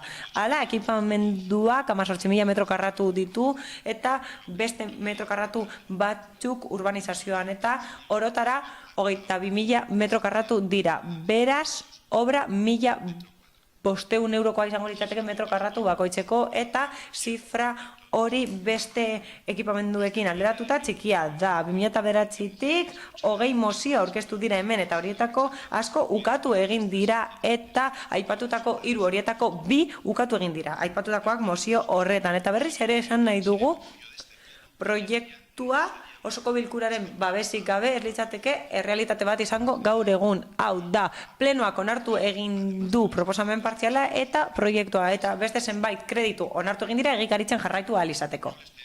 Eskatuko nizueke benetan hause usteko, azken fasean gaude eta desprestigiatu egin nahi duzue udalkudeak eta bai teknikoa, bai politikoa eta bakarrik desgastatu nahi duzuelako gure gobernua. Bide batez, udal talde bezala auditoria pribatua eskatzen duzue, hori da zuen eredua kudeak eta publikoa kontrolatzeko, nahiko harrigarria da, ezta? Eta bai, bukatzearren azkenengo zifrak azaldu egingo dira zehetasunez urrengo informazio batzordean urtero egin dugun bezala. Horri alde batzuk emango dizkizuegu eta hemen taula honetan agertuko dira zenbateko guztiak, kontratu guztiak eta zehetasun guztiak emango ditugu hemen. Besterik gabe, mila esker. Eskerrik asko, beste norbaitek, Eduardo Andrade. Eskerrik asko alkate jauna, guk babestu egingo dugu mozioa ezin da bestela izan eta egia esan osoko bilkurak babestuko du eta alkateak ez dio kasurik egingo 20 mozio guztiak ez dituelako onartu agian ez dutelako arretari jarri horretan edo gastu egin dituztelako proiektuak ez dauka zentzurik. Obrak 4 urte beharko zituen 30 milioi euro gastatu dira eta azkenik 12 urtean egin dira obrak 52 milioi euro gastatu dira. Oraindik ez ditugu datu guztiak eta inork ez du ulertzen hainbeste diru zahutza negligentzia hutsa da, ez da posible. Edonork pentsa dezake hori, hau da, 10 urte geroago bukatu eginda proiektua eta 50 igo da proiektua. Guggenheimek baino gehiago kostatzen du eta Josebaren azalpena ikusita bai, antzokiaren pleno monografikoa egin beharko genuke nik sorte handia daukat eta honekin hasi zenetik nago hemen eta historio asko konta nitzake. Hasieran planaren aldaketa honetzi zen talde idazleak proiektua egin alizateko eta talde tekniko batek antzokiaren proiektua honetzi zuen eta horrek kontuan hartu zituen gure ekarpenak eta gero beste arkitekto bat kontratatu egin zen eta guztiz aldatu egin zuen hasierako proiektua eta 2010an beste proiektu bat aurkeztu egin zen herritarrek eta ordezkariak aurkeztu zutenaren guztiz desberdina, formas, kolores eta gauza desberdinez aldatu egin zen, iluminatu bat zelako eta martxaren arabera improvisatzen zuelako pertsona horrek eta zinegotxe honek galdetzen zuen zenbat kostako du horrek eta ez dakigu zenbat kostako duen eta zuek utzi diozue egiten 50 milioi eurora arte zuelako inolako proiekturik. Hala, PSek eta EAJ proiektu bat onartu zuten alternatibak eta Alderdi Popularrak kontra bozkatu zuten eta 33 milioi euro ziren eta dana sartzen zen eskabazioa, parkina, zestraren gaineko azalera eta behekoa eta parkalekoa barne. Dana zegoen sartuta instalazioak, akaberak eta urbanizazioa. Dana, 33 milioi euro. Hori zen batekoa eta aurka bozkatu genuen oso arrazoi simple batengatik. Proiektua onartu beharrean zatikatu egin zen epe desberdinetan, parte desberdinetan eta talde desberdinetan eskabazioa A, lehenengo fasea, bigarren fasea, hirugarren fasea, eta helburu bakarra zen esleipenak plenora ez etortzea. Izan ere, ideia ona izan zenuten eta proiektu horiek guztiak eta fase horiek guztiak mugaren azpitik zeuden. Eta plenoak hori onartu behar zuen, 6 milioitik beherakoak eta horregatik muga hori jarri zenuten, baina behin ekarri zenuten zerbait 8 milioi eurokoa, ez zenuten lortuko, baina gero zatikatu egin zenuten eta fiskaliara eraman zen eta Euskal Kontuen auzitegira eraman zen hori hain zuzen ere egindako irregulartasunak eta auzitegi horrek salatu zuen arkitektuari ordaindutakoak ez daukala egokitasunik eta hori esela egokia eta lehiaketa publikoak egin behar zirela modu zuzenean, baina zenuten hori egiten eta zabaltzen zenituzten kontratuak €1 euroko kontratu bat orain 4 edo 5 milioi eurokoa izan da eta hori guztia ilegala izan da eta zuk esaten duzu sorpetzea erdira murriztu duzuela, baina lurzorua saldu duzue eserlekuak ordaintzeko eta ni plenoan egon naiz eta lurzoru pribatua saldu duzue eserlekuak ordaintzeko eta bai, sorpetzea murriztu da, bai, 1,2ko sorpetzea daukagu gaur egun esaretelako gai izan. Lursail pribatuak saldu dituzue moketa jartzeko Getxo Antzokian eta ez daukagu sorpetzerik 1,2koa. Baina, urte hauetan zehar, osoko bilkura honetan hori izan dugu izpide. 20 alditan hitz egin dugu Getxo Antzokianen inguruan eta batzuetan lortzen dugu EH Bilduren babesa, hasieran ez egoen EH Bildu, hasieran soilik besteak geunden alternatiba eta alderdi popularra, baina gehiengoa ez daukagunean, rodilloak, EAJaren eta PSN rodilloak zapaltzen gintuen. Ekarri dugu bideragarritasun proiektu bat, oso proiektu hona da Getxorentzat, baina non dago beste proiektua? Prentsan hori aipatzen duzue, zerbait egingo duzue, zinema eta bar. Guk eskatu dugu plan hori, baina ez duzue ekarri. Nola ordainduko dugu orain irekiera? Ez duzue ekarri. Bosta sola zuei orain Zarzuela egingo dugu, Antzokia ekarriko dugu. Antzokien okupazioa batez beste 200 pertsonakoa da, eta orain daukagu 700 pertsonarentzako antzoki bat, Zarzuela. Ez dago nahikorik, jazz kanpotik barrura eramango da, eta udalerriaren erdiak kanpo geratuko da, ez du betetzen behar duguna gauza baterako, ez bestearentzako ere. Beraz, non egingo dira abanerak? Karpan gastatuko da folk, karpan jazz, barruan 400 pertsona, kanpoan geratuko dira. Antzokia 100 pertsona aretoan. Zineklubera 20 doaz eta 150 pertsonentzako aretoa dago. Musika eskola barruan sartu da, aukerak eman genituen telefonikaren erakina erosteko salmentan dago eta hori erositeken momentu horretan eta bertan egin. Zabalgune bat egon liteke hor ez dana dago elkarrekin sartu eta aukerak eman genituen behargintzara eramateko musika eskola horrez egiteko eta algortan egoteko. Eta ez duzu egin, aukerak izan dituzue denetarik egiteko. Hauze da kudeaketa eredu bat edo kudeaketa kulturalaren eredu bat. Ez da, da zautzearen eta proiektu faraoniko baten eredua. Horrela, alkate batek, hau da, urrengo legegintzaldian udala uzten duenean, hori eramango du etxera, estatuile bat eramango du etxera, zuk egin duzu hasieratik eta etxera eramango duzu. Norbaitek. Nire Jarrubia. Bai, kaixo, guzti berriz. Bueno, orain dela gutxi guke Antzokia zulo beltza bezala izendatzen genuen. Izan ere, honek ere galaxiako zulo beltza bezala, honek ere inguruan izan dituen partida, diru partida ugari pila zurgatu dituelako, etengabe gainera. Guretzako, bueno, hainbat ideia azpimarratu nahiko genituzke, gai honen inguruan. Izan ere, bueno, orain arte hemen azaldu diren, edo behintzat guken aldetik eta baita alderdi popularretik ere azaldu diren hainbat argudioekin bat egiten dugu. Lehenik eta behin, esan behar duguna da, EH Bildutik pentsatzen dugula noski Antzokia behar dugula, Antzoki bat behar duela, eta bakar bat behar duela herri honek, baizik eta Antzoki eta azpiegitura nahiko behar dituela herri honek. Kultura eta arte disiplina ezberdinei ere bide eta horren oihartzun izango dena. Horrek ez du esan nahi inondik inora, orain arte abiatutako eredua Getxo Antzokiarekin babesten dugunik, inondik inora.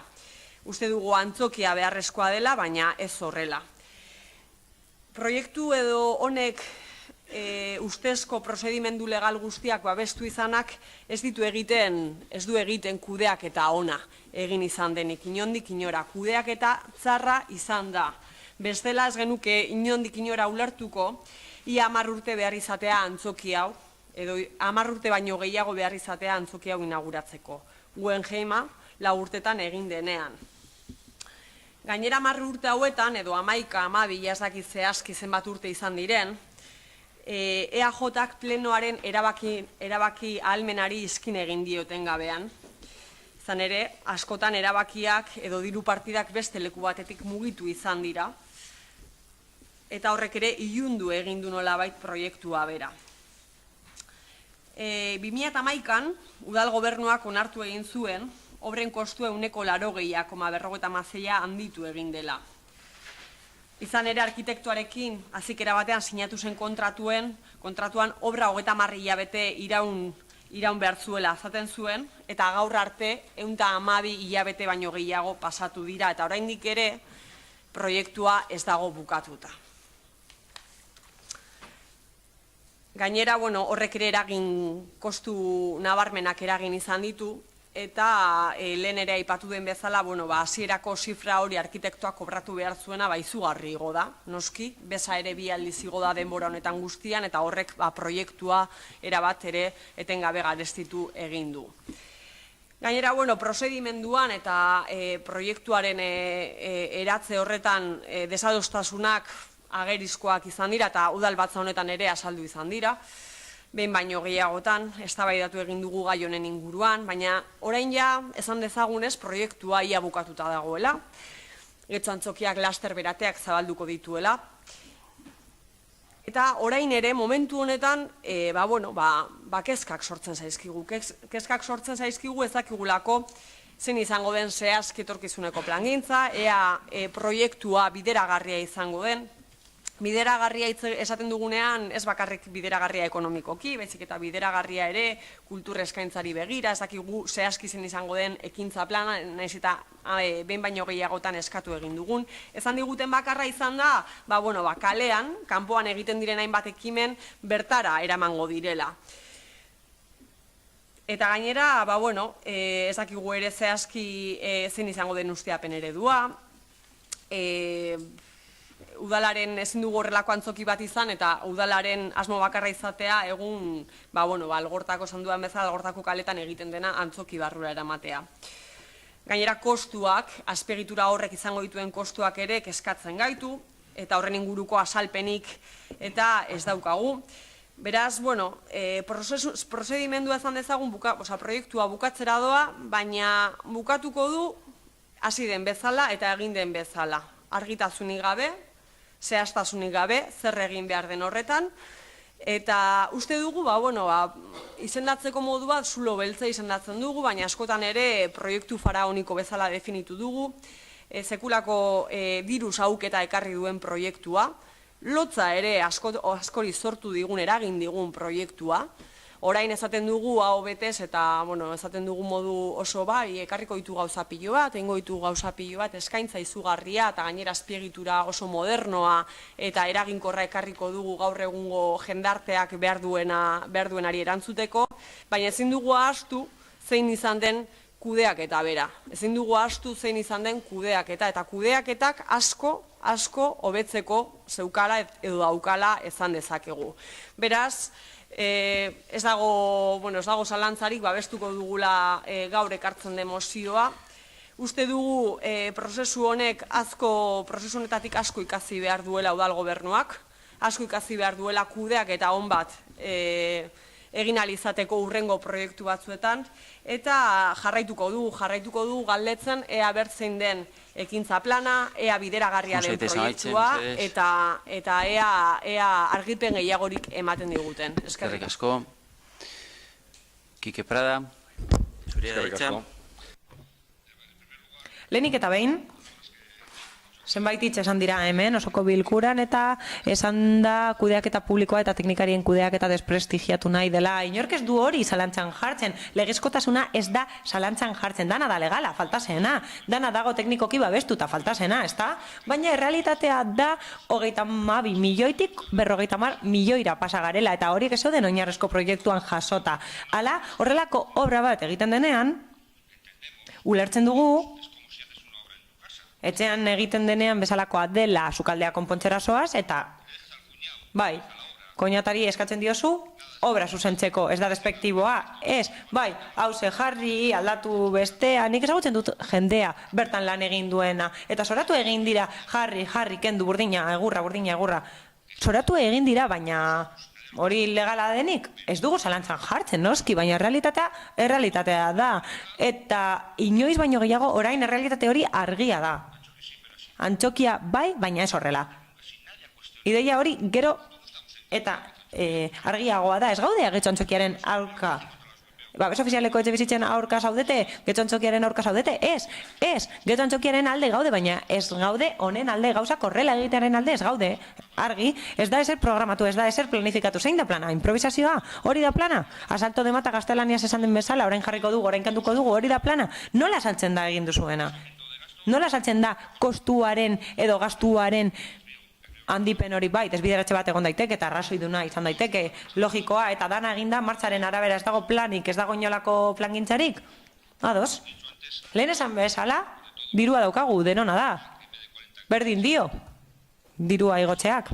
Ez da, ezin da defendatu kudeaketa ona. Hau da, proiektuaren kudeaketa ona eta egikaritze ona, ezin da defendatu bai, pozik egon gaitezke ekipamendu kultural ona daukagu, getxo antzokia, maila handieneko ekipamendua da, eta bai, denona da, nirea da, zuena da, herriarena da, baina ez dira horrela egiten gauzak, hori da, nik uste duana, behintzat gauzak ez dira horrela egiten.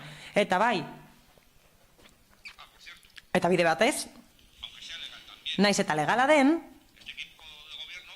gobernu taldeak, esaten du, 2.600 pertsonek behar dutela etxe bizitza, eta gobernu taldeak 17 milioi euro gastatu ditu, etxe bizitzarako dirua gastatu du, kopuru hori gastatu du, getxo antzokian, eta esaiozue hori gazteei, esaiozue hori gastatu duzuela getxo antzokian. Baitek, Joseba Arregi.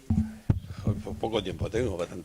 Denbora gutxi daukat hainbeste gauza erantzuteko, baina kiketik hasita, saiatuko naiz gero azaltzen nola igo den hori 33-tik 52-ra, baina ez da egia. Ezin dira alderatu datu horiek, eta bai, etxe bizitza 56 milioi euro inbertitu ditugu eraikuntzan, etxe bizitzen eraikuntzan, eta hori ez da inoiz egin getxon bere historian zehar, eta babes ofizialeko etxe bizitzesari naiz, eta 14 gehiago izango dira, permuta hori eraikitzen denean, gaur onartu duguna eraikitzen denean handitu da.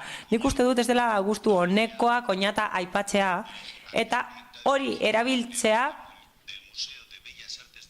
Arte Ederretako Museoan lan egin duenari koinata bezala izendatzea, zenbait sari irabazi ditu arkitekturan, gainera katedraduna da unibertsitatean, eta ospe handia dauka nazioarteko mailan. Beraz, ez dauka zentzurik koinata esatea, eta nereak esaten du zulo beltza dela. Ez. Beltza da, getxo antzokia da, beltza, ikusiko duzue barrura sartzen zaretenean, eta hori dago modan, artek beltza eskatzen dutelako, kudeaketa txarra edo ona, ez naiz horretan sartuko, ez dut esango kudeaketa txarra edo ona izan denik, hori izan da kudeaketa posiblea, argi dago, inbertsio bat eginda, eta epeak izan direnak izan dira, eta krisialdi ekonomikoak epe horiek ezarri ditu, eta gainera indarreko legeria kontuan hartu behar izan dugu, eta zorionez, naiz eta gobernu taldeo jasan dugun, erabaki genuen faseka egitea. Bestela, gaur egun, monumentu bat egongo litzateke. Ekipamenduaren omenerako monumentu bat egongo litzateke. Eta denotakigu krisialdi ekonomikoarekin batzuek iraundutela eta besteek ez. Gure eredua hori da, Romo kulturetxea nabarmentzea, arrakasta itzela da. Publikoaren arrakasta bat da, bai, arrakasta hutsa da. Kritika eta publikoaren arrakasta da, osoko bilkuran onartzen ez dena arren, eta errekagareko pabilloiak arrakastatzuak izango dira, oso kudeak eta konplexua izan da, eta EH Bilduk horretan lagundu egin du. areetako merkatuari dagokionez, elkartegia zer zen eta zer da, hori kontuan hartu behar dugu, bakeder. Kritikak onartu ditugu, kudeak eta onartzen dugu hori da oposizioaren lana, baina emaitza hor dago. Eta emaitzek gaur egun arte babesten gaituzte eta Getxo Antzokiak ere babestu egingo du guk egindakoa. Yo, como... Eduardo, historia zaharra daukat eta dokumentu asko ditut, baina Alderdi Popularrak esan du oso aldaketa partzial zehatza da, eta hori soko bilkuran esan zenuen, eta hori egiten da aztertutako zerbaitetan oinarrituta, hau da, aurretiaz aukeratutako proiektuan oinarrituta, eta Alderdi Popularrak horren inguruko informazioa izan du. Eta beste pleno batean esan zen, estrategikoa zela azpiegitura eta horregatik babestu zenutela gobernu taldea hasierako onespenean eta aholku batzordearen irizpenean. Uste dute garrantzitsua dela proiektua Getxorentzat eta oso positiboki hartzen dute proiektua. Mila esker. Beste norbaitek, Eduardo Andrade, zurea hitza. Bai, eskerrik asko. Efectivamente. Bai, nik esan dut. Alderdi Popularrak babestu egin zuen aporen aldaketa zehatza proiektua egiteko eta bai, Alderdi Popularra dago aurretiaz hautatutako proiektuekin. Ez, hauze ez da proiektu hori, ez dauka zerikusirik proiektu horrekin hartzen duzu bat eta beste, eta ez daukate zerikusirik maketa izango duzu etxean. Agian Imanolek dauka etxean maketa.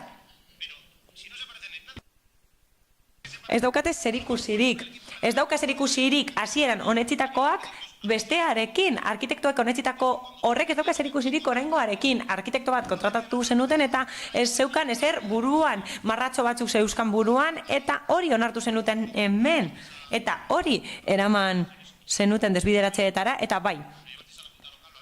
Tokiko batzarrera eraman zenuten eta faseka aurkeztu duzue zuen bulegoetan onartzeko eta Getxo Antzokiak kike izan bezala aurrera egin du martxaren arabera.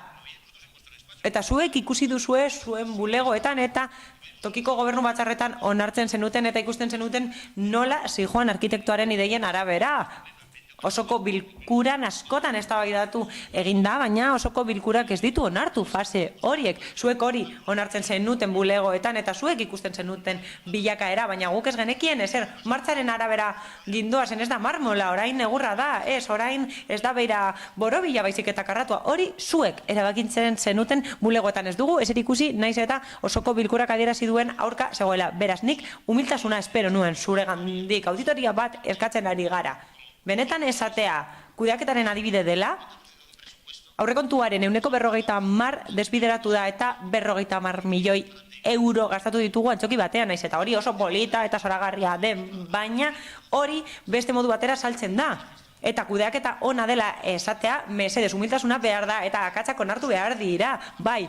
Akatsak egin ditu gehiegi behar izan dugu, luzatu egin gara. Ez, 2010ean honetzi egin bazenute proiektu bat, agian obra bati eman behar zenioten eta 4 urtetan hori izango genukeen eta 22 milioi eurokoa izango zateken proiektua eta zaharkituta egongo zen, baina erabiltzeaz, ez erabiltzeaz eta 10 urtez erabili izango genukeen eta orain hasiko gara erabiltzen eta badago zaharkituta. Kike Prada, azkenengo txanda.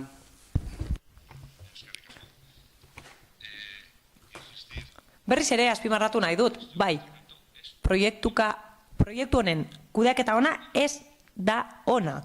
Eta hori ezin da defendatu. Agian nik diseinatzailerik onena kontratatzen dut, hori da onena. Sar zaitez nire etxean eta egin ezazu nahi duzuna. Hori esan diezaioket berari. Barra librea daukazu. Berdin dio, diru publikoa da. Etxeko amei azaldu. Hau, non gertatzen da? Nola zautu da inbeste diru? Nola egon da desorek hau? Nola gertatu da plangintzarik eza? Nola gertatzen da hau? Zoritxarrez hori gertatzen da erakunde publikoetan eta udal honetan hori gertatu da proiektu honekin. Bai, gero esaten diozu, gehitu faktura, bai, 50 milioi euro, bai, dana dago justifikatuta, legala da, bai, noski, bai, mesedez. Kudeaketa ona, inoiz ez. Ezin da defendatu horrelako proiektu baten kudeaketa ona, faktura gehitzen da, eta bai, jarri eta kendu orain gora eta orain behera. Bai, dana dago ondo eta dana da zuzena, bai, dena da legala. Eta milioi asko gastatu direla etxebizitza publikoan, zalantzan jar dezakegu, baina erreala eta begibistakoa da, ondare publikoaren gainean gastatu egin dela diru bat etxebizitza publikorako zena, eta Getxo Antzokian sautu da hori. Hor dago, legala da, bai, baina azaldu 2.600 gazte horiei. Jarrubi. Bueno, esatea beltza modan dagoela, baina orain, egon dela gutxin modan jarri zuenetik eta elegantziaren ikur bihurtu zuenetik, baina horretaz gain uste dugu, kasu honetan ez dela moda kontua, izik eta kudeak eta egokiaren kontua. Kudeak ze kudeak eta den egoki eta zein ez den egoki. Eta zelantzari gabe eta errepikatzen dugu, ja 10.000 aldiz, egin den kudeak eta Getxo Antzokiaren proiektu aurrera eramateko, ez da egokia izan. Ez da zuzena izan eta ez da argia izan eta gardena izan. Eta horrekin guztiarekin daukaguna momentu honetan, Getxo Antzokiak bere ateak irekitzera doa, irekiko ditu bere ateak, baina ja da, eta esan duten bezala, hainbat eta hainbat elementu, eraikinaren beraren hainbat elementu da sarkituta daude. 10 urte igaro direlako, edo zakizen bat urte igaro direlako horiek jarri zirenetik. Eta hori da ikur bat eta simbolo bat da. Eta da, kudeak eta txarraren simbolo bihurtu duzu Getxo Antzokia, eta horrela ere irekiko ditu bere ateak. Espero dezagun aurrerantzean gestio egokiagoa izatea, eta azpiegitura horren kudeak eta plan baten babespean joatea, eta agian simbolo hori eraldatuko duzue, edo eraldatuko dugu, edo eraldatuko dute batek daki. Beraz, hori bakarrik esate. Eskerrik asko, Joseba Arregi. Bueno, el modificado... Bueno, Eduardo, aldaketa hori bizilagunek eskatuta egin zen, ezen modu selektiboan egin. Proiektua egokitzeko egin zen, ezen berez aldaketa izan. Egikaritze prozesuaren baitan. Osoko bilkura honek eskatuta egin zen baitare. Alderdi Popularra zegoen buruan momentu horretan, eskaera egin zenean. Hori badakizue. Kike. Ez da euro bakar bat ere faltatu, babes ofizialeko etxebizitzak sustatzeko orduan, udalerri honetan, legegintzaldi hauetan posible izan denean. Gehiago esango dut, oraindik, efektiboan, funtsak daude eta funts gehiago lortzeko moduak ere badaude horretako. Akatzak asko egondia.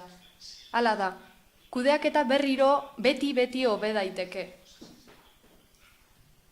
Talde honi milaka eta milaka gauza bururatzen zaizkigu kudaketa hori hobetzeko, baina ekipamendu honetan, zehazki, musikaskolan batxiki geratu zaigu, esate baterako.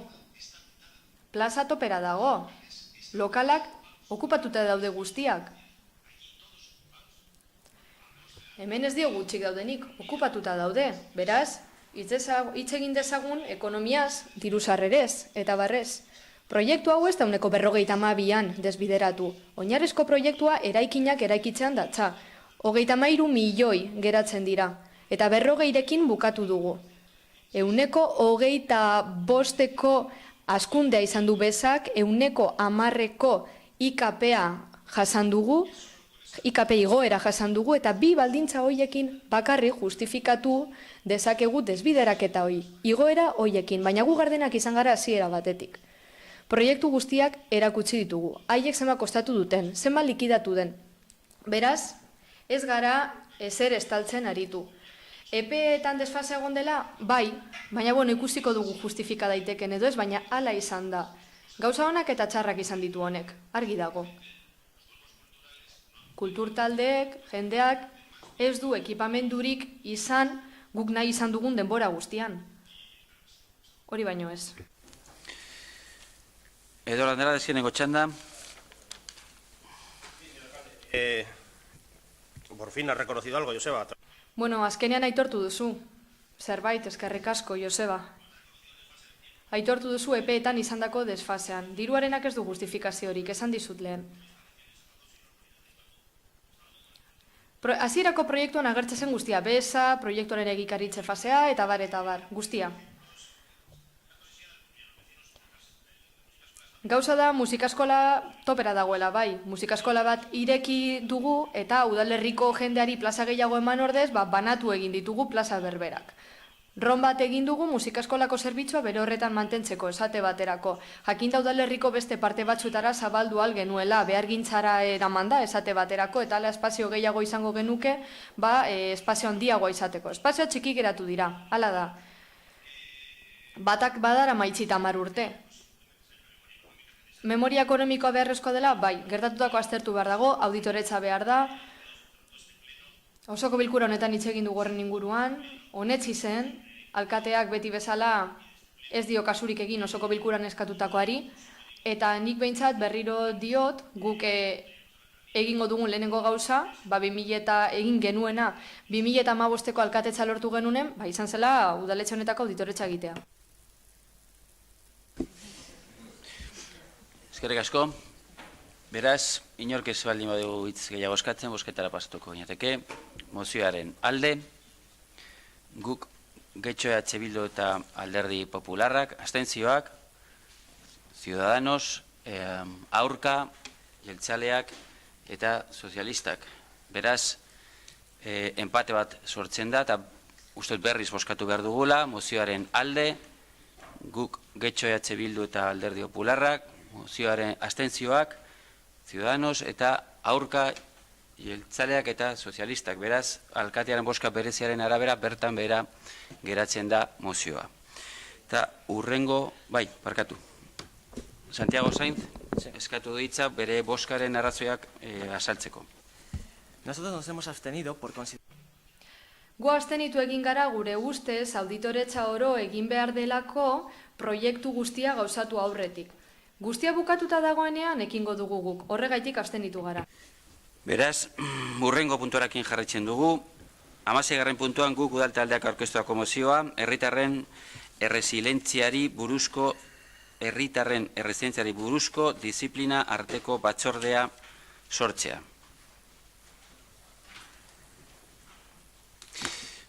Paula Mieba. Eskerrik asko alkatea. Hiriko erresilientziak erreferentzia egiten dio edozein krisi egoeratan hiri batek bere funtzionamendua berrezartzeko duen gaitasunari. Bai eta krisi egoera horiek ekiditekoari ere. Hainbat eta hainbat arazok eragin ditzakete egoera horiek, esate baterako klimaldaketa, gatazka soziopolitiko edo ekonomikoek, energia eskaziak eta zibersegurtasunarekin lotutako gertakariek, beste hainbaten artean. Getxok ez du erresilientzia eredurik. Bada, hori kontuan hartuta, uste dugu hiriko erresilientziari buruzko disiplina arteko udal batzorde bat izan behar dela horren beharrezkoa den eredua garatzeko. Hala, lantalde horren eraginkortasuna bermatzeko, batzorde horrek sailarteko ikuspegia izan behar du eta udalarlo guztiek hartu behar dute parte bertan. Ez horiek hiritarren segurtasun arloko larrialdietako eta babes zibileko zuzendaritzak. Lan batzorde horren helburuari dagokionez, Getxok erresilientzia handiagoa izateko estrategia bideragarria garatzea izango litzateke oroar. Zehazki, erresilientzia fase guztietatik landuko luketen sailarteko kontingentzia planak diseinatu ahal izango lituzke. Faseak honako hauek dira. Adierazleak naiz helburuak lantzea, arrisku zein mehatxuen profilak egitea, eragin agertokiak diseinatzea, larrialdi protokoloak eguneratzea, hiriko erresilientzia patroiak sortzea eta neurtzea, eta abar. Amaitzeko, nabarmendu behar da proposamen aldaketa klimatikoaren testuinguru globalean kokatzen dela. Hala, gure lurraldean horri buruzko zenbait neurri zehatz hartzen dira erakundeak. Esate baterako, klimaldaketaren aurkako 2050erako euskal estrategia. Horrek, helburu nagusien artean, berariaz jasotzen du Euskadin klimaldaketarekiko erresilientea trinkoa eta erabilera aldetik mistoa izango den herri egitura bultzatzeko lana.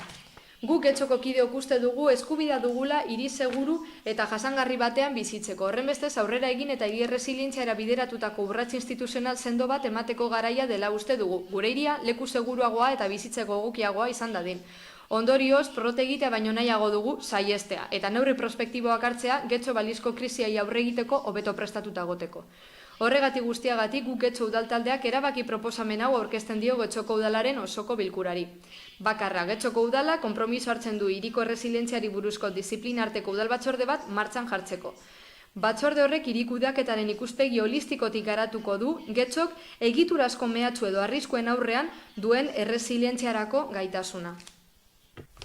Puede que en este pleno... Behar bada osoko bilkura honetan pertsona batzuek ez dute ezagutuko termino hau. resilientzia. Guk mozioan azaldu dugu zer esan nahi duen, baina azpimarratu nahi dugu ohitzen joan behar garela termino horretara izan ere, hainbat alditan ikusiko dugu klimaldaketarako 2050ko Euskal Estrategian. 2015an Eusko Jaurlaritzak egindakoan. Bertan, 100 herrialde baino gehiagotan zenbait helburu eta neurri agertzen dira, gure herri eta eskualdeak hobeto prestatuta egoteko etorkizunerako.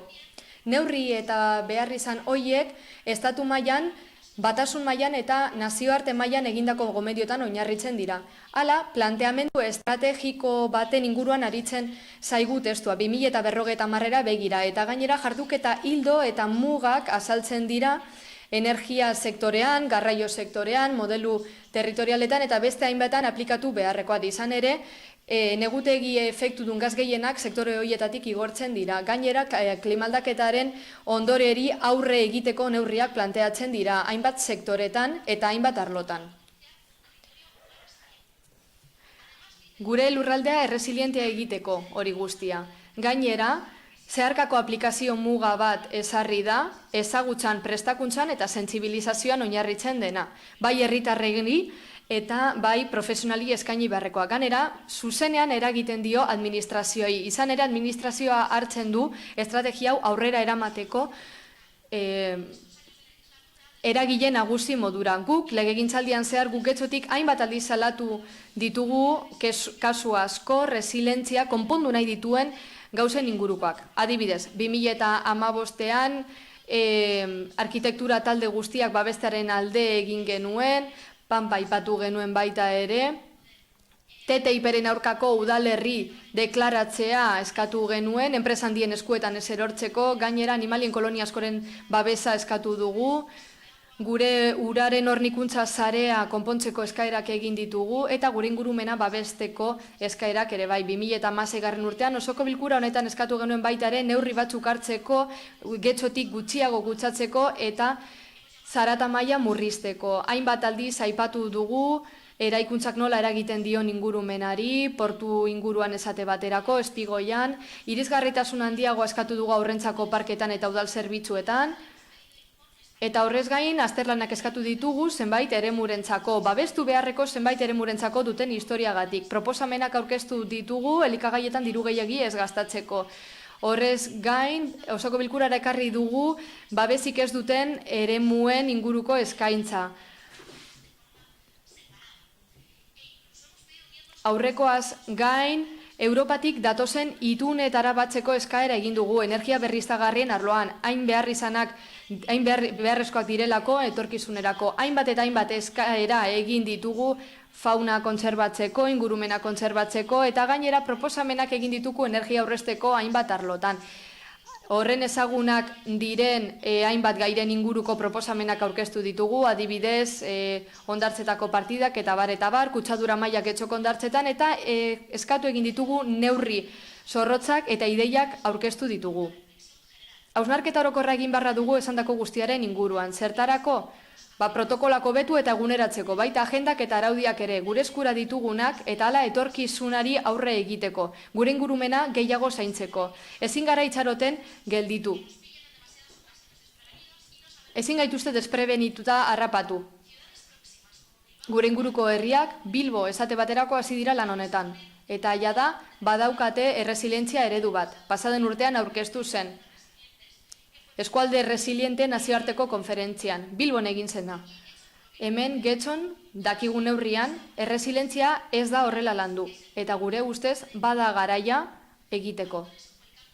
Klimaldaketaren tankerako faktoreak guzti hori eragiten gaituzten faktoreak dira, eta zerbait egin behar dugu itxaroten ez geratzeko eta gure ingurumena deterioratzen ez ikusteko. Beste norbaitek, Ibon Rodríguez.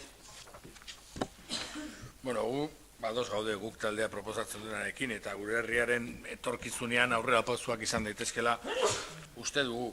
Egia da hor Rockefeller Fundazioak hiri erresilienteak diren ala eskontuan hartzen dituen irizpiden artean batzuk egiten direla dagoeneko getzon.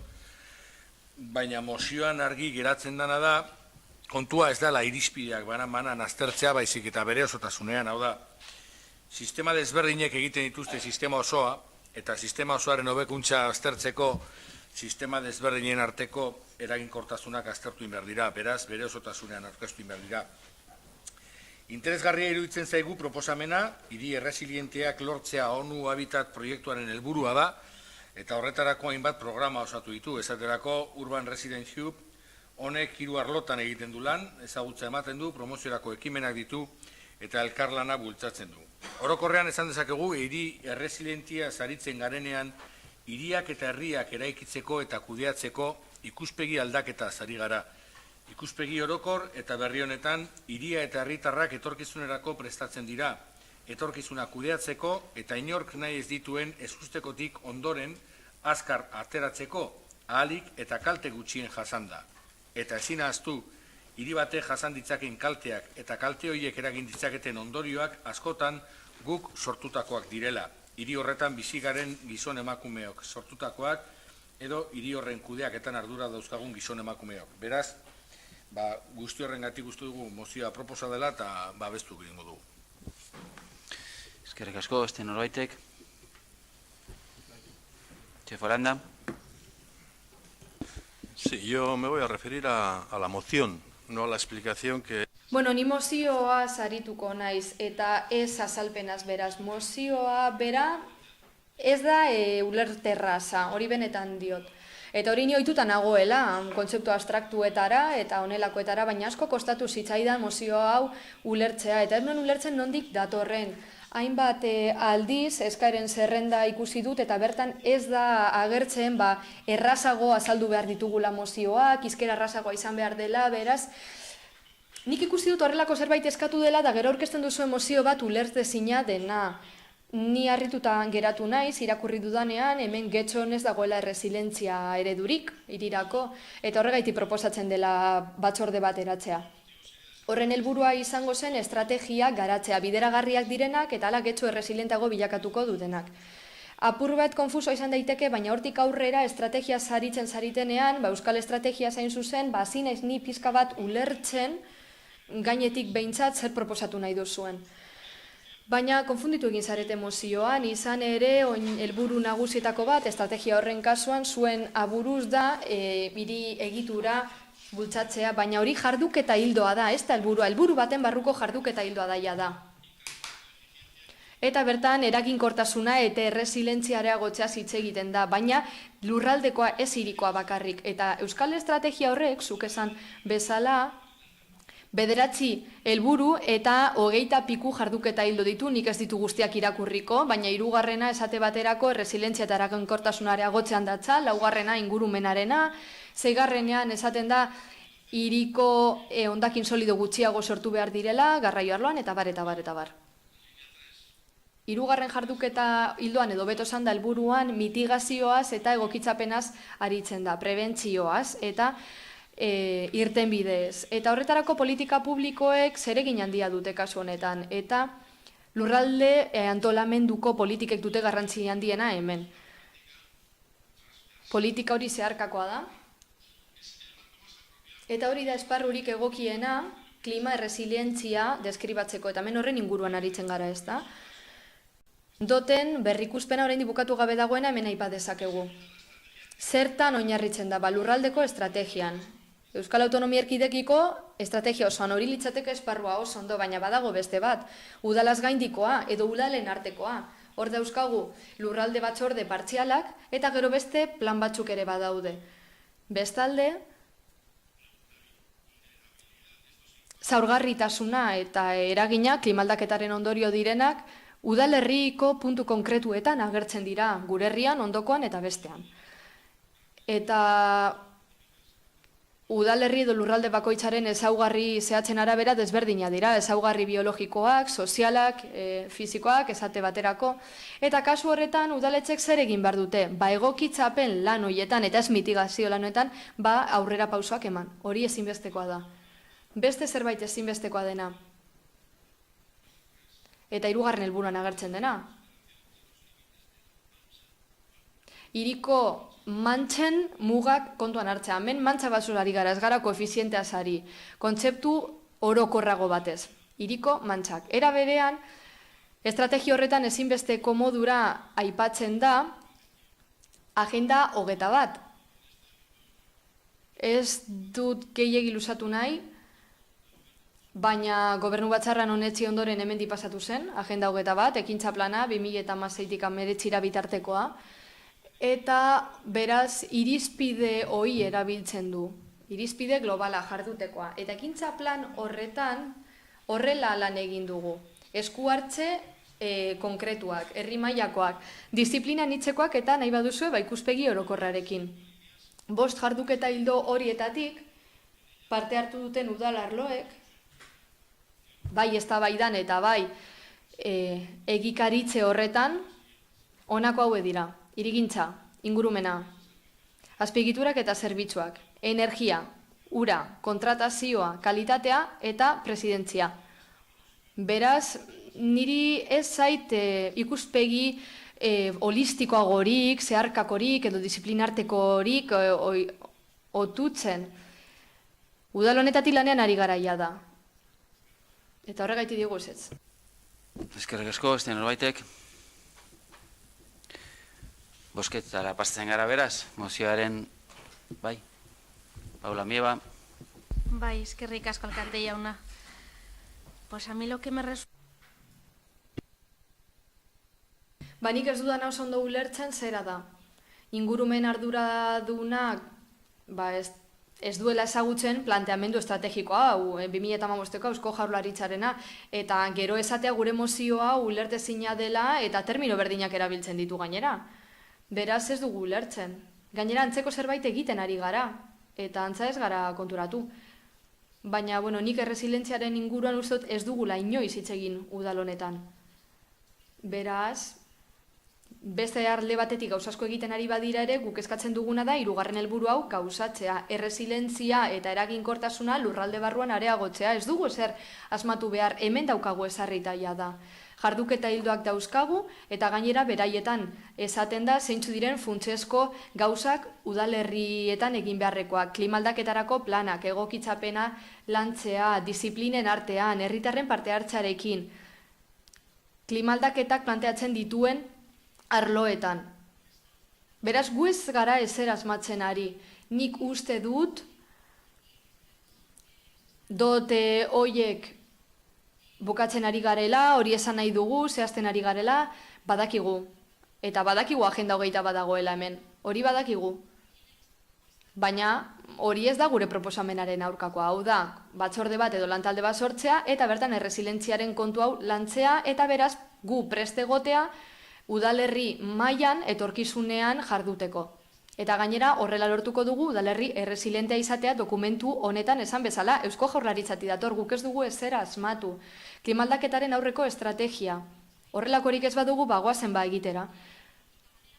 Behar bat hori izango da modu bakarra orain arte eskatzen egon garen guztiari erantzuteko, horrenbeste urtetan eskatutakoari erantzuteko, zeharkako moduan komentatu bezala, eta gainera hau irtenbide bada.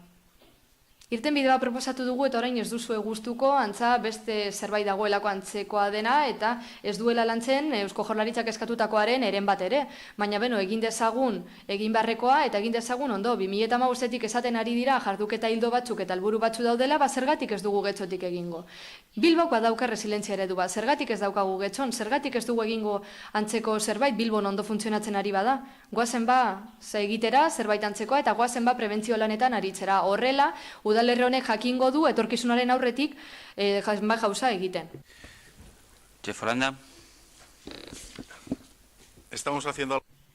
Antzeko zerbait egiten ari gara. Antzekoa, gauza bera ez, antzekoa, baina berriro diot. Ez bozkatuko diogu mozioari idatzita dagoen moduagatik. Orain ulertu dut, baina esan nahi nuena zera da.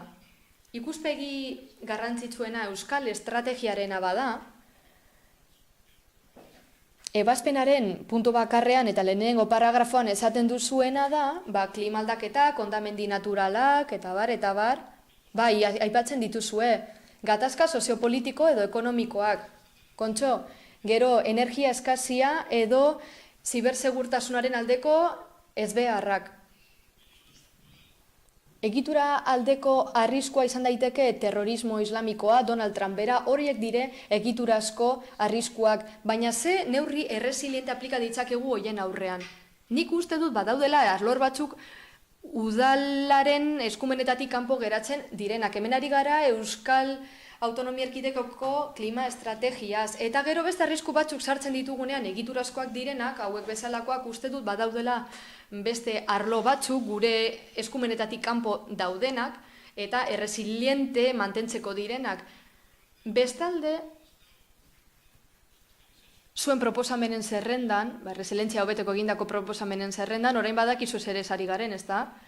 Bertan, aipatzen duzue, ekintza negatiboa batzuekiko, ondamendiekiko, edo horren ondamentsuak ez diren gauza batzuekiko erresistentzia ez jasateko bakarrik, baizik eta hoie jasan ondoren berreskuratzekoa. Aipatu duzu zerrenda bat proposamenekin mozioan, baina nik gogoratu nahi dizuet, irakurri dudanean, otu zaidala, kreditu gehigarri bat dagoela, 60.000 eurokoa, bolueko ezegune hori birgaitzeko esate baterako badago. Mozioa bera ez zait gustatzen niri. Azalpena eta estrategia, euskal estrategia, noski baietz, hoiek bai. Eta hori ez da gobernu talde batekoa naizelako edo danadalakoa. Ez da ez norbait aguantatzen dugulako. Da bakarrik mozioak nahaztu egiten dituelako nire ustez, zenbait aspektu, ez dut esango txurro bat denik, baina gauza da, mehatxu batzu klimaldaketarekin nahazten dituela eta nintzatu hori desproposito hutsa da eta horregaitzi bozkatuko dugu kontran. Rodríguez. Tapen batzu bakarrik. Despropositoa iruditzen baldin bazaizu agian onurekin itzein behar dugu, con la Fundación Rockefeller y con medio mundo. Edo hiri erresilienteen zarearekin 100 hiri daude hor sartuta, mundu osoan. Erresidentzia ez da bakarrik aldaketa klimatikoak dakartzan kalteen aurrean nola resistitu edo nola hortik berri baltzatu. Erresilentzian ere sartzen da nola aurre egin krisi sozioekonomiko bati. Erresilentzian ere sartzen da nola lan egin behar diran gizarte arlotik auzo txiroetan bertan kalteak oraindik ere latzagoak izan ez daitezen. Beraz, agian mozio honek, igual hasieran gutxi batzuk edo gehienok ez bagenekin erresilientzia bere osotasunean zerriz egiten zion aipamen, agian mozio honek erakusten duena justo da erresilientzia batzorde horren beharra, batez be ezagutza areatzeko, erresilientzia zer den ikusteko eta zeharkako lan hori nola egin behar den ikusteko. Palamieba. Azkenengo txanda. Bai, eskerrik asko. Entonces lo que hace Bilbao... Beraz, Bilbok egiten duena gaizki dago? Ibonek aipatu duena gaizki aldago? Hau da, udal mailan zerbait hirik, zerbait egiten ari dira, erresilienteak izateko ematen du udal mailan ez dugula ezer egin behar, udalaz gaindiko organoek egiten duterako egin behar duten. Ez nago bat ere ados, esandakoarekin, herrialde askok eta hiri askok aurrera egin dute kontu honetan. Eta uste dugu jarraitzeko ereduak direla, zerotik esazteko eta eraginkortasunez hasi izateko eta arinago jardun izateko. Ez da, nahikoa isolatutako proiektuak egitearekin, ez berritzailea izango liteke baterako lan espazio hori sortzea erresilientzia jorratzeko. Orain arte ematen du ez genuela ezagutzen eta bitxia da hori, ez da? Nahiko bitxia da eta modu desberdin batean zeharkakotasunez, baina hori jorratu behar da. Hori esan du Eusko Jaurlaritzak eta hiri askok egiten dute hori Europan eta mundu osoan zehar. Ez da denbora inbertitzen ari politikoki ikustarazteko zenbait hiri nahasmendu edo desastre, eta hori funtsezkoa da gure ustez zenbait ekitaldiei edo jarduketei edo gertakariei aurrea hartzeko, eta uste dugu naiz eta mozioaren inguruan zerbait esaten duzuen oso argia dela bakarra da puntua, eta hori da lantaldearen sorrera modu desberdin batean, hau da zeharka lan egin alizateko, eta getxo horrela erresilienteagoa izan dadin. Agian ezaizue mozioa osorik gustatzen, baina erabaki proposamena bozkatzen da. Agian beste kontuetan ez gaude ados, baina nik uste dut nahiko argia dela, zenbait termino erabili dira, dokumentu horretatik atera dira, baina oso argi dago bozkatzen dena.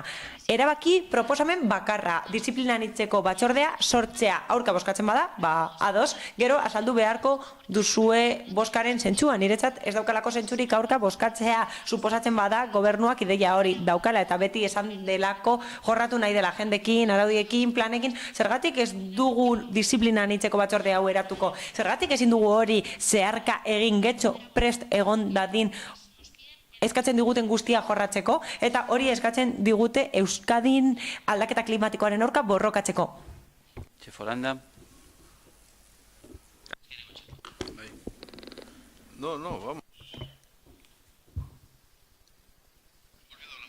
Moziora itzuliz, bestea utziko dugu bai denok egon gaitezke ados 100%, baina moziora itzuliz, aipatzen da erresilientzia gaitasuna arriskuen aurrean edo egitura mehatxuen aurrean. Eta berriz ere esaten du, egitura mehatxuak dira lehenengo paragrafoan aipatzen direnak, desastre naturalak, aldaketa klimatikoaren aurrean neurriak jartzen ditugu, orain esaten da implementar gaztelaniaz eta hori egiten ari gara. Bai, egoera ekonomikoek eragina dute getxon eta eskuartzeko gaitasuna badaukagu, bai, hori egiten dugu. Zibersegurtasuna, hor dago Álvaro, agian egingo dugu komando integrista bat, bai, barkatu, baina kontua da, ez dudala ies egin nahi, ez dut gaia beste aldera utzi nahi, alde batera utzi nahi, Kike, ez.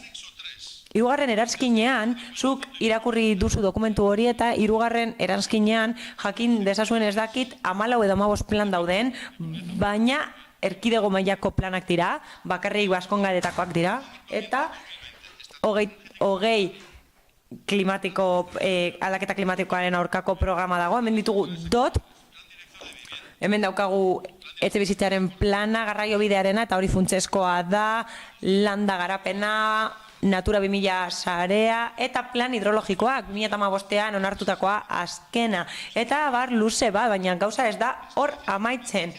Ez dut gaia saiestu nahi, baina plan bat daukagu, ez dut irakurriko sarean dagoelako, baina irakurtzen baduzue, ikusiko duzue, hauze bai dela ikuspegi holistikoa eta disiplina anitzekoa eta saia anitzekoa edo saien artekoa eta hori konektita daude eta badago jarraipen batzorde bat eta kontrataziotik egiten da hori eta ingurumen kudeak eta aipatzen da eta hondakinak ere bai nola ez. Eta horrez gain, bai, agian ezetxe esan dezakezu buruarekin, baina zuk esango didazu zein ekintza zehatz gehi dezakegun hemen?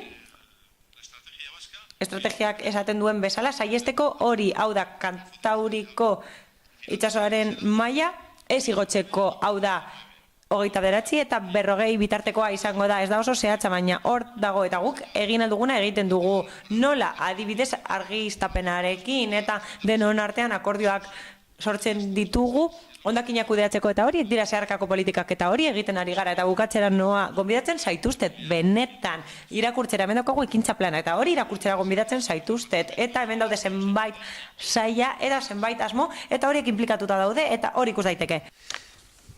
Bosketera pasatzen gara beraz, mozioaren alde, Bildu gugetxo, abstentzioak, Ciudadanos, aurka, jeltzaleak, sozialistak eta Alderdi Popularra, beraz bertan bera geratzen da, mozio eta hurrengora pasatzen gara, 17. puntuan, bai?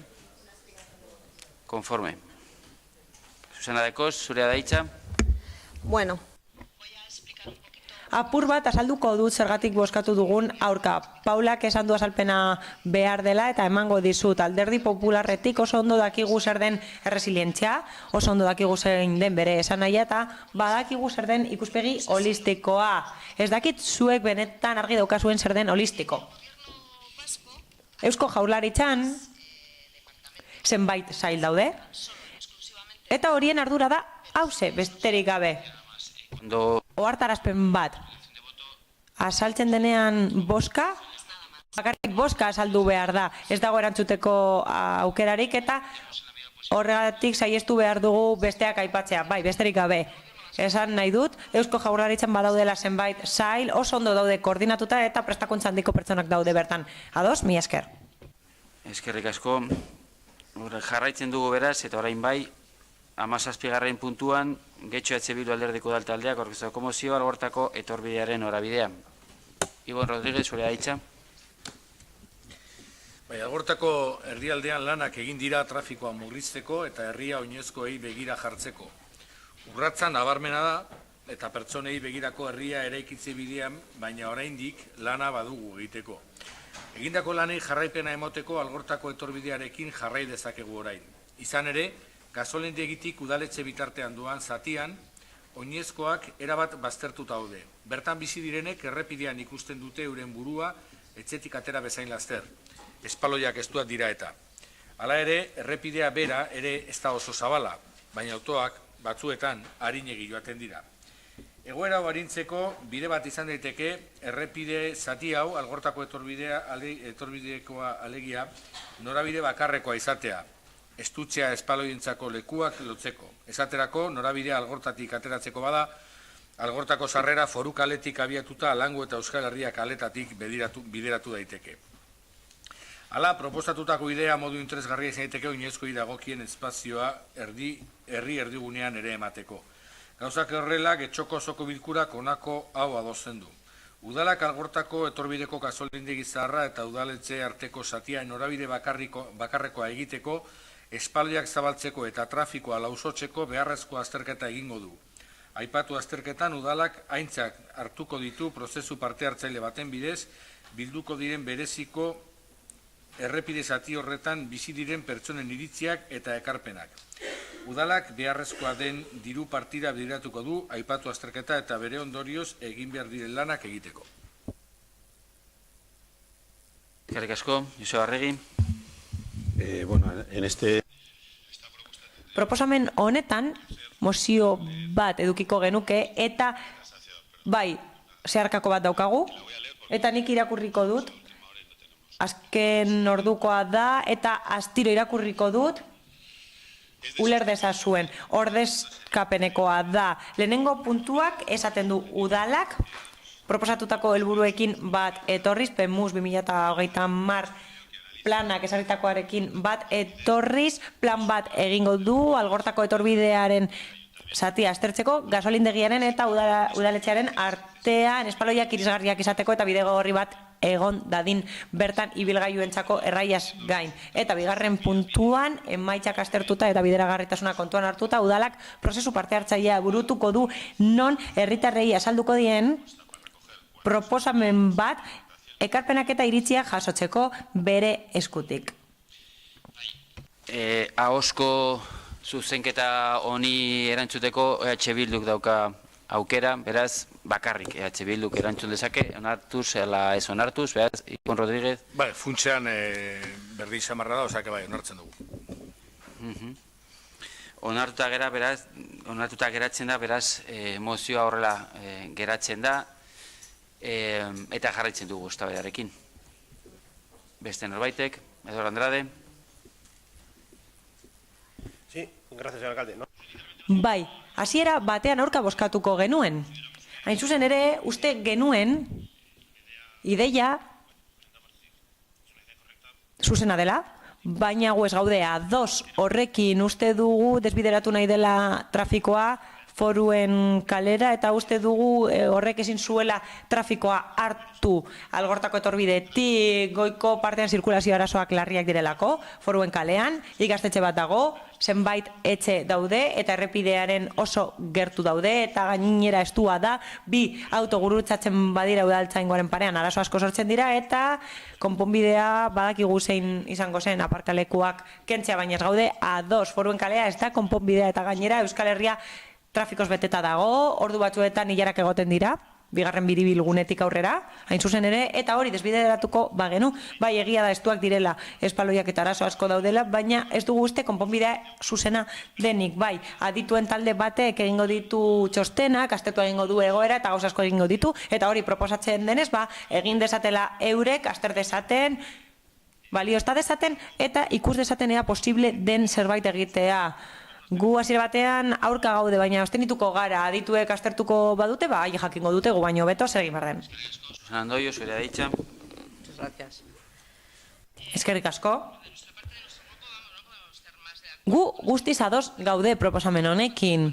Bai, espazioak oinezkoentzako, espaloiak zabaltzea, oinezkoentzako bideak, bai, neurri horiek defendatu ditugu beti eta guk uste dugu oinezkoek hartu behar diotela lekua autoen espazioari eta gero eta gehiago arrazionalizatu behar da espazio hori eta autoen erabilera murriztu egin behar da, ados gaude horrekin, gainera, konponbide honek beste bide bat irekitzen du eta ematen du badaudela arazo batzuk atari horietan. Espaloien zabalera ez da egokia, eta errepide bat dago parean, eta abiadura nahiko handia izaten da, arriskutsua izateko, eta ez da ilegala izango, baina arriskutsua bada gure ustez. Konponbidea? Proposatu da, trafikoa desbideratzea Algortako goiko partetik, eta asko posten gaitu horrek, bai, apur bat hurbiltzea autobus bat Alangora, oso zaila da bertara iristea edozein lekutik epaitegietara adibidez, eta horrek erraztuko luke udaletxera heltzea, naiz eta geltokia hurbil dagoen, bai. Nola nahi ere, ados gaude, eta uste dugu mozioa oso egokia dela, eta guztiz babestuko dugu, mi esker. Ibon Rodríguez, zure daitza. Soilik eskertu lortzen diren babesak, azken finean kontua da hor azterketa egitea kale hori errazteko. Ez dugu ulertu Alderdi Popularrak hasierako ezetza esateko hartu duen erabakia, azken finean bai hasierako mozioan, bai gero zeharkakoa eta gero eskatzen zen azterketa egitea, baina hala ere, abstentzioa eskertzen dugu eta nahi duguna da hori trafiko arazo horiek eta segurtasun arazo horiek konpontzea kale horretan. Santiago Sainz. Nosotros en un primer momento... Hasiera batean, guk ere aurka bozkatuko genuen. Ez genuen proiektua ikusten, baina zeharkako emendakina proposatu du gobernu taldeak eta horregatik abstenitu egingo gara. Eta gainera esan beharra daukagu, edo gomendatu nahiko genioke hirigintza zinegotziari garraio bide kontuan ardezan, Bizkaibuseko garraio bidea kontuan arditzala eskatuko genioke zenbait linea pasatzen dira bertatik, joan datorria egiten dutenak, eta noranzko bat izterakoan aldatu beharko litzateke ibilbidea. EH Bilduk bide bat aipatu du, Alango eta Euskal Herria kaleak aipatu ditu zehazki, eta noranzko bat itxiko balitz, noranzko horietako bat itxiko balitz, itzuli handiagoa izango litzateke Algortatik eta trafiko gehiago egongo litzateke Alangon adibidez, eta Alango ez dago prest hainbeste trafiko izateko, eta Euskal Herria kaleak ere trafiko gehiago izango luketa kutsadura handituko litzateke. Baina horrez gain, ikusita hori aztertu egingo dela, edo asmoa dagoela azterlan bat egiteko teknikariekin, horregatik, ados gaude, eta abstenituko gara ikusteko zeintzuk diren ondorioak, eta benetan ikusteko nuragarria izango den herritar guztientzat. Mila esker.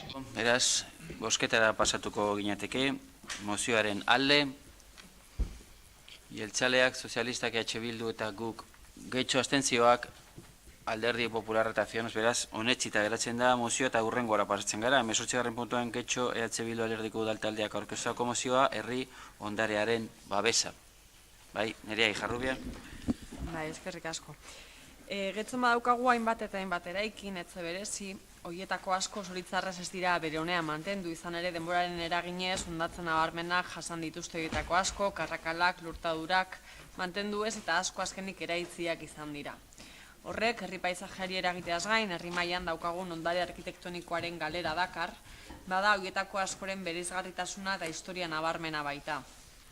Hala, etxeek zen eraikinek, kaleetan zehar herri paisaia eratzeaz gain, herri baten izaera eta historia osatzen laguntzen dute. Gainera ezagunak dira, eraikin zaharrak eta bere ingurua eraldatzeak dakarren inpaktu bizuala eta udalerriaren paisaia balioa edota kalitate bizuala mantentzearen onurak. Adituen aburuz, hori oso lotuta dago herritarren osasunarekin, osasuna ez fizikotzat bakarrik ulertuta, baizik eta emozionala ere. Baieztatuta dago nola paisajeren transformazioa herritarrengan estresak sortzen dituen, ezagututakoa jada ez existitzerakoan eta paisaia berdegunerik gabe planteatzen denean osasun fisikoa kaltetzen da. Gaurko beharrei erantzuteko herri arkitektura garaikidetzea bidea izan daiteke. Modu honetan, gaurko beharrei erantzuten jarrai genezake, baina arestean aipaturiko hartarazpena kontuan harturik. Europa iparraldeko herrialde asko dagoeneko erabiltzen duten formula da, egingarria beraz Getxon ere bai. Jakin badakigu badirela katalogatutako zenbait eraikin 2001an idatzitako apoaren atal batean kokatzen direnak. Eraikin katalogatuen sailean hain zuzen. Bertan eliza, gotorleku, jauregi eta etxetza ugari azaltzen dira. Bertan guztira 76 eraikin katalogatu topa ditzakegu. Jakina da 2001an idatzitako apoak ez diela Getxoko beharrei behar bezala erantzuten egun, etxe katalogatuen kasuan esan dezakegu Otzandiko eraikinei arreta jartzen diela, gure herria zein auzoak emblematiko egiten dituzten bestelako eraikin eta etzei kasu egin barik. Arkitektonikoki zumeagoak izan daitezkenak, baina gure herriaren adierazgarri ere direnak. Bada, errealidadea da, azken urteetan gure herriko hainbat etxe bereizgarri abandonatuak izan direla, ondoren eraitziak izateko. Hoien ordez bestelako eraikuntzak egiteko. Hoien artean batzugia da bide hori egin dute, beste batzuk bidean daude. Hernani etxea, Benantzio Neobasko estiloko etxea, San Martin Parkeko udal eraikina, utzik ere badagoena. Izan bezala, gertatu diren eta gertatu daitezken eraiste horiek aberastasun arkitektonikoaren galera dakarte, gure historia eta izaren arrastoen desagerpena, inpaktu bizual nabarmena, herritarren osasunean kaltea ere bai. Horren aurrean, ezinbestekoa deritzogu gure herri eta auzoetako eraikin eta etxe bereizgarrien azterketa egiteari, hoien babezerako planifikazioa erdieste bidean. Hala, Getxoko osoko bilkurak honako akordio proposamenarekin bat egiten du. Lehenengoa, Getxoko eraikin eta etxe emblematikoen azterketa egingo da, herri honetako balio arkitektonikoa gordetzeko asmoz eta ondare kultural eta historikoari balio emateko asmoz. Bigarrena, ondoren udalak eta etxe horiek zaintzeko eta mantentzeko plangintza arautuko du, beraien zainketarako bete beharrak ezarriz. Alde batetik saltzeko baldintzak ezarriz eta beste alde batetik eta zainketarako diru laguntzak antolatuz. Hirugarrena, auzoka udalak etxe desberdin horiek erosteko plangintza arautuko du, bertan udal zerbitzu batzuk esartzeko eta auzo desberdinei bizia emateko. Eskerrik asko, beste norbaitek hitzartu nahi baldin badu. Joseba Arregi, zurea da hitza. Bueno, su propuesta... Zuen proposamena da zaharrak edo ospetsuak diren etxeak eta bestelako eraikinak aztertzea, eta horren ostean zaintzeko eta babesteko programa edo plangintza ezarriko da, eta salmenta baldintzak ezarriko dira, eta zaintzeko diru laguntzak emango dira. Salmenta baldintzen kontua ez dugu ulertzen. Guk uste dugu hori ez dela gure eskumena, eta udalak baditu diru laguntzak ondarea babesteko, eta horiek ematen ditu, uste dut, obariak emanez, eta izio eta tasa zergetan obariak daude eta erosketa plana aipatzen da, eta hori guztiz desberdina da. Horrek ez dauka zerikusirik mantenu planarekin. Hori da eraikitako ondarea mantentzeko plana, eta guk Getxoren mozioan esan bezala, gure ustez, hauze oso gai nabarmena da, eta aporen berrikuspen planean asko jorratu da. Eta proposamen asko egin dira horren gainean. Gobernuak, aldundiak eta udalak berak zenbait proposamen egin dituzte teknikarien bitartez, eta gainera herritarrek ekarpen asko egin dituzte, eta mailaren gainean jarri dituzte zenbait proposamen eta zenbait eraikin proposatu dituzte edo ekipamendu horiek babestuak izan daitezen, uste dutelako aztertu eta babestu behar direla. Beraz, azterlanaren parte ez dugu ikusten, uste dugulako hori egin dela, eta proposatzen dizuegu dokumentu horren gainean aurrera egiteko zenbait gaietan baldin eta horiek nabarmenak badira eta merezi badu jarraitzea. Edo beste elementu batzuen gainean ez bada azterlana egin eta ez badaude dokumentu horretan jasota.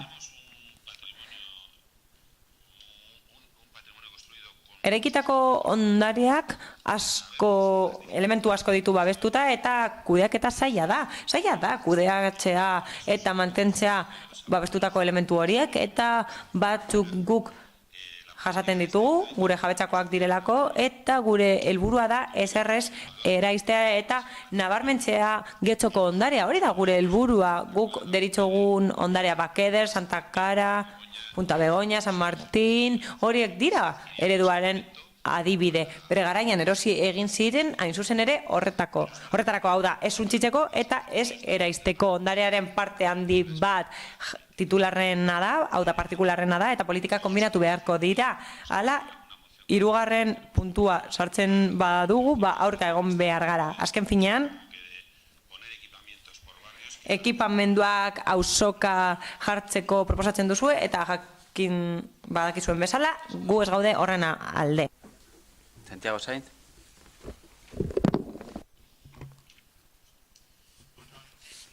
Berriz ere, ados gaude mamiarekin, baina ez gaude formekin ados eta horregatik abstenituko gara. Lehenik eta behin aipatu da azterlan bat egin behar dela ondarea babesteko, baina ez da aipatzen legez babestu behar dela. Bigarrenik aipatzen da zaintza eta mantenua arautzea aurretiaz babestu gabe eta hori ez da oso bideragarria. Hirugarrenik ematen du ez daukala zentzurik udaletik arautzea partikular baten egiezinaren erabilera eta gainera gu ezin gara agente inmobiliario bat izan eta ondarea horrela kudeatu, are gehiago kontuan hartuta bestelako zerbitzuak eman nahi direla, zerbitzu publikoak, langileria eta gastu desberdinak bideratu. Horregatik guztiagatik abstenitu egingo gara. Norbaitek? Hola, Mieba. Bai, eskerrik asko alkate jauna. Bueno, por nuestra logikoki, mozioaren alde bozkatuko dugu, eta esan nahi dugu, nola ez, ados gaudela, beharrezkoa dela udal ondarea babestea gure identitatearen eta historiaren parte delako auzoen, historiaren parte mozioan esan bezala, baina bitxia iruditzen zait zerbait, Josebak aipatu du bitxia den zerbait, deskribatu egin du babestuta dagoena, hau da udalak babesten duena, baina azken finean ez gaude herri ereduaren alde, hau da, ez gaude ados, horretan guk mozioan esateaz gain, eredu desberdina babesten dugu, hau da, dezentralizatzearen alde gaude, auzo bakoitza bere ondarea izan behar du, eta bere historia desberdina izan behar du, eta ematen du, gobernatzen duen alderdiak uste duela hori ez dela bere eredua eta zentralizatu egin nahi dutela beste eraikin mota batekin. Eta aipatu eginda mantentze politikak burutzen dituztela haientzat interesgarriak diren eraikinekin. Zer da guretzat interesgarria? Zer uste dugu guk kontserbatu behar dela? Zergatik? Eta zer da eraikin bakoitza, agian pentsatzen da Santa Clara zoragarria dela eta beharrezkoa dela mantentzea, baina gero agian goaz Romora eta Nagusien etxearen inguruan eztabaidatu behar dugu garrantzitsua delako auzoan entzat. Beraz argi dago gure ereduak desberdinak direla eta herri eredua desberdina dela guretzat eta gainera gure ikuspegia desberdina dela horren inguruan, hau da zeintzuk diren babestu beharreko eraikin interesgarriak. Ez gara ados egongo, baina EH Bilduri esan nahi digu ados gaudela eta bai alde bozkatuko dugula mozioaren alde. Mi esker. Nerea Ijarrubia, zurea hitza. Bai, bueno, eskerrik asko zuen erantzun eta azalpenengatik. Ezatea, egun, bueno, abantzea daukagula, apo berriaren abantzea daukagula mai gainean, baina egun indarrean dagoena zera da, 2001ko apoa bera da. Eta bertan, apoaren txostenean, 6. kapituluan, udaltzaintzapean dauden eraikinen erregimena saltzen da. Atal horretan esaten da, udal babesa daukaten eraikinentzat onartzen direla balio arkitektoniko esanguratsuak ez izan arren, ez da bere finkapenaren jatorri administrazio udal gaindiaren aldetik aitortu ez arren, alderdi tipologiko eta ingurumenetik udalerrian eraikitako ondaretza eraikinen parte, bai aldiz udalerriaren aldetik babes erregimen bat merezi dutela, balore funtzio historiko kultural ingurumenekoak edo simbolikoen ikuspegitik daukaten eraikinek.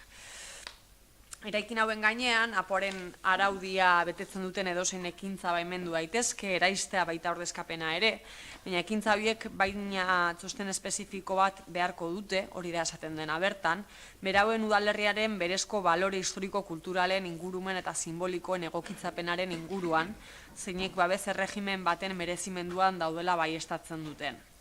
Hori da, esan bezala, egun daukagun dagoen indarrean apoaren atal horretan asaltzen dena. Zaintza honen baitan dauden eraikinen berrikuspen bat da hemen eskatzen duguna, gaur eskatzen duguna, uste dugulako, eta nahiz eta abantzean egin, uste dugulako urteak pasatu direla, eta bitarte horretan ez dela askotan zarri aipatutako apo horretan asaltzen dena bete, eta uste dugu nolabait modu honetan gaur egungo beharrei erantzun behar diola plan baten berrestapen batekin. Izan ere, izendatze hori daukaten eraikinen zerrenda eguneratu eta sotu beharrean gaude, lehen ere mozioan aipatzen dugu, ez dira bakarrik babestu behar etzetzar, jauregi eta elitzak, horiek ere noski, baina baditugu gure herrian bestein batetz agian ez dutenak balio arkitektoniko nabarmen bat, baina badaukatenak historia zein balio paisajistiko eta simboliko bat, biztanle eta herri osoarentzat. Azken finean gure herriko kaleak, paisaiak eta izaera ere osatzen dutenak, eta uste dugu hori ere zaindu behar dela.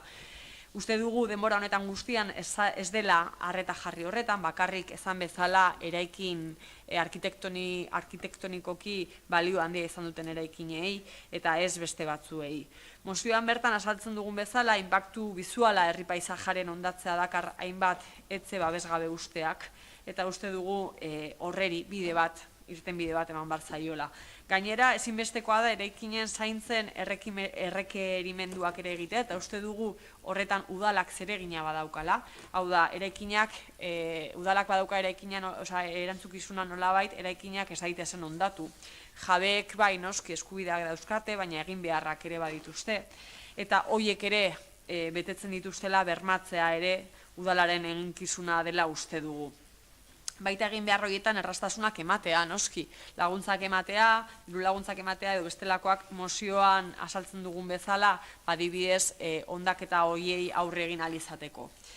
Uste dugu egon daitezken aukeren artean garrantzitsua iruditzen zaigula ere aurreikustea zenbait kasutan, udalak zenbait eraikin bereganatzeko aukera izan dezakeen, aipatu herri paisaia mantentze aldera gorde eta bide batez ere, beste erabilpen bat emateko. Bai, abantza daukagu mai gainean, nola ez, baina uste dugu momentuan, gaur egun eman bartzaiola irtenbidea oneriz, ez dira gutxi, azkenengo urteetan balio paisajistiko eta historiko bat izan duten etxeak eraitzi direnak, eraitziak izan direnak. Uste dugu horrek galera bakarrik ez dakarkakigula getxostar bezala, eta uste dugu horreri aurre egiteko irtenbideak eta alternatibak gainean jarri behar direla. Eskerrik asko, beste norbaitek, Joseba Arregi. Bueno, compartimos.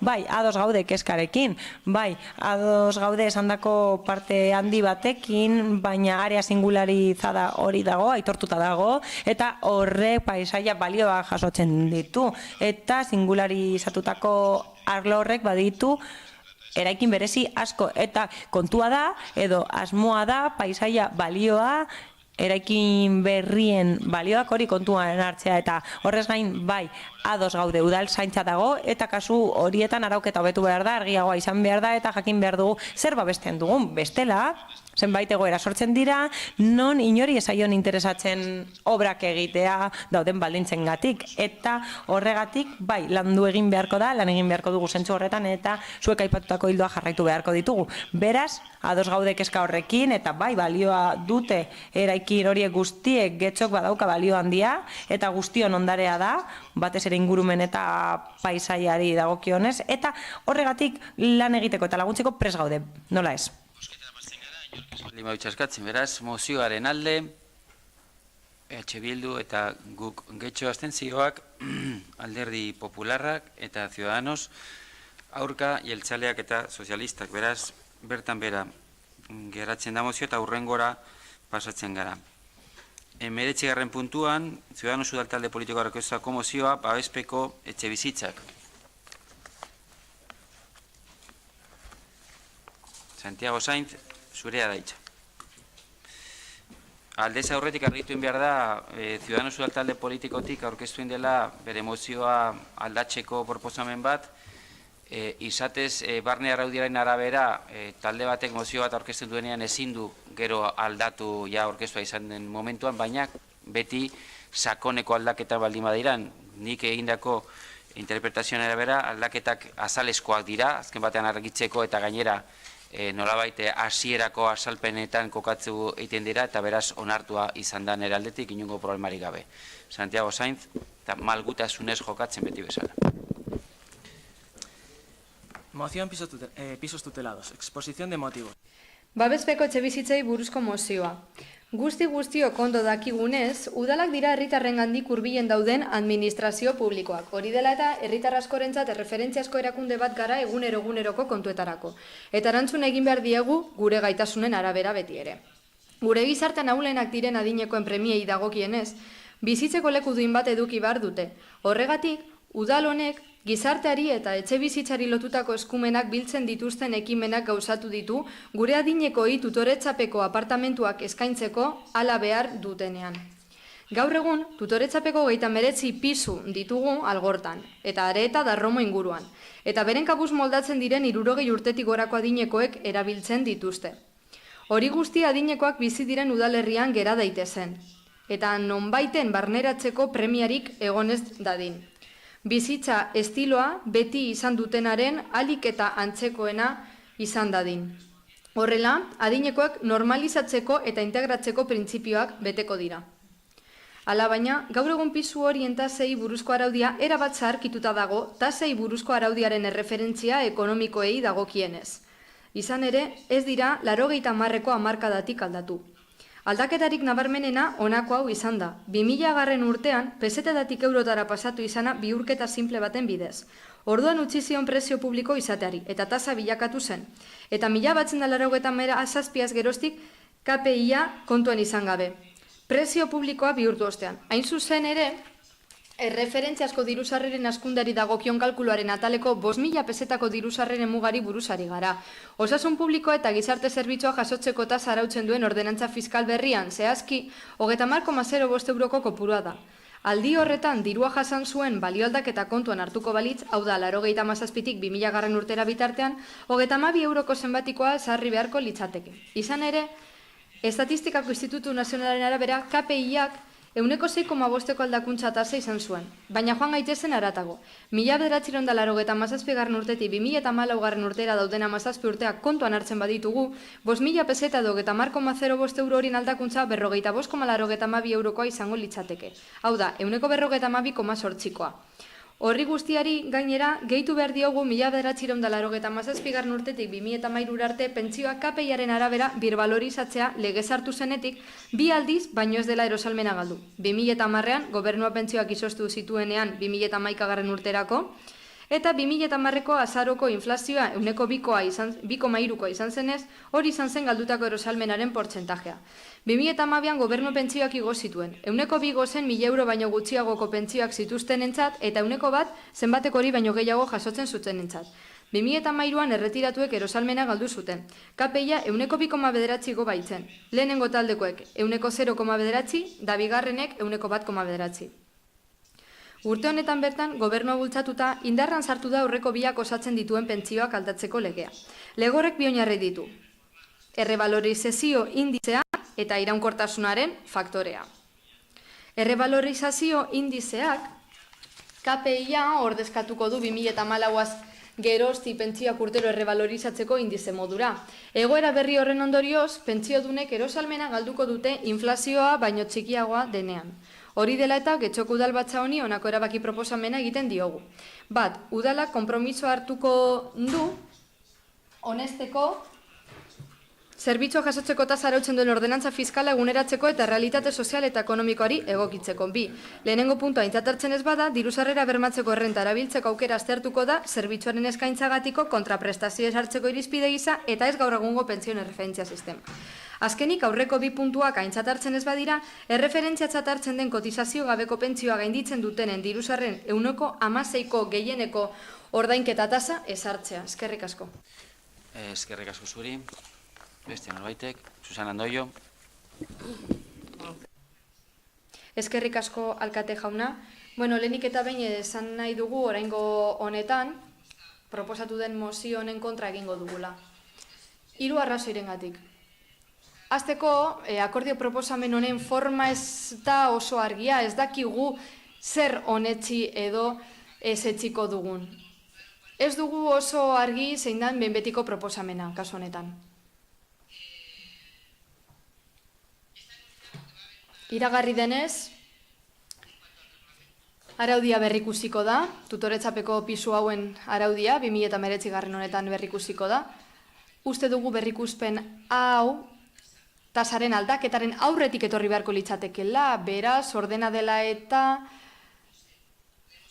uste dugu errespetatu beharra dagoela ordena. Ezin dela alderantziz egin. Era berean, irailean mozio hau aurkeztu zuenean Elena Coria zinegotziak, gizarte zerbitzu arduratzen denak, azaldu zigun oraindik ere, garai hartan, kopagoa esartzeko zain zeudela, gizarte zerbitzuen legetik eratorritako zerbitzuen kasurako, pasaden egunean beste gai batengatik etorri zen batzordera eta esan zuen kopago hori azkar jarriko zela martxan. Beraz, printzipioz, epeak betetzen ari dira eta tasa hau eguneratuko da. Baina esan bezala talde honen aburuz ordena jarraitu beharra dago eta lehenik eta behin araudiaren berrikuspena landu beharko genuke. Horregaitik kontran botatuko dugu. Eskerrik asko. Maite Arraiza. Bueno, guk ondo ikusten dugu aipatu ordenantza eguneratzea eta egungo errealitate sozioekonomikoari ordenantza horren baldintzak egokitzea.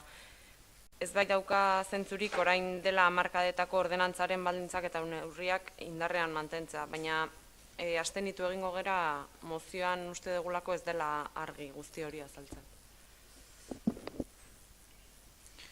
Beste norbaitek? Santiago Sainz. Decir que Guk arrazoiak azaldu ditugunean eta datu guztiak eman ditugunean mozio honetan ez ditugu ausaz aukeratu eta guztiek erakusten dute adineko pertsonek erosalmena galdu dutela epe honetan. Kontuan hartuta baita ere KPI-an izandako aldaketak, batez ere 2000 urtean. Tasa presio publikoa izateari utzi zionean, lehen esan bezala, arrazoiak hauek errepikatu egin dira, erosalmenak galduz joan dira, ez estatu mailan bakarrik, lehen aipatu dut, pentsioen erregulazioa, baina hemen ere eman da, orain arte egindakoa ikusita, lan sozialona eginda udaletik, pisu hauek martxan jarrita, eta bizilagunei aukera eman da proiektu edo programa honetara gehitzeko, baina nire ustez hau ere kontuan ere argenezakeen. Kontuan argenitzakeen ekonomia egoeran izandako aldaketak. Eta osoko bilkurara horregatik ekarri dugu. KPI-aren aldagaita zazere aritu gara. 97tik 2014 bitartean asko aldatu da. Asko igo da.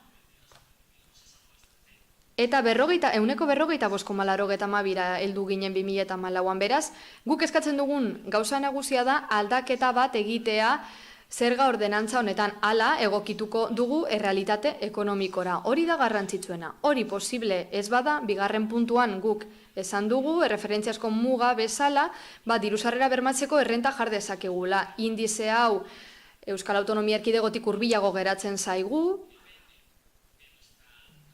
eta gure gizarte realitatearen arabera edo lurraldeko ekonomia egoeraren arabera, bigarren irtenbide hori kontuan har dezakegu guztietatik logikoena dena. Hori egin ezean, hirugarren irtenbidera goaz. Irakurri dut lehen. Gehieneko muga bat ezar dezakegu, tasaren kontraprestaziorako. 16%koa izango zen kasu honetan. Batzuek 7.800 euro kobratzen dituzte hilean, 1000tik behera gehienek. Beraz, gastu kezkagarria da haientzat. Bestalde, esan beharra dago, benetan tristetu nahuela guk getxoren boto negatiboa jaso izanak aurrekoetan babestu egin gaituztelako. Urte honetako araudien egutegia iragarri denean, ezen modifikazio hau agertzen zerga ordenantza honena. Aurreko urteetan gobernu taldeak iragarri zuen aldaketa hau posible zela, kasua emanez gero. Bere garaian eskertu genuen mozioa aurkeztu genuenan hori esan ziguten. Aurreko gora bera, eskerrik asko, alde egingo duzuen hori, alde bozkatuko duzuen hori, eskerrik asko eta bestei uste dut laguntzen ezaketela egoera hau zuzentzeko eta pertsona hauek erosalmena mantendu ahal izateko. Eskerrik asko. Eskerrik asko. Susana Andoyo. Sí, gracias. Bueno, Santi, yo explicarte. Santi, eskerrik asko lehenik eta behin, lehen esandakoa berresteko. Gu berez ados gaude, baina gauza da proposamena osoko bilkura honetara kartzeko modu hau ez dugula ondo ulertu. Zer bozkatzen ari gara ez dugu ulertzen, gauza batzuk kontrajarria dira. Beraz, blokean bozkatuko ditugu hirurak, bata ez bada bigarrena bozkatuko dugu, hori ez dago argi. Guk eskertzen dugu, adineko pertsonen, guk onartzen dugu erosalmena jaitziz doala, eta funtsak izoztu diren honetan gainera. Baina gauza da gu bozka aldatu dugula, lehen azaldutako 3 arrazoiak direla eta. Lehenik eta behin, ez dugu funtsa bera ulertzen. Bigarrenik, uste dugu beste ordena batean jardun behar dugula, lehenengo ordenantza ikusi eta gero tasa egokitu, gainera Eusko Jaurlaritzatik albisteak helduko zaizkigu kopagoaren inguruan, beraz, hori ze, eskerrek asko. Bozketara pasatzen gara, beraz, mozioaren alde, Ciudadanos taldea, abstentzioak, jeltzaleak, sozialistak, EH Bildu eta Alderdi Popularra, eta aurka guk getxo. Beraz, bertan bera geratzen da, mozioa eta urrengora pasatzen gara. Barkatu, bai, Elena Koriak, nola bai? Bai, eskerrik asko. Bozkaren arrazioak adiesteko. Sí, nos hemos abstenido porque sabemos... Abstenitu egin gara, ordenantza berrikusi behar bada ere guk uste dugulako Eusko Jaurlaritzak epe laburrean ezarriko dituela irizpide orokorrak.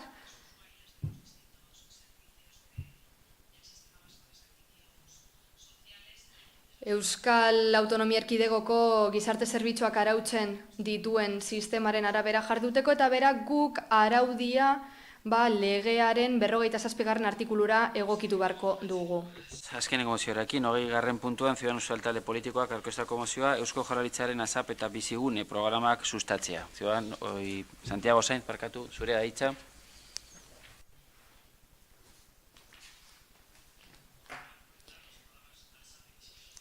Eusko Jaurlaritzaren ASAP eta bizigune programa sustatzea. 2014an Getxoko udalak eta Eusko Jaurlaritzako enplegu eta gizarte politiketako sailburu eta alokabide SA-ko Eusko Jaurlaritzaren menpeko erakunde publikoa alokairu politikaren bidez etxebizitzaren funtzio soziala garatzeko lankidetza hitzarmen bat sinatu zuten bizigune programaren bidez etxebizitza hutsen alokairua sustatzeko Getxon. ASAP programaren inguruko hitzarmena ordea ez zuten sinatu. Programaren xedea da titulartasun pribatuko etxebizitza hutsak errentamendu merkatuan sartzea, errentarientzako eskuragarria den prezio batean. Gaur egun bizigune programari norberaren etxebizitza lagatzagetik 600 euro eskuratu daitezke gainetik. Bien bitartean, 2012ko ASAP programa beti egon da hurbilago merkatu libraren preziotik. Izan ere, gure udalerrian gehienez 550 euro jaso ziren etxebizitza hutsak alokatzagatik. Martxoaren 27ko 43/2012 dekretuaren arabera. Hutsik dauden etxebizitzen jabea programan parte hartzera bultzatzeko asmoz, berme sistema bat ezarri zen. Ez ordaintzea, kalteak eta laguntza juridiko estaltzeko seguru poliza baten modura. Jabeei eskainitako bermeen trukean, Eusko Jaurlaritzak alokairuen gehieneko errentak ezarri zituen, merkatu librean baino prezio basuagoak eta lehiakorragoak bermatuz. Programa honek jasotzen duen lege formulari esker etxebizitza eskatzaileek etxebizitzak alokatzeko aukera handiagoak dituzte eskura.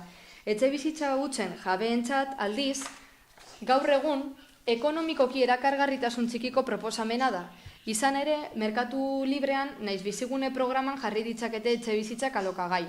Hala, etxebizitza politika eredu horrekin baino irabazi handiagoak eskuratu ditzakete. Hori dela eta, Getxoko udalbatza honi honako erabaki proposamen hau egiten diogu. Lehenik eta behin Eusko Jaurlaritzari eskatzea ahalik eta lasterren luza dezala ASAP programaren indarraldia. Martxoaren 27ko 43/2012 dekretuaren 1.2 artikuluaren arabera 2018ko abenduaren 31an amaitu zena. Bigarrenik informazio kanpaina egitea utzik dauden etxebizitzen jabeek euren etxebizitzak alokagai jar ditzaten ASAP zein bizigune programetan. Hirugarrenik Eusko Jaurlaritzari eskatzea eguneratu egin dezala jabe batek bere etxebizitza hutsa alokatzeagatik jaso dezaken gehieneko kontraprestazioa. Horrela, merkatuko balioari egokitzeko eta programa erakargarriagoa bilakatzeko, bizigunerekin egin bezala. Laugarrenik, Bizkaiko Foru Aldundiari eskatzea hobetu egin ditzala etxebizitza hutzen ASAP eta bizigune programekin bat egiten duten jabei OHZ eta PFESA zergetan ematen zaizkien hobariak. Bosgarrenik, udalak Ordainketa bakarreko laguntza bat sortuko du ASAP eta bizigune programetan etxebizitzaren titularrari exigitzen zaizkion etxebizitza egokitzeko jarduketei dagokiona. Etxebizitza egokitzeko ordainketa bakarreko laguntzak gastuaren 150%koak izango lirateke, gehienez ere 2.000 eurokoak. Esta sería nuestra propuesta. Hauze da gure proposamena. Jarraitu egingo dut, alkate jauna. Guk osoko bilkura honetan beti esan izan dugu, ez dagoela bide bakarra etxebizitza arazoa konpontzeko eta batez ere gazteen exodoari aurre egiteko, hori bizitzen ari gara getxon. Argi dagoenez, irten bidetako bat da.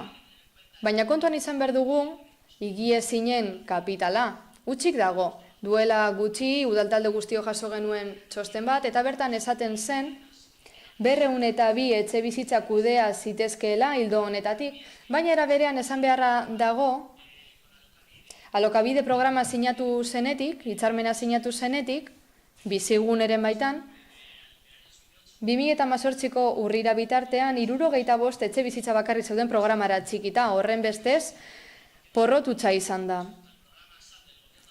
Eusko Jaurlaritzaren eza programa are porrot handiagoa izan da, 0 etxebizitza dituelako atxikita. Hori udalerri osoan. Horren bestez, uste dugu, higiezinen kapitala erabili beharra dagoela udalerri honetan eskuragarri dagoen bitartean eta alerten bide bat eskaini behar diegu bai gazteei eta etxebizitza bila ari diren pertsona guztiei herri honetako biztanleria handitzeko. Eskerrik asko. Joseba Arregi. Tenemos una transaccional que hacer a Ciudadanos. Emendakina daukagu Ciudadanosen testuaren gainean.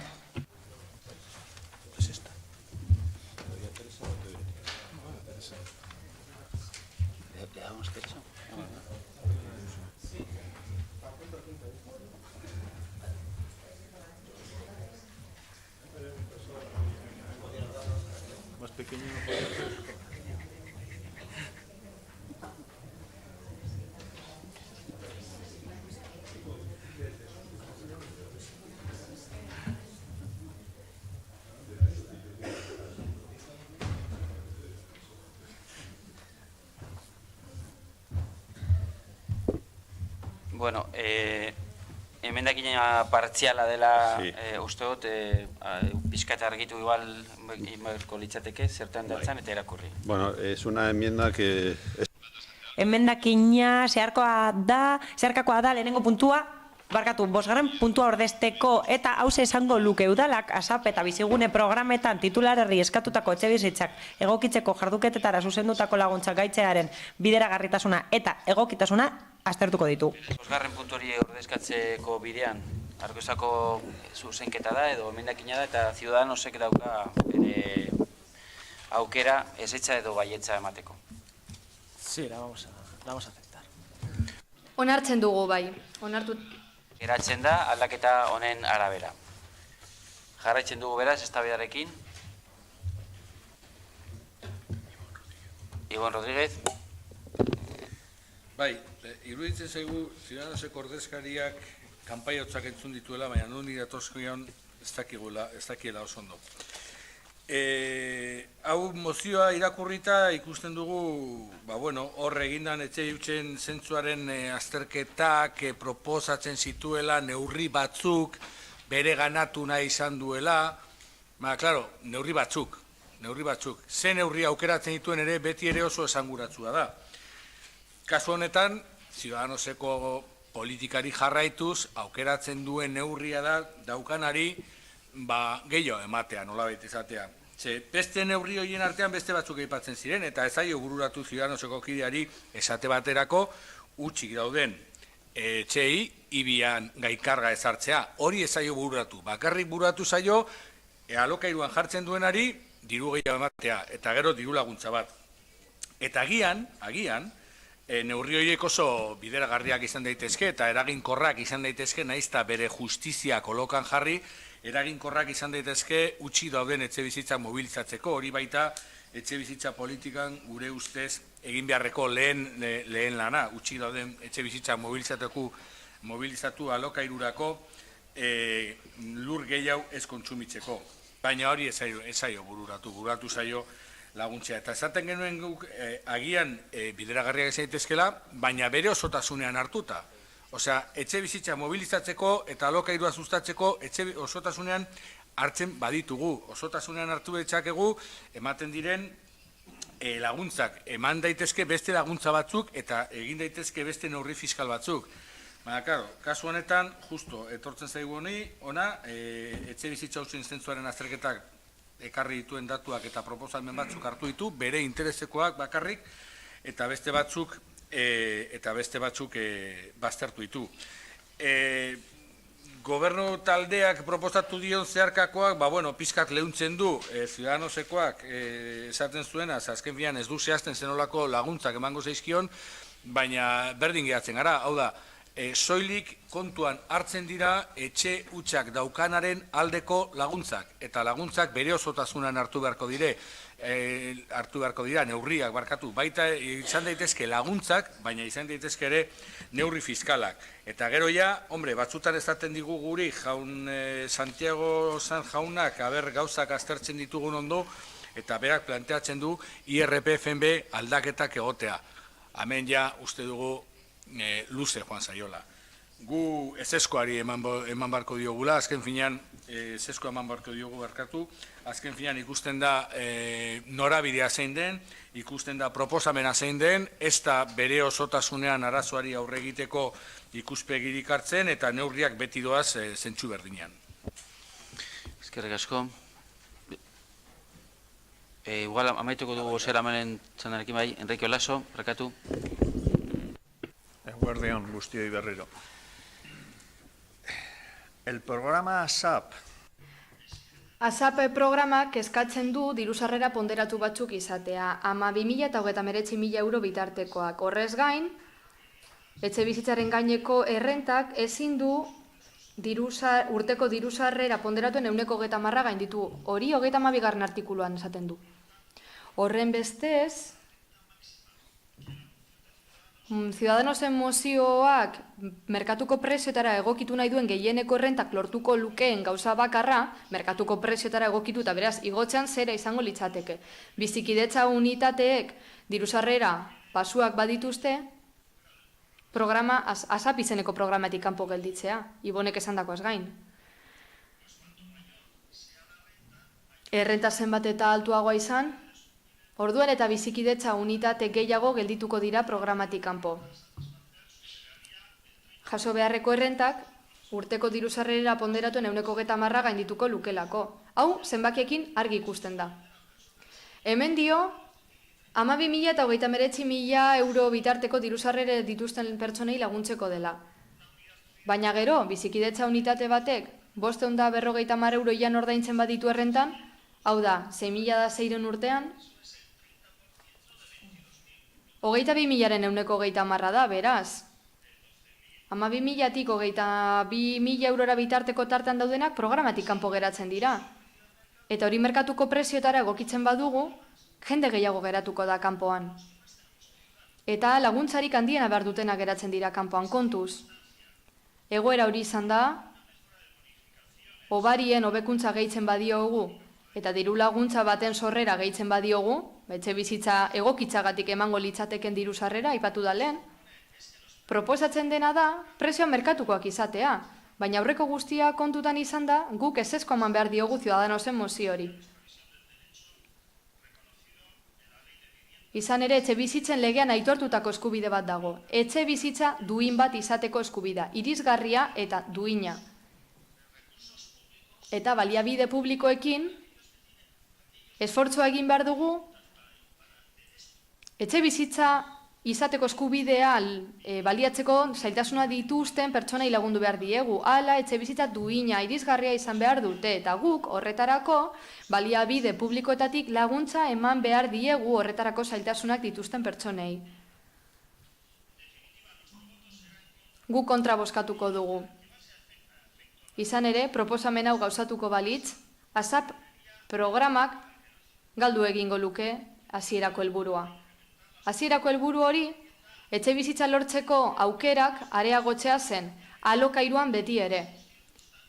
Egoera ekonomikoagatik, merkatu asketik geratzen diren bizikidetza unitatentzat.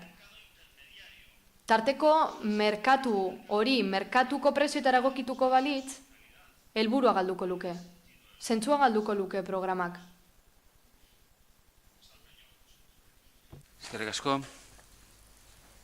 Joseba Arregi. Bueno, lo que hemos trazado...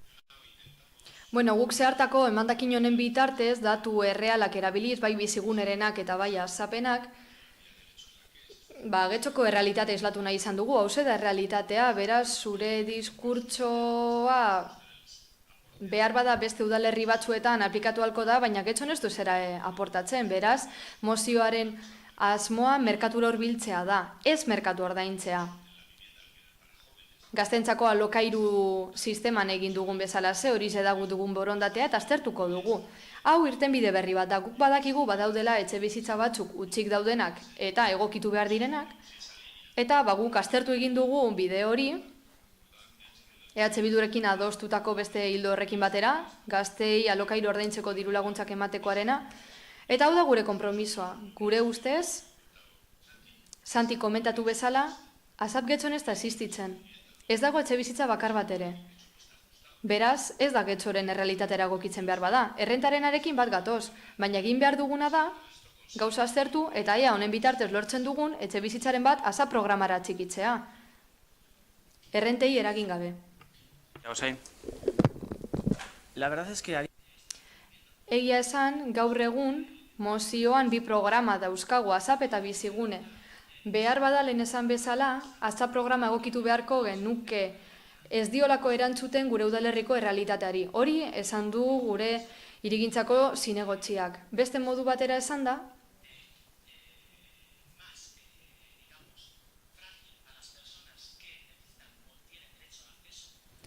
etxebizitza duin bat izateko eskubidea duten pertsonek zailtasunak dituztenean behar bada programarik hoberena, zehatzena bizigune izango da, baina eraberean kontuan izan behar dugu azap programa. Azap programa Euskal Autonomia Erkidegoaren herrikutxetarako eraginkorrena da, akordio batean datza, partikularren arteko akordio batean. Prezioak erregulatzen ditu eta eguneratu gabe daude prezioiek 2012az geroztik. Eta goazen berrio KPIaz hitz egitera, inflazioa zenbat aldatu da urte batetik bestera. Beraz, hori guztia kontuan hartu behar dugu. Ezin gara aritu aspektu konkretu batzuen inguruan guztia hartu behar da kontutan. Esate baterako bizigune programa, ezaugarri jakin batzu dituzten pertsonen gana egokitzen da, eta asa programaren kastuan eguneratu egin beharra dago, eta gaur egun emaitza txarra da ez daukagulako etxe bizitza bakar bat ere programa honetan. Getxok ez dauka etxe bizitza bakar bat azap programan. Nik argi ikusten dut. Ni hemen ez naizari kontraprestazioa merkatuko prezioaren pare jartzera, ez. Hurbiltzea sari naiz, atraktiboagoa izan dadin, guk ikusi dugu beste kasu batzuetan nola egin den. Hori bai, baliabide publikoen kontura. Erantzun egin behar dugu olako egoeren aurrean. Etxe bizitza duina esan behar du jendeak eta dirua ondo gastatua izan dadila, baina eraberean kontuan hartu bata eredu liberalagoa dela eta bestea eredu protekzionistagoa dela. Eta gu atxik egin garela bigarren horretara ere, da batez ere hemen getxon bultzatu egin dugula eta autonomia erkidegoan bultzatu egin dugula. Hori gora bera, zerga onurez aritu gara. Erakargarria izan daiteke, jendea batzeko etxe bizitza programa horretara, kasu honetan igiezinen kapitala utxik dauko. Zerga onuren bitartez eta erreformak egiteko laguntzekin. Izan ere guk otsailean proposatu genuen, 2016ko otsailean mozio bat presentatu genuen bizigune programaren inguruan, eta zuek zer eskatu zenuten, horrelako diru laguntzak arautzea. Bizigune programa berritzekoak. Zuek zeharkako emendakina aurkeztu zenuten gure mozioari eta hildo horretatik gobernu taldeak hitz egin du eta beraz ez dut zuen jarrera ulertzen momentu honetan. Guk hori uste dugu. Asa programa eta bizigune programa pentsatu behar ditugu berriro eta biziguneren kasuan babestu egin behar dugu. Guk etxe bizitza planean hori esan genuen, baina eraberean kontuan hartu behar dugu asa programa. Mesedez. Bai, Ibon Rodríguez. Voy a ver si te lo explico, pero lo acabas de decir tú muy claro. Ea saltzen dizudan, zuri gehiago gustatzen zaizu eredu liberala eta guri ez, oso erraza da. Ez dut uste beneficios fiskales esan dudanik, ez dut hori esan, baina zuk egin duzuna da utzik dauden etxe bizitzen azterlana hartu, arauak irakurri dituzu, proposatzen zirenak, askoren artean, eta bi hartu dituzu. Hau da, hobariak ematen dizkietenak, jabei, baina ahaztu dituzu beste batzuk, eta horiek neurri fiskalak dira, ez hobarioak ematen dituztenak, jabei, hau da, utzik dauden etxe bizitzak mantentzen dituzten horiei. Espero dugu Eusko Jaurlaritzak hori arautzea eta martxan jarri ahal izatea. Kontua hori da, oso simplea da. Beraz, laguntzak, naiz eta gure ikuspuntutik uneren batean ezin dira justifikatu ideologikoki, bai izan daitezke funtzionalak mugiarazten dituztelako utzik dauden etxe bizitzak, baina ez bakarrik eta modu esklusiboan, ez egin tramparik, ez, bai laguntzak emango ditugu eta sama fiskalak ez, giza joak, lau etxe bizitza dituzte utzik, nola zergapetuko dituzu, ez. Dena, testuinguruan aztertu behar da, eta horrela justifikatu ahalko da, edonola ere, laguntzak ematea, baldin eta aurretiazko dana egin behar den. Etxea ezin da teilatutik eraiki. Espero dut orain argi geratu izana. Enrico Laso. Hay dos preguntas a las que... Bi galderei erantzun behar diegu kasu honetan. Nola errasten dugu etxe bizitza duinerako sarbidea, baliabide gutxi dituzten pertsonen kasua, nortzuk dira eta nola egin dezakegu hori udalerri honetan. Argi dago, etxe bizitza asko daudela hemen getxon utzik. Hori argi dago, beraz, begibistakoa da, Ciudadanosen mozioa hildo batekoa dela, Ibonek esan bezala, eta ematen du zentzua eukiko lukeela, neurri fiskalak esartzea, horiek baliabideak sortzeko, horretara bideratzeko. Hori argi dago eta egin beharko genuke, eta bestalde, beste galdera bat dago eta horri erantzun behar diogu ere bai, eta hauze da. Zeintzuk dira, bideratuko ditugun baliabide publikoak eta nori emango dizkiogu baliabide horiek. Eta ematen du argia dela, Ciudadanosek esaten duena egingo bagenu, hau da, 800 euroko errenta esarriko bagenu, diruz lagunduko genituzkeela zenbait pertsona 32.000 euro baino gehiago irabazten dituztenak eta gutxiago dutenek, beste zerbait alokatzen badugu, merkatura basoaz, merkatuak merkatua deitzen du eta prezioa igotzen da. Eta horrela egiten duguna da, laguntza publiko batetik kentzen diogu benetan behar duten horiei. Bitarteko eta goiko mailetara joaten garelako eta horrek ez dauka zentzurik, Santi, benetan, ez dauka zentzurik.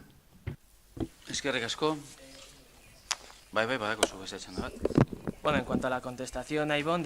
Iboni erantzunez, ez ditut aipatu sama edo errekargu horiek Ciudadanosetik ez gaudelako jabetzaren kriminalizazioaren alde zuek bezala, eta guk aldunditik puntu honetan eskatzen duguna hauze da. Adibidez, horrelako programetarako sarbidea dagoenean, 100% baria egon dadin ibian.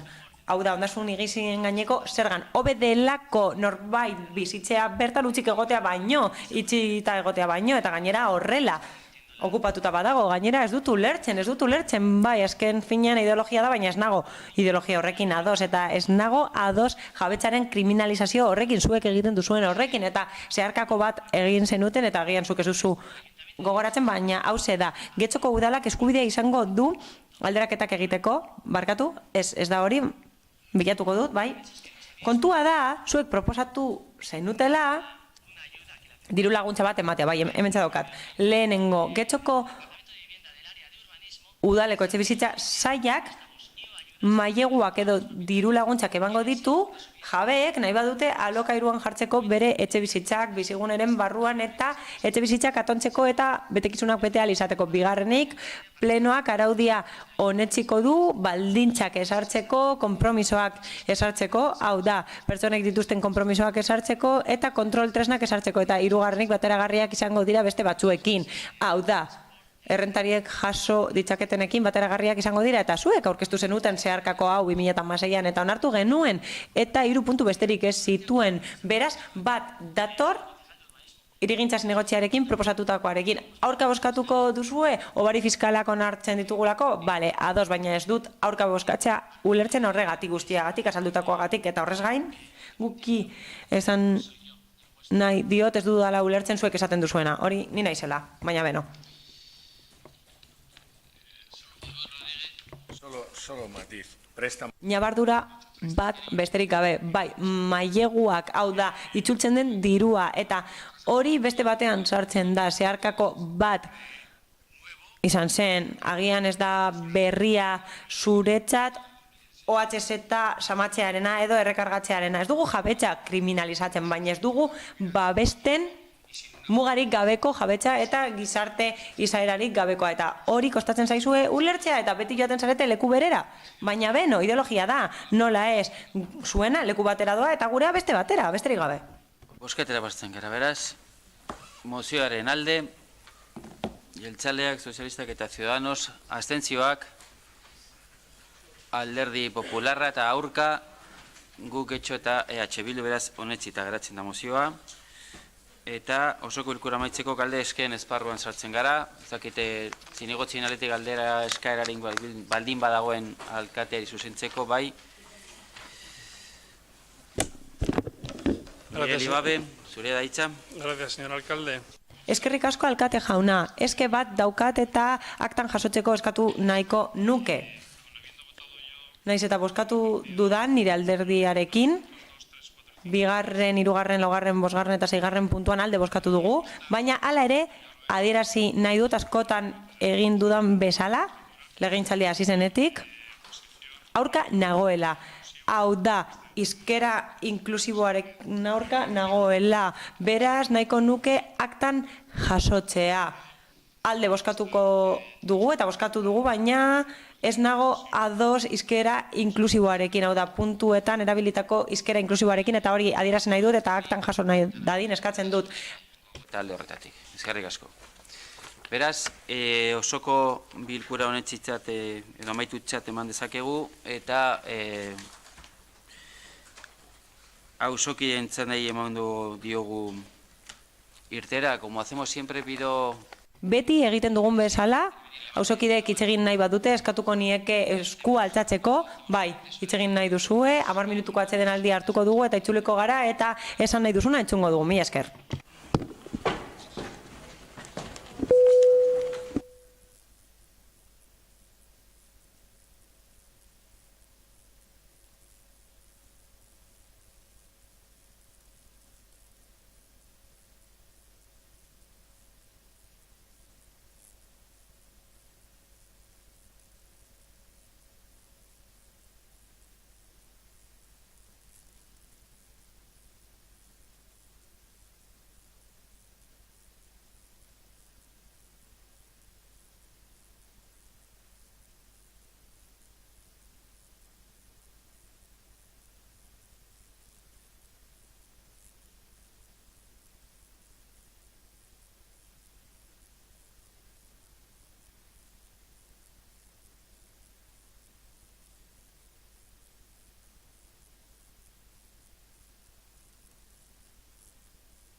Sí, 1, 2, sí.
Bai, jarraituko dugu beraz.